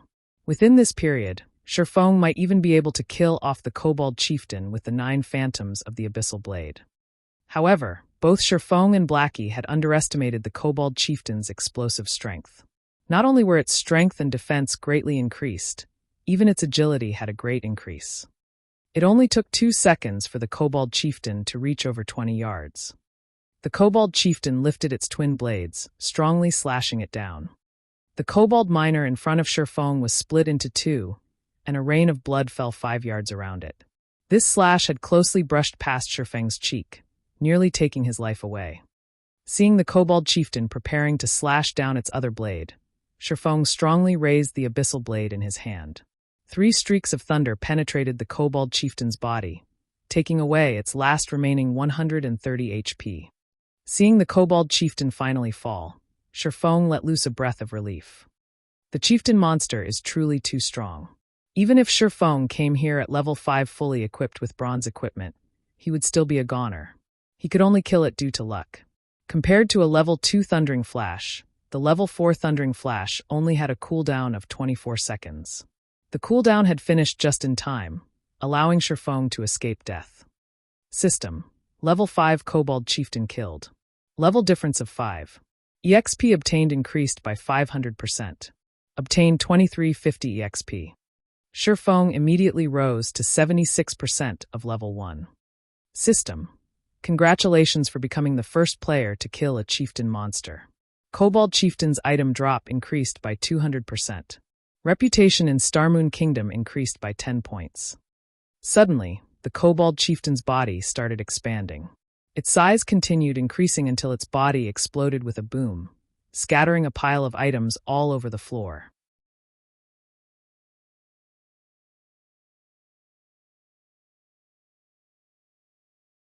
Chapter 19, Evil Whip.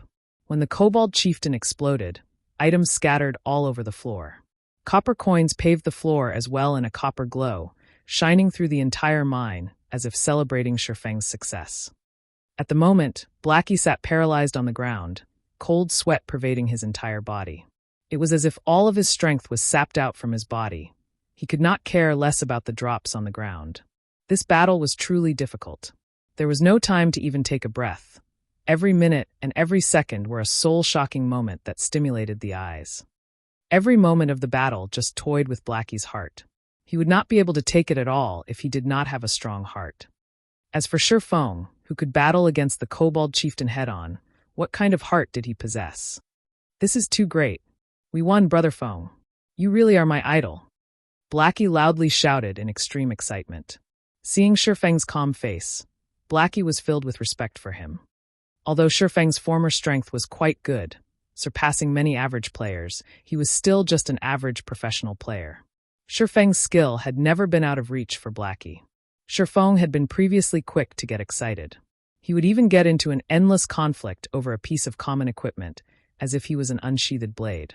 However, the current Shifeng was hugely different than before. It was as if he became a different person. The present Shifeng was extremely calm and did things without hesitation. He gave off a certain serenity that resembled that of a dormant dragon. He did not do anything outstanding normally, yet when he did, it would shock the world. Blackie, wasn't your idol Gentle Snow? Shifeng slightly smiled as he said so. Of course Gentle Snow is my idol. However, you're awesome as well, Brother Feng. Usually, you keep quiet without revealing anything, but now that you've shown it, even such a powerful kobold chieftain was done in by you. Not even a true professional gamer could compare to you. So how could I not admire you? As they said, the shade is better under a large tree.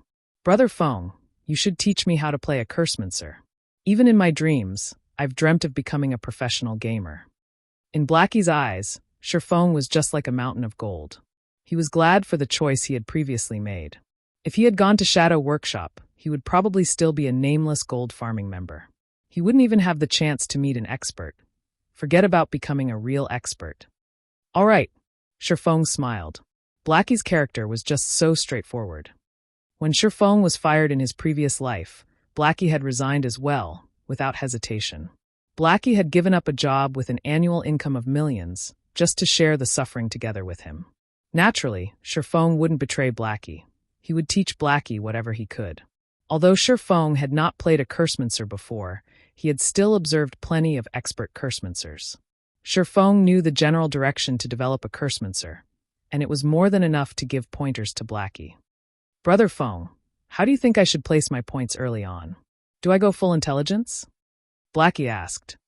Shifeng shook his head, saying after some thought, although it isn't bad to go full intelligence during the beginning periods, agility is a must if you wish to become a powerful cursemancer. Aside from just increasing your movement speed, agility can also increase your casting speed. Cursemancers have very few life-saving skills, are slow runners, and have many skills that require chanting. A cursemancer's spells are also weak in power.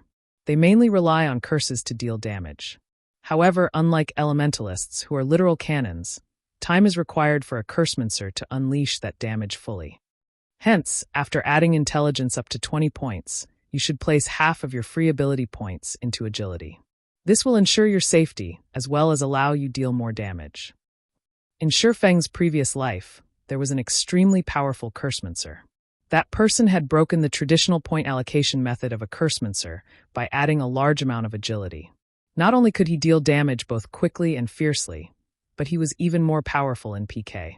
He had destroyed assassins that were counters to mages. Even in death, those assassins had not landed a single hit on that cursemancer, breaking the law that stated mages would die if they were closed in by a melee player. After that incident, many cursemancers had started adding agility, causing assassins to be endlessly depressed as they became bullied constantly by cursemancers. Blackie nodded his head. He felt that Shifeng's words made sense, saying with a smile, "All right then. After my intelligence reaches 20 points, I'll go full agility." After finished discussing how to add points for a cursemancer, Shifeng and Blackie started picking up the drops. The Kobold Chieftain deserved to be a chieftain-ranked monster. Adding on that it was the first kill, its drops were extremely bountiful. It had dropped a total of 8 pieces of bronze equipment, 1 gray giant axe, 2 plate armor, 2 leather armor, 3 cloth armor. Aside from those, there were also 273 coppers and 3 skill books. There was Mock for shield warriors, Silent Steps for assassins, and Evil Whip for cursemancers. Blackie, your luck really is too good. This Evil Whip skill book is rare with an extremely low drop rate. It is also one of the few control and damage skills that a cursemancer has. As long as the skill's level is high, it will become a godly skill for grinding monsters. Shifeng tossed the Evil Whip skill book to Blackie without hesitation. He also gave 2 of the level 2 cloth armor to Blackie. Evil Whip. Cast time 3 seconds. Use 5 thorns to bind a target in a fixed area.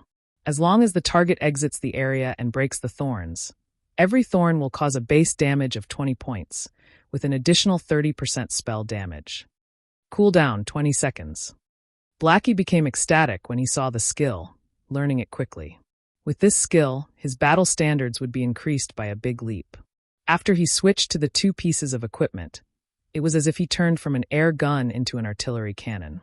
Blackie's intelligence increased to 20 points, increasing his spell damage to 48, and also activating the hidden basic skill for intelligence, Rapid Cast. Rapid Cast allows the player to skip the chance of spells that are below 5 seconds, requiring only action to cast it. Also, allows the caster to better focus on attacking their target. As for the 2 pieces of plate armor, they were the recruit's heavy armor and black steel arm guard. However, amongst these pieces of bronze equipment, Sherlock only fancied the black steel arm guard's attributes. Black steel arm guard, bronze rank, plate armor. Level 3. Equipment requirements: Strength 9. Defense plus 14. Strength plus 2, Endurance plus 2, Agility plus 1. Durability 20/20. The recruit's heavy armor was just mediocre. The level 5 recruit's heavy armor could not compare to the sky armor at all. However, plate armors were still precious, so it could be sold for a good price. The 2 pieces of level 3 bronze leather armor could be sold as well. Amongst these pieces of equipment, the most valuable one was the Grey Giant Axe. It was definitely the darling of berserkers. Grey Giant Axe, bronze rank. Level 5. Equipment requirements: Strength 15. Attack power plus 21. Strength plus 5, Endurance plus 2. Durability 30/30. It was the absolute weapon for violence. If a berserker got a hold of this weapon, their damage would become extremely violent and horrifying. If I could create a hype over this Grey Giant Axe, it would definitely be worth a lot of money. Sherlock slightly smiled. He had a plan in his heart to make a load of money using the Grey Giant Axe. Afterward, Sherlock and Blackie returned to the smithy. Master Jack, I've killed the kobold chieftain. This is its skull. Sherlock said respectfully as he took out a kobold's skull. Master Jack, who was currently hammering away on steel, glanced at the kobold's skull. After he confirmed that Sherlock had done it, he satisfyingly said, "Not bad, young man. It seems you do have the right to inherit my forging skills." System. Hidden Quest Road of Forging completed. Player has learned forging. Player has become a basic forging apprentice. Player has obtained the forging talent, Forging Genius. Rewarding 10 pieces of 100 refinement steel. Forging Genius. After a successful forging, there is a fixed chance to increase 2 proficiency points. 2 proficiency points were not to be looked down on. It should be known that a basic forging apprentice making a piece of common equipment only had a 20% success rate. After successfully making the equipment, there was a 40% chance to obtain 1 proficiency point. Now, however, Sherlock had a chance to obtain 2 proficiency points as long as his forging was successful, increasing his efficiency for promotion to the next rank by several folds. Becoming an intermediate forging apprentice required 1,000 proficiency points. An average player required more than 10 days at the very least to become one. Their supply of materials must also be continuous, as the horrifying rate of failure would waste large amounts of materials. With the forging talent, Sherlock could now save a lot of materials, saving him quite the amount of money. On the other hand, 100 refinement steel was a good support material for making bronze equipment. It could increase the success rate of making a bronze equipment by 10%. With the forging talent and book of forging, Sherlock couldn't help but wish to start forging equipment immediately. However, he needed materials if he wanted to forge equipment, and in a large amount as well. If he were to collect the materials himself, it would waste too much time. He could only purchase them in bulk. However, that required a lot of money. Not only that, making common equipment would not earn him any money, but instead cause him to lose it. Only bronze equipment could be sold for a good price, but that required forging designs that Sherlock did not have. Deathly Forest is a must-go. Sherlock thought about the bronze equipment forging design that could be obtained from within the Deathly Forest. The equipment that could be forged using the forging design was both cheap to make and had very good attributes. In his previous life, there were quite a few forgers who became rich because of that design. Just as Sherlock turned around to leave, Young man, you truly make me look differently at you. Even after so many years of forging weapons, it is still my first time seeing a magic weapon. Master Jack called out to Shifeng. He had sent his gaze towards the pitch-black sword hanging around Shifeng's waist. Even if the black sword was rusty and looked like a fire poker, it could not escape the eyes of a master forger.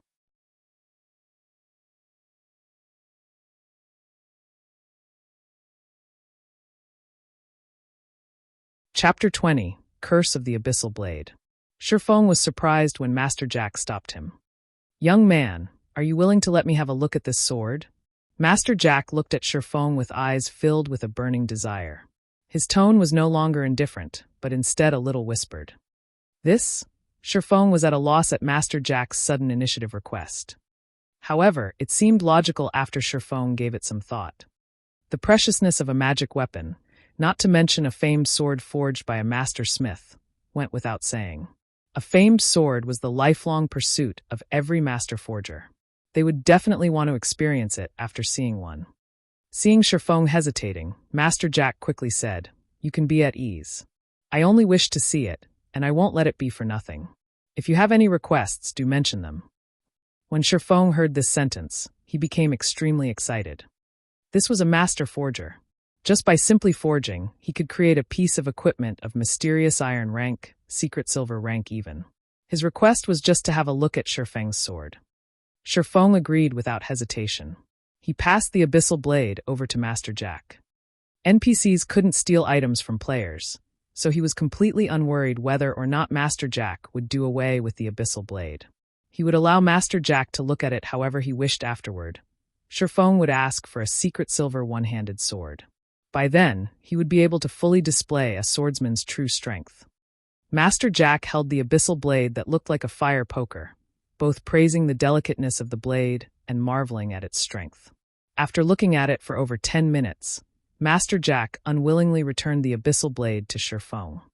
Young man, this is a good and infinitely powerful sword. However, the curse on this sword is extremely evil. The more you unleash the power of this sword, the stronger the curse will get. At the very end, its wielder will become trapped in the endless abyss. It will be too difficult if you wish to control this sword with your strength, and the curse will easily devour you, Master Jack earnestly cautioned. Shifeng knew about this point. Otherwise, he wouldn't have hesitated for such a long time before binding the Abyssal Blade. Master Jack, do you perhaps have any methods to weaken the curse? Shifeng asked. Although he knew some weakening methods, he did not have the ability to carry them out right now. Young man, you should know that the master smith Alices forged this sword. There is only one of it in God's domain, and only one of the other 35 famed swords could match up to it. Many unimaginably terrifying existences were killed in order for these famed swords to possess unparalleled power. After death, these existences were sealed into each sword by master smiths. It was impossible to suppress these swords without extremely great power. Master Jack's tone was filled with unparalleled reverence, but he immediately smiled and said, "However, it isn't that there is no way to weaken the curse. May I ask what kind of method is there?" Shifeng quickly asked. If you wish to suppress a great power, you would need an equally great power to do so. The power sealed within the sword is a curse. If you wish to weaken it, you will need to have sufficiently great luck. Master Jack lamented, "In the continent of God's domain, some stones have gathered the luck of God's domain. These stones are named lucky stones. As long as you have a lucky stone, then you could counterbalance the curse. Although this piece of stone could be found throughout the whole continent, there are only a very few people who could obtain it. Even I have not seen it before. Trying to find one is truly too difficult.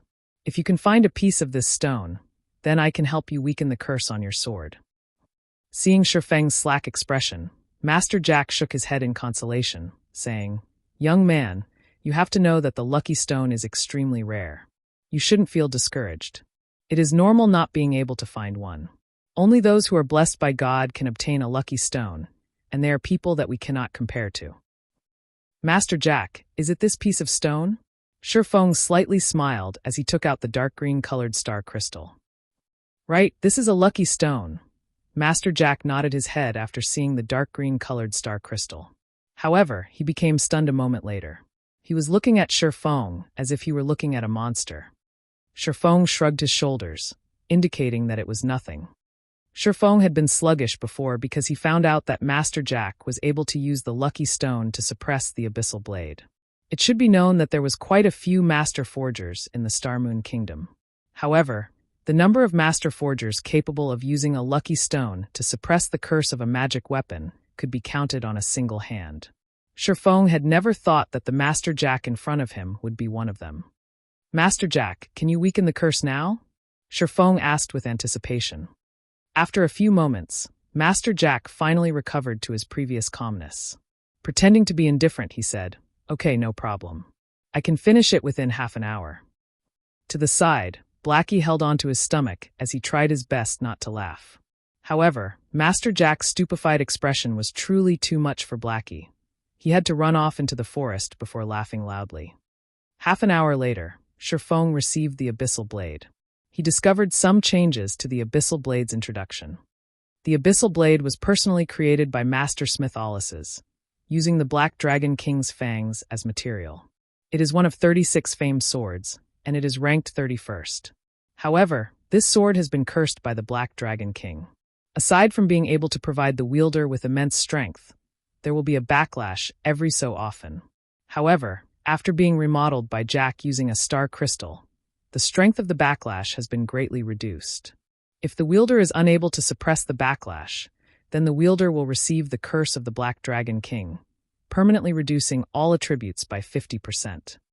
Sherfang's heart relaxed by a lot after seeing the description in this paragraph of words. At the very least, the backlash won't be too powerful in a short period of time. Sherfong stored away the Abyssal Blade. Suddenly, he noticed a lot of messages that had been sent by Lonely Snow. All of the messages asked why Sherfong had yet to arrive, and how much longer would he need to reach the Deathly Forest. "Blackie, let's go dive into a dungeon." Sherfong sent a reply message stating that he would come immediately. Because of the issue with the Abyssal Blade, Sherfong had completely forgotten about the appointed time. He let Lonely Snow wait more than half an hour. However, Sherfong would make the appropriate compensations within the Deathly Forest. "Okay, I was just worrying that I won't have a chance to try out my new spells," Blackie said excitedly. When Sherfong and Blackie arrived at the dungeon area of the Deathly Forest, the entire Deathly Forest was filled with people. Level 2 players were everywhere, and many players were forming parties to enter the dungeon. Open party for Deathly Forest, welcoming violent damage dealers for waiting for 2. Effective party for Deathly Forest, we are just missing a powerful healer, guaranteed to clear. Seeing such a scene, Sherfong shook his head slightly. He walked towards Lonely Snow, who was waving his arm. In Sherfang's previous life, the players had been stuck at the Deathly Forest for a long time. The dungeon was only cleared when the majority of players were level 5. "Brother Expert, you're finally here. Those friends of mine are already becoming impatient from waiting. Let us hurry." Lonely Snow was burning with anxiety when he saw Sherfong leisurely walking over. Afterward, Lonely Snow brought Sherfong and Blackie to the gathering point of the party. "Lonely, this is the expert you said? I thought he was a person with 3 heads and 6 arms, but it seems he's nothing more than this." The male cleric, Wordless Summer Night, saw Sherfong wearing novice equipment. There was also a fire poker that hung around his waist. It looked as if it was some trash weapon he had randomly picked up. When Wordless Summer Night saw this, he couldn't help but ridicule. "Brother Wordless, how could you say such things about Brother Bexpert? He is a dignified beta tester, so he definitely must have something extraordinary. Otherwise, how would he dare to take all equipment for Swordsman and Cursemancer?" The Shield Warrior, Battle to the End, stood to the side and sneered. The two of them had already felt displeasure for Sherfong. This was because Sherfong had wanted to take away all plate armor and mage equipment immediately after joining. Wouldn't they just be working away for nothing? If it were not for their boss wanting to have a look at Sherfong, they would have long since invited other players and dove into the dungeon. Now that they saw Sherfong in such poor equipment, they could criticize him and force him to leave. Lonely Snow wanted to retort as Sherfong was someone he had personally invited. However, Sherfang's equipment did not give Lonely Snow any chance to do so. He could only stare in silence. "All right, let's party up. A lot of people have already entered the Deathly Forest. If we don't dive in, we won't have a chance at competing for the first kill." As the party's leader, the handsome male ranger, waving slowly but surely interrupted as he said, Blackie wanted to argue back, but Sherfong stopped him. Sherfong thought nothing of the two people's ridicule. No matter what he said, he and Blackie had left them waiting for more than half an hour. So couldn't he just let them speak a few more sentences? Just as they finished partying up, the shield warrior furiously said, "Crap, this noob is just level 1. He's just here to swindle equipment. Boss, Deathly Forest is a level 2 dungeon. If we let a level 1 noob enter the dungeon, aren't we just waiting to get wiped?" Wordless Summer Night looked towards the ranger, waving slowly, showing his displeasure. Lonely Snow was equally shocked when he saw Sherfang's level. It should be known that many players had already risen to level 2. How was it possible for a beta tester not to reach level 2? Boss waving slowly looked toward Sherfong. Before this, he still had some hope for Sherfong, but now it was all gone. He suddenly said in a cold tone, "Did you die once before this?" "Nope." Sherfong shook his head, honestly saying, "However, entering Deathly Forest at level 1 is enough. Then you can go now. We don't need such an expert like you here. We hope you can understand." Waving slowly coldly said, his brows slightly wrinkled. "Boss, this must be a misunderstanding. How about we try it out first?" Lonely Snow explained. "Try it out." Wordless Summer coldly laughed. "Then who will be responsible when we die? You should know that we still lose experience if we die in a dungeon. Although it is low, that is still 10%. Can this noob repay such a loss?" Wordless, don't make it hard for Lonely. Waving slowly repeatedly said, "Lonely, I know you are trying to cover for this swordsman, but I have to take responsibility for our party. I will only find veterans to enter the dungeon. I will not waste time partying up with a novice. You have 2 choices now. 1 is to follow us into the dungeon, 2 is to leave the party together with them." "I will leave the party." Sherfong did not want to embarrass Lonely Snow. He immediately left the party, turning to leave. "Blackie, will party up with other people and enter the dungeon." "All right." Blackie smiled with a hee-hee, leaving the party without a second thought. Humph humph. The expert's identity has been seen through. At least he has some self-awareness to leave after knowing he can't swindle equipment anymore. The shield warrior grinned and jeered. "Lonely, you really are gullible. Such a noob would trick only you. You need to learn properly from Boss waving slowly in the future." Lonely Snow's face turned livid after hearing this. However, he did not feel that he was mistaken. Sherfong was definitely an expert.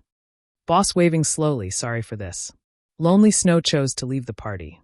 He was prepared to join Sherfong in order to determine whether or not his judgment was correct. "You." Waving slowly was immediately stunned. He never thought Lonely Snow would be so decisive.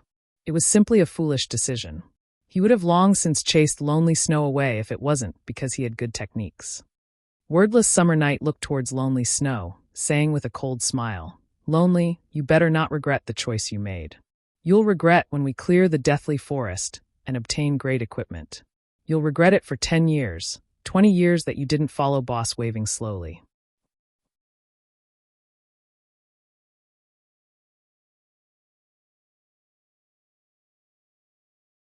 Chapter 21, Crouching Tiger, Hidden Dragon. Being said in such a way by Wordless Summer, Lonely Snow did not give any rebuttals. He only lowered his head and left, chasing after Sherfong. Waving slowly squinted his eyes. When he thought about Sherfong equipped in a body of trash equipment, he could not understand what methods Sherfong had used to cause Lonely Snow to follow him. Lonely Snow had even given up on the clearing Deathly Forest. "Boss, let's ignore that foolish Lonely Snow. At worst, we'll start looking for people again. There are plenty of level 2 players now," Battle to the End said in disdain as he watched Lonely Snow. Waving slowly nodded his head. Lonely Snow's leaving did not cause any loss to their party. As for Sherfong creating a party to dive into the Deathly Forest, not to mention clearing the dungeon, nobody would go in with a level 1 player. In front of the Deathly Forest's entrance, Sherfong and Blackie continuously shouted to recruit people. "Open party for Deathly Forest, no rigid requirements. Okay as long as you're a veteran gamer. 2 waiting for 4. Sherfong shouted. When everyone heard of it, many level 2 players had run over. It was because Sherfang's requirements were very low. Many small parties would choose people based on equipment quality. They needed a few pieces of common equipment to pass. However, who would have that many pieces of common equipment in the early periods of the game? Party me, I'm already a level 2 cleric.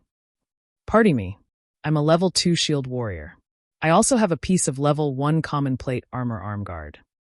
In just a moment, Sherlock had invited 4 people. These 4 people were quite happy originally. There were over 10 people currently present, but only they were chosen. However, after they saw the party leader, Sherlock's level, they left the party in rage one after another. Fuck, it's just a noob coming to die in the deathly forest at level 1. If you want to enter the dungeon, enter it by yourself. I won't accompany you. No wonder there are no requirements for the party. Want us to give you a ride? Not a chance. The 4 people were extremely enraged, and the voices they made were practically roars. Every player at the deathly forest could hear it. Hee, even a level 1 player dares boast about entering the deathly forest. He just wants to tag along for experience and equipment. Lucky for me, I didn't go over. There are all sorts of birds in a large forest. Who would be foolish enough to enter the dungeon with a level 1 noob? Isn't that just looking to be abused? One after another, the level 2 players laughed at Sherlock for overestimating himself and for his foolishness. Get lost if you don't wish to party up. We're not begging you all to come. Blackie became enraged after listening to them. Sherlock's techniques had long since convinced him, yet these people were calling Sherlock a noob. Can a noob kill a level 2 rare elite when he was level 2? Can a noob kill a level 5 chieftain when he was level 0? These people were just a group of snobs and idiots. Crap, my knowledge has been widened. A level 1 noob party can be awesome. I really want to see how you 2 gather a full party. The cleric that just left the party said with a cold smile. At this moment, Lonely Snow ran over. When he saw Sherlock, he hurriedly said, "Brother expert, give me an invite. I want to enter the deathly forest together with you guys. I have 2 pieces of common plate armor equipment on me. Defense is 24. All right." Sherlock immediately sent an invitation. Blackie never imagined that Lonely Snow would actually leave his original party and come to them. He suddenly had a good impression of Lonely Snow. Blackie clapped Lonely Snow's shoulders, heartily laughing. "You have good eyes. Don't worry. Following Brother Fong definitely won't be a mistake." Nonsense. Lonely Snow was still slightly worried within his heart. The grinding spot Sherlock had simply pointed him to had allowed him to rise to level 2 quickly. However, Sherlock himself hadn't even reached level 2, and he was still wearing very poor equipment. Lonely Snow just couldn't understand how it could be so. The spectating players by the side all became dumbfounded. There was actually someone who would enter the dungeon with a level 1 noob. This person had good equipment at that. The brand new plate armor and boots on Lonely Snow must definitely be common equipment, and not trash equipment. Although Lonely Snow had joined the party, not a single player had joined them after Sherlock had recruited for over 10 minutes. With just 3 of them alone, it was impossible to enter and clear the dungeon. At this moment, waving slowly but surely brought a group of people. Hee, brother expert, still hasn't partied anybody? We've already invited another 3 strong members. All of them have at least 2 or 3 pieces of level 1 common equipment. The cleric, Endless Summer Night, said to Sherlock in ridicule. Waving slowly only sent a glance towards Sherlock, then moved his sight towards Lonely Snow, saying, "You won't have a future if you follow him around. Before we enter the dungeon, you could still consider it over properly. I guarantee that you definitely won't suffer a loss." Afterward, Waving slowly shifted his gaze towards Blackie.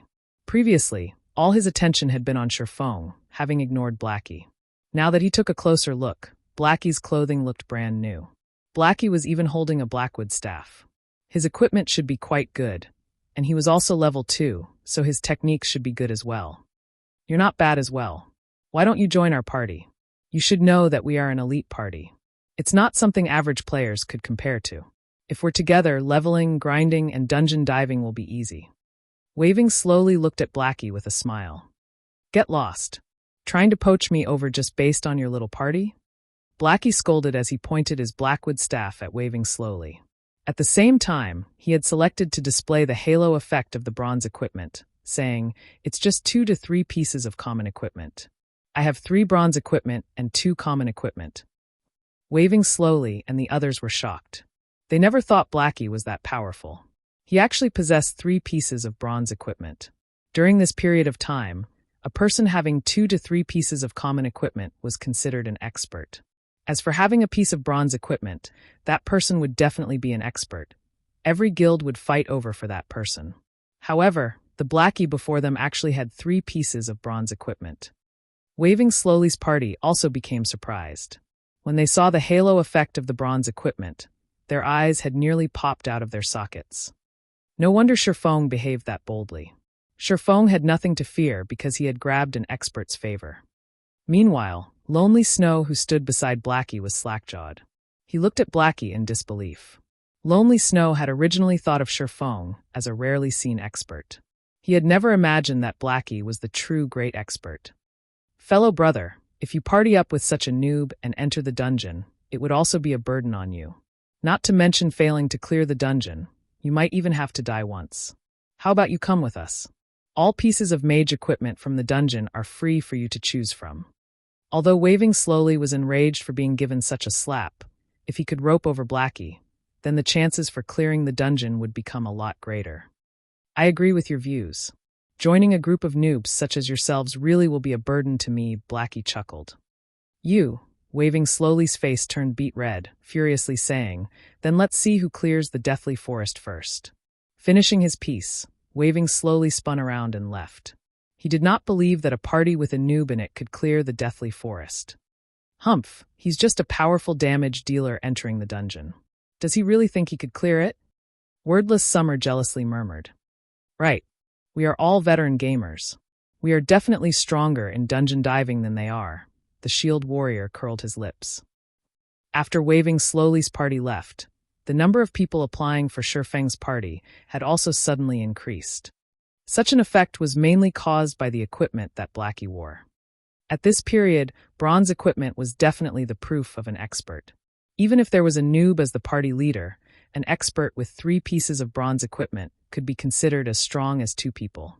The advantage of having such an expert was definitely greater than an average party. However, Sherfong was no longer inviting people at random this time.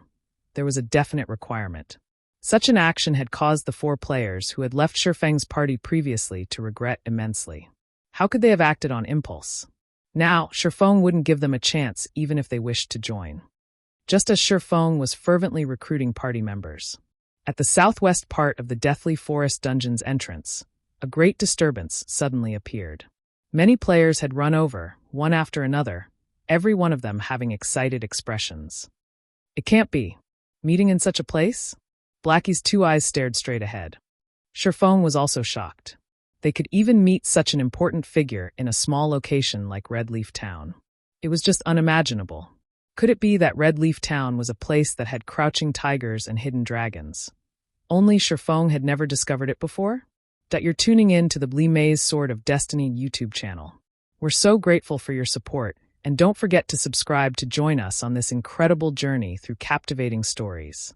Your generosity through donations truly makes a world of difference, as it's the primary source of revenue that allows me to expand and enhance this channel for you. Thank you from the bottom of my heart for being a part of this adventure.